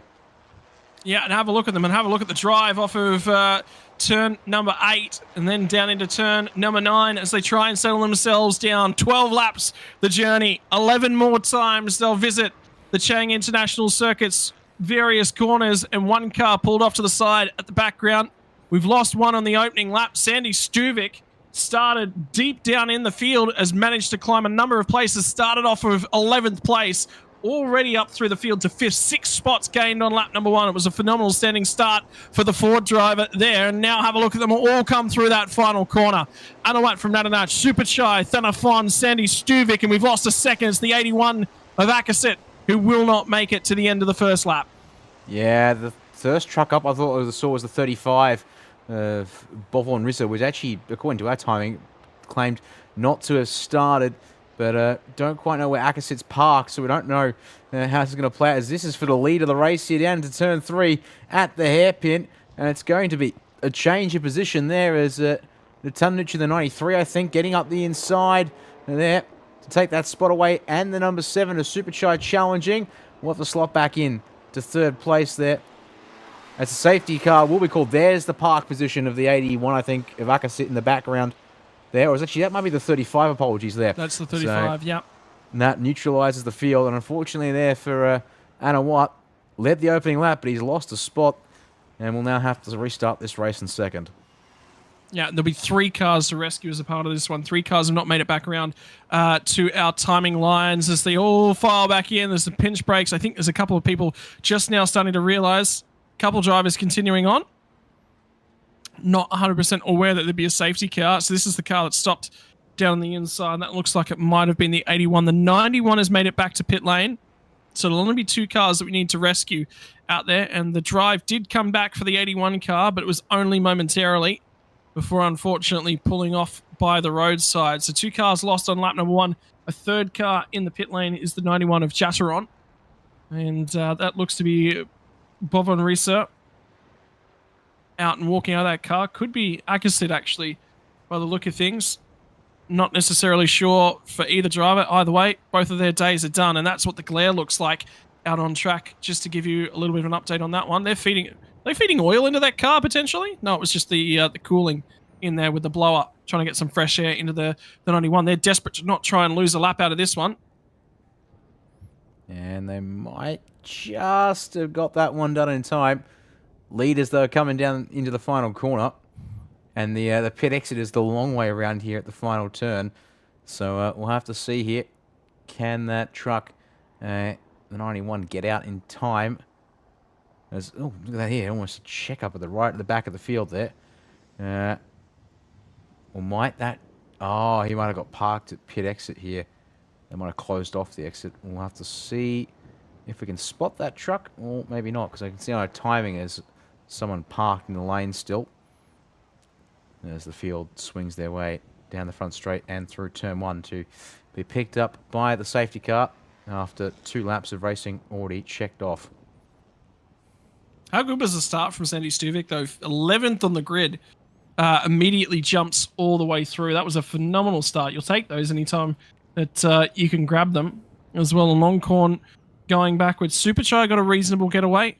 And how the wheel spin from the 95 as well from Anawat was phenomenal. It was so much wheel spin from the 95. How we managed to rest that truck back and not lose a boatload of spots. The 85 was drifting on that opening lap as well. And that's how many cars, 27 cars, took the start of the race here for the final race of the season for the super pickups. You know, it would have been 49 cars, Dan. 49 cars on a racetrack if we had A, B, and C out there together. Yeah, I think, as you said, has to be limits to your imagination, and 49 trucks, especially when it's not a big circuit, it's not a special endurance race that I guess can accommodate extra cars. This is a 12-lap sprint that needs to probably be somewhat contained, as it were. And hey, we get twice the fun here on the broadcast because we get 2 super pickup races per day. So that's the best reason, Dan. There you go. I think that's a fair trade-off we get to have. How good's the category support, though? We've seen it from the fans all weekend long that this is a highlight of their weekend. We've had interest in, how much does it actually cost to buy a super pickup and operate a super pickup outfit. And by the way, we've passed that information on to our crew. We're trying to get some information back on how much it does cost to run a super pickup car as well. First and foremost, you can't just buy one of these things and take it racing. You've got to lower it a little bit. Then you've got to add a frame to the rear trunk of it because you need some downforce to keep those rear tyres pressed into the ground. And building those frames, there's a couple frames where it's just sort of run a bar across. There's a couple frames with some custom bends in them as well. Safety cars coming back to the pit lane, by the way, at the end of this lap. So we will get back racing with 9 laps left to run for 2023. And we'll do a quick walkthrough up and down the field. 93 from 95. So Nat Natch from Anawat, 7 of Superchai, the 15 of Thanafon, 3 of Sandy Stuvik, 5 of Natawat, 44 of 7, the 23 of Chinawat, the 41 of Jack Lemvar down to P9, 59 of Suat, the 16 of Akialak, the 8 of Adasak, 85 of Alon Korn was up on the front couple rows, dropped a ton of spots on that opening lap, 13 of Shemalon, the 88 of Warris, 92 of Songsak, 99 of Kamarach, the 45 of Danawat, 22 of Tanawat, 21 of Jalen Robotham, 39 of Firawat, 36 of Chinon, the 2 of Ekasit, 46 of Nunaporn, the 91 has returned to the circuit, and the 81 has made it back to pit lane, by the way. So the 91 of Jataron is going to be 1 lap down, unfortunately, and effectively not competing for position anymore. And that is the safety car speeding away from the field. Your leader is the 93. Who will have control of the field, and the race controllers for one final spin on the weekend noted what we saw as well in the passing under safety car. So all of that is being investigated in due course. All right, well, unlike the Class C trucks, we're not chasing the safety car down. Nope, they've gone. Never mind. They're on their way. Safety car gets the pit lane pronto because here comes Nutanuch to lead the field back to the green flag here at the Buriram International Circuit for our final race of the day, the round, the year, the round turn 12 here. You can see they're trying to get the trucks pointed in the right direction for the front straight. Couple of liberties being taken with the track limits there as they restart. Stuvik under pressure there in the background from maybe Nathawood, I believe it is. Number 5, and in fact, almost around the outside there, do they see perhaps as we're focusing a little further up ahead. Almost tried, but maybe crossed under as well. As after a great lap 1, Sandy Stuvik coming under a bit of pressure, to say the least. Trouble, the 22. Is that Jalen Robotham by any chance? No, it's not. It's his not. teammate? It's the other teammate, yeah, Tanawat. So Robotham's still in this one. And Stuvik's lost 2 places on the run down to turn number 3, not getting the drive. The 44 was in deep there as they got down to turn number 3, Simon. And now the 5 gets on way back through, and Stuvik trying to find some drive in the number 3 car as well. And here comes the 23 to come back and have a go. It's the Chinawat car as well. The race leaders on the way down, 93, 95 for Nutnudge from Anawat. And passing under safety cars being concluded with no further investigation or no further action necessary. So you're going to leave it as it is. The 7 of Super Chai was quick all the way back at Bung Sen. I remember him rubbing panels and rubbing doors with Jack Lemvard later on in the piece out of turn 1. And Lemvard had a car right up and over his front tyres as well. It was one of the biggest moments that we saw of the weekend. All the way back there, and keep your eyes in the background as well, because they're all over each other in the final race of the season. It's all on for line honours. The championship be damned, because for these guys it's about on-track honours. And have a look at Super Chai. Might be Super Chai, but it's super wide in the rear end of his Isuzu all-new D-Max. Working their way down to turn 12 once again. Looks like our top 4 here are the breakaway at this stage in the races.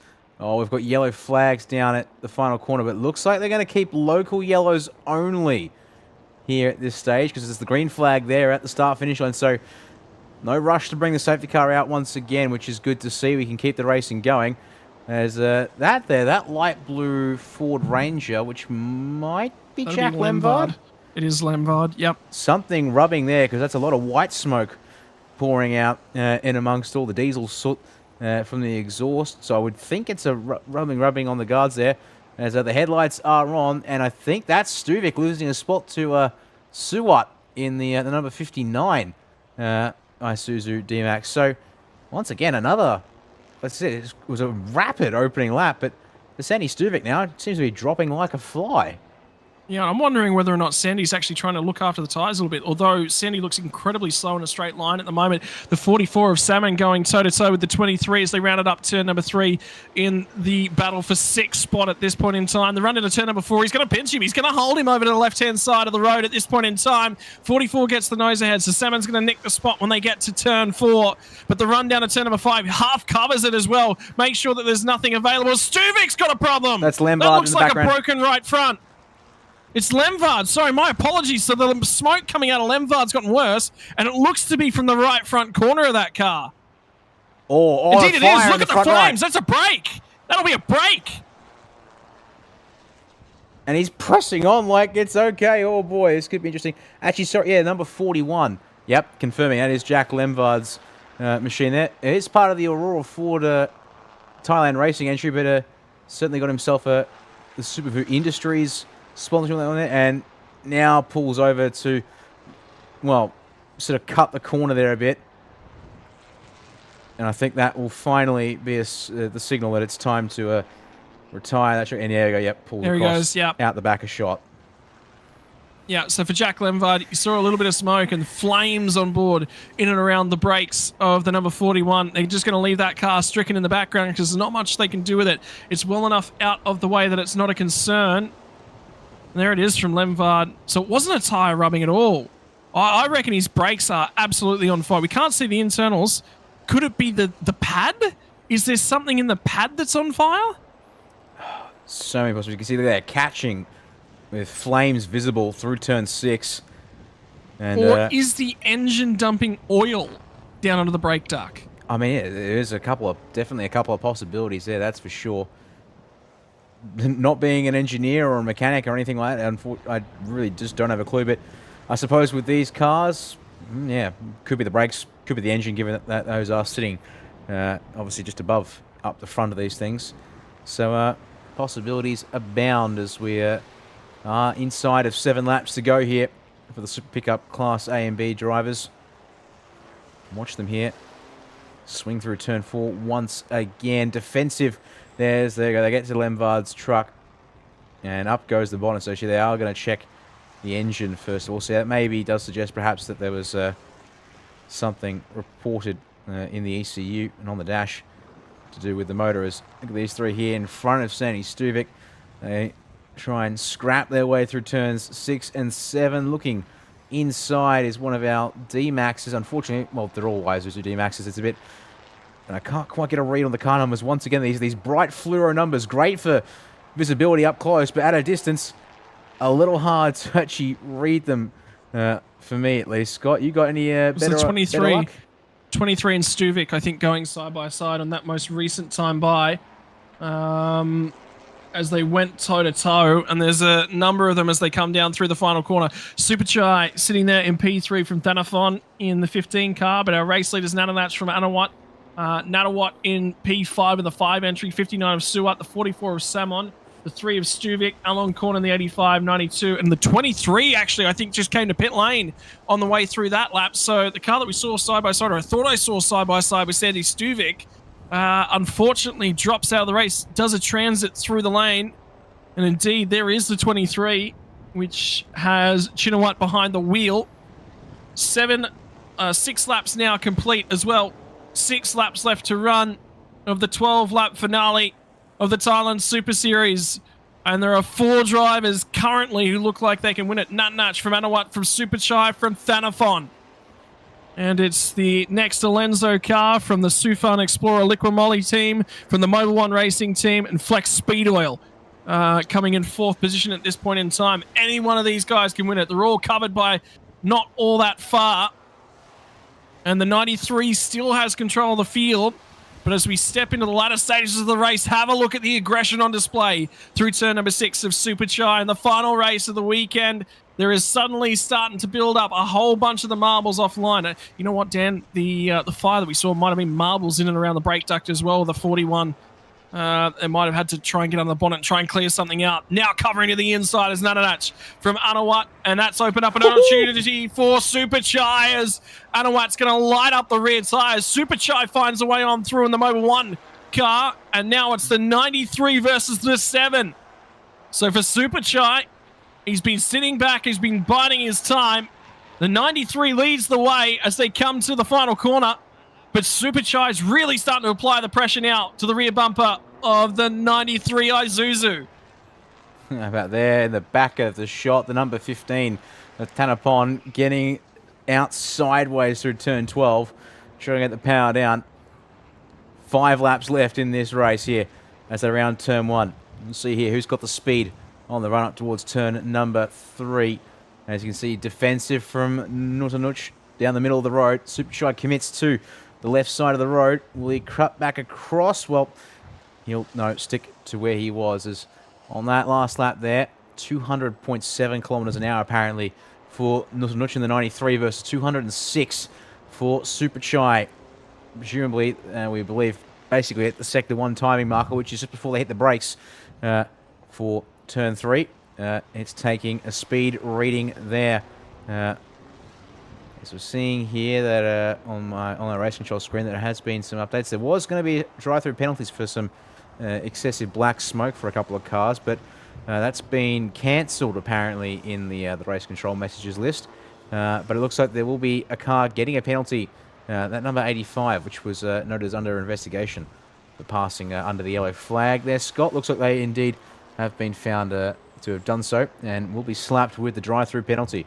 Number 85, therefore, Alon being Alon Korn, unfortunately sitting P7 when he crossed the start-finish line in this battle pack here, to be precise. And in fact, focusing on him right there in the black and fluoro yellow.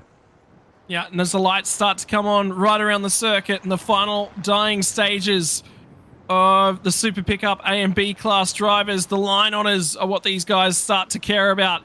For Super Chai, he's been quick over the last couple laps, and now we focus in on the second pack as well, because Alon Korn, I think, just got by both Suat and Natawat as well, because Natawat was no longer leading that battle pack as they ran down to the final corner. Your race leaders, Nananach, is still leading the way from the number 7 of Super Chai, and Anawat is still there and still in contention as well. Thanafon's just barely hanging on to these guys, but if his tyres start to let go, he might drift a little bit further back. And was that flames out the rear end of the 95 car I saw there for just half a moment? No, my eyes might have deceived me, because here comes Thanafon, who's found a run through turn number 1.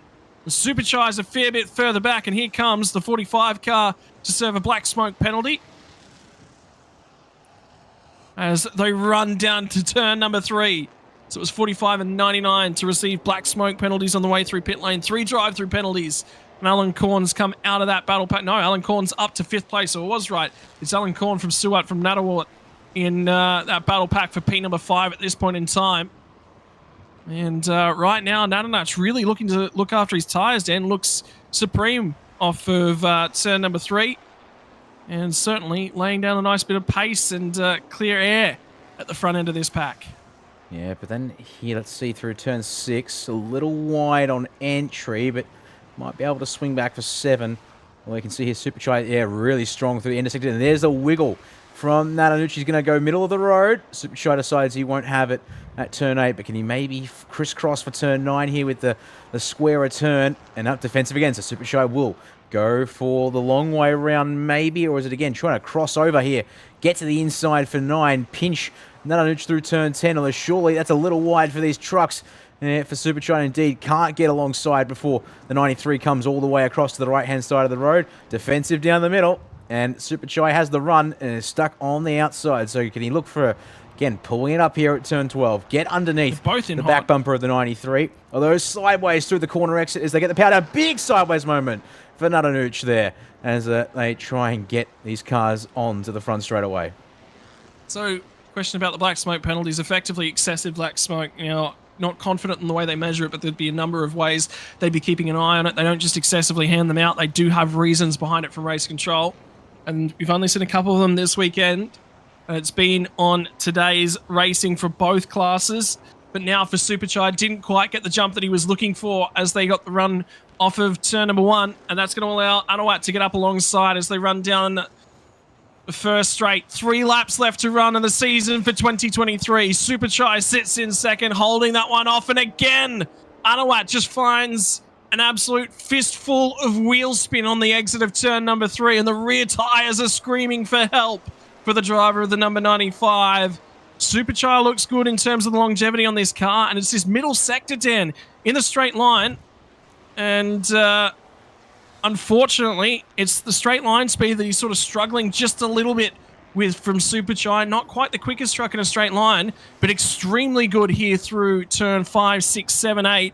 And that allows him to have an opportunity at turn 9. And now he's a little bit closer than he was last lap. He's a little bit closer on the run to turn number 8 this time. Maybe he can get alongside on the outside. Nope, not quite an opportunity. He's going to present itself at the entry to 8. There'll only be 2 more opportunities down at this section of the track. Forces again the cover when they get down here to turn number 9. He tried to go around the outside at 10 last time by. This time lights up the rear tyres just a little bit. He's rotating the car nicely through turn number 10 as they get to the crest to 11. He's just about alongside his Superchai. He might look to cover him. He's going to force the block as soon as they come off 11. He's got to cover him and get to the inside as the 93 of Natanach. And now they'll cross back. And last time, Superchai struggled for grip and traction off the final corner. This time's just a little bit better in terms of things. And here comes Anawat, who got a great drive, albeit got some wheel spin as well as they got off the last corner. Down into turn number 1. To the inside now for Anawat. Gets the job done. He's got P2 away, although there was a little bit of a breather, the throttle there, as they got through turn number 2. And now Superchai's back alongside. Still wants to see if he can have a crack at this race win, although the 95 of Anawat's starting to hold some really good pace on the run down to turn number 3. And just there at the bottom of your screen, 4 cars, black and white flag for exceeding track limits. They're on there, had their warning, and one of them is Superchai here. So the number 7, Anawat again at turn 3, cannot get that 95 to exit out the corner in a straight fashion, which just means he kills any kind of momentum up towards turn 4 here, which is not giving him any hope of defending his position at all. And, well, taking it away. Yeah, Scott jumping in there to the YouTube chat. Unfortunately, we don't know the exact sort of limits, rules around how the black smoke is monitored and how much is too much, as that was a wobble for Superchai through turns 5 and 6. He's now throwing caution to the wind to try and catch up to Natanucci, because, yeah, best through this section of the track. And you can see there, goes to the edge of the curb, just past it, then immediately tries to throw it back onto the track to make sure keeps it within the lines. And seeing if he can hunt down this 93, but I don't think so. Not from this far back with 1.5 laps to go. And I tell you what, I think the goal, is that an engine just expiring? That's a lot of smoke, and that's not coming from a tyre. It's the most loaded section of the track, but for the driver of the 93, he's pulling across to the left-hand side. Superchar's going to get it. I got the feeling from the 93. He was trying to back them up into the 95 and the 15, so results are going to change in the last lap here as Nat steps aside. There was heart and mouth stuff earlier in the previous Super Pickup races. Our race leader lost their engine. It's happened again, and Superchai leads the way. The 93's coming to the pit lane. Race is done for Nat. Unfortunately, what was looking like he just had to get through that last lap, and he would be a race winner on grand final day here in Thailand. But now it's going to be Superchai who's looking to hold things off, and have a look at the headlights of Thanathon. Could you imagine? He was just barely managing to hang on to the back end of these guys. If he sneaks through and grabs the win, because these two get into each other. Yellow flags as they get down to turn 3, and we might have had another truck expire as we get down to this section of the racetrack as well. And once again, Anawat cannot get the power down. That might just have done it for Superchai. We don't know what's happened down there at turn 3, which means that that's just forcing the local guys, so there's no overtake opportunity at the hairpin.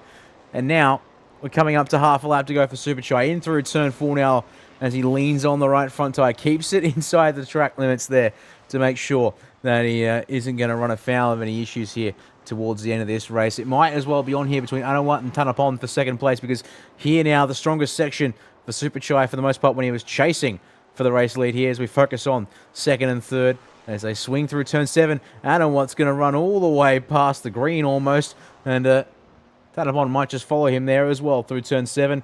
Now just 4 corners left in this one here, Scott, as they ran out through 8 and up to 9. Yeah, Superchai looking dominant, has not won a race this season for the number 7 driver. He's been a fair way down. There's 2 DNFs that have plagued his season from the first race of the year, the second race of the year, sorry, the first round of the year, and the previous round, race number 6 as well. But for Superchai, he's going to win one in the last. And how cool is this? Seeing Thanathon, he's won 3 races. He's won 4 races this year as Thanathon. He's going to be a season champion and finishes on the podium at the last race of the year. It's going to be a drag race to the line. Superchai wins it from Anawat in the 95. And Thanathon brings it home. The 85 and Alon Korn does not come to the pit lane to serve his penalty for a drive-through penalty. He is going to drop through the standings, so P4 will not be going to the driver of the 85. Somsak comes through. Unfortunately, Suwat manages to come home in P6, becomes P5. Salmon will get home in what will be 6th. Ekasit in 7th. Natawat in 8th. And waiting for Warris or Chinawat. It is going to be Warris who gets home in 9th, effective P9. And the final race of the calendar for your 2023 drivers, now putting on an expression session. They don't need those rear tyres. It's just about the same racing line they use through there, lap after lap. And look at the celebration for the driver of the number 7. Superchai wins on grand final day in Thailand. What a race to wrap up the season. Yep, nicely done indeed. Did end up falling his way a little bit when we thought maybe he'd lost his chance to go for it. But you've got to have the truck underneath you. You've got to be able to look after it as well as the driver and make sure that you can make it to the finish. So certainly a bit of that out there, it seems tonight, unfortunately. As there we go, yep. Letting the... Come on. I want to see a proper slide here, gents. Let's let the car get proper loose. How about it? Well, that's your race winner there from Superchai and your champion of the season in the 15 of Thanathon. Anawat managed to come home in 2nd and split the difference between those 2 drivers. Thanathon came home in 3rd. The Super Pickup Class A drivers was Superchai from Thanathon from Songsak in the 92 car to come home in P number 3 for Class Honours. We'll see it in just a moment. The Class B rated drivers, Anawat in P2 overall, manages the class victory. Alon Korn came home in P2, but that one is going to be decided in the steward's office. The 59 of Suwat comes home in 3rd on the track, and the 44 of Salmon is actually going to potentially be your 3rd place driver. Yep, there we go. It's just updated now. It's just updated now, yeah. So I can tell you there was a penalty to be applied, a drive-through penalty for the driver of the 85. I don't know whether or not he knew that he actually had a penalty coming his way. Maybe not indeed, given that he carried on there without any fuss. And for one final time for this weekend and for the year, your highlights from the Thailand Super Pickup Series, our Class A and B drivers. As always, taking a chance to say hello to the cameras, smile for the fans, and get ready to go racing here from Chang International Circuit, Scott. And various ways the drivers go about it is always a delightful sight to see as the racing gets underway. And then, of course, standing start for these trucks here. You can see, look at that there, trying to come across from the left to the right to get up the inside of turn 1. We got through turn 3 cleanly, despite the 2-3 wide action there, and certainly the action carried on. Look at there through turn 6. Sandy Stuvik getting up the inside and making some great progress, you said, in that opening lap. Unfortunately for him, it then sort of went backwards from there. And we had to bring out the safety car early as trucks broke down on lap 1. Yeah, so they managed to get those pulled to the side of the road, and unfortunately for the drivers, that would be the end of their 2023 Thailand Super Series on behalf of B-Quik. The racing up front, though, was phenomenal. The 93, the 95, and the 7 of Super Chai. And it was this. It looked like it was a brake drama from the front right-hand corner of Jack Lemvard's Ford Ranger. He wouldn't finish the race, and you're about to see the thing go up in flames right about there as it all comes alight. And that's just how the cookie crumbles, unfortunately. Stuvik was just ahead of him, but then how good was this racing from our front 3, our front 4, which would become a front 3 as the engine expired on the number 95 car. The number 93 car that did lead us back. That's how good and how close the racing was between these two. All of a sudden, Anawat showed up on Super Chai and applied a glorious amount of pressure, which meant that couldn't stay with our leader at that point in time as 93. 23 and the 88 were lighting up those rear tyres as neither of them could keep it on the ground. And then all of a sudden, our race leader blew up just over a lap from home. Didn't quite make the finish, made it 11 laps to the good. And then Super Chai lights it up out of the last corner, dominates in that final sector, that middle sector of the lap, so dominant, defended it off, and everyone gets home. Your series winner in your Class A and B overall outright. The 15 car of Thanafon gets home to take line honours right across the season. So I'll just take a quick look at your B-class drivers as well. It was Alon Korn, who is super dominant right throughout the season. Probably good enough, even with the poor finish in the final race of the season. Will come home and clean up your Drivers' Championship. Didn't want to serve a drive-through penalty. Dropped down the field as a result. But still good enough for the driver of the 85 to get home and clean up the title. Well, that is a good way to wrap up the season there, I have to say, as the interviews begin here trackside for our drivers on the podium here with Goody and the local commentary team for the local audience. And unfortunately, that's going to have to do us pretty much here, Scott, for the weekend and for the race with no audio coming through. Unfortunately, not much we can do with this one here, but reflect on what the year has been. We were brought in along the way in various bits and pieces, as it were, for this English broadcast of the B-Quik Thailand Super Series in 2023. And whilst unfortunately not been able to be there for every single part of it, has certainly put on a fun show when I have been able to be part of the action here and be able to just sort of talk through it and try and explain what's going on out there and share this racing action with you from here in Australia to all the way around the world.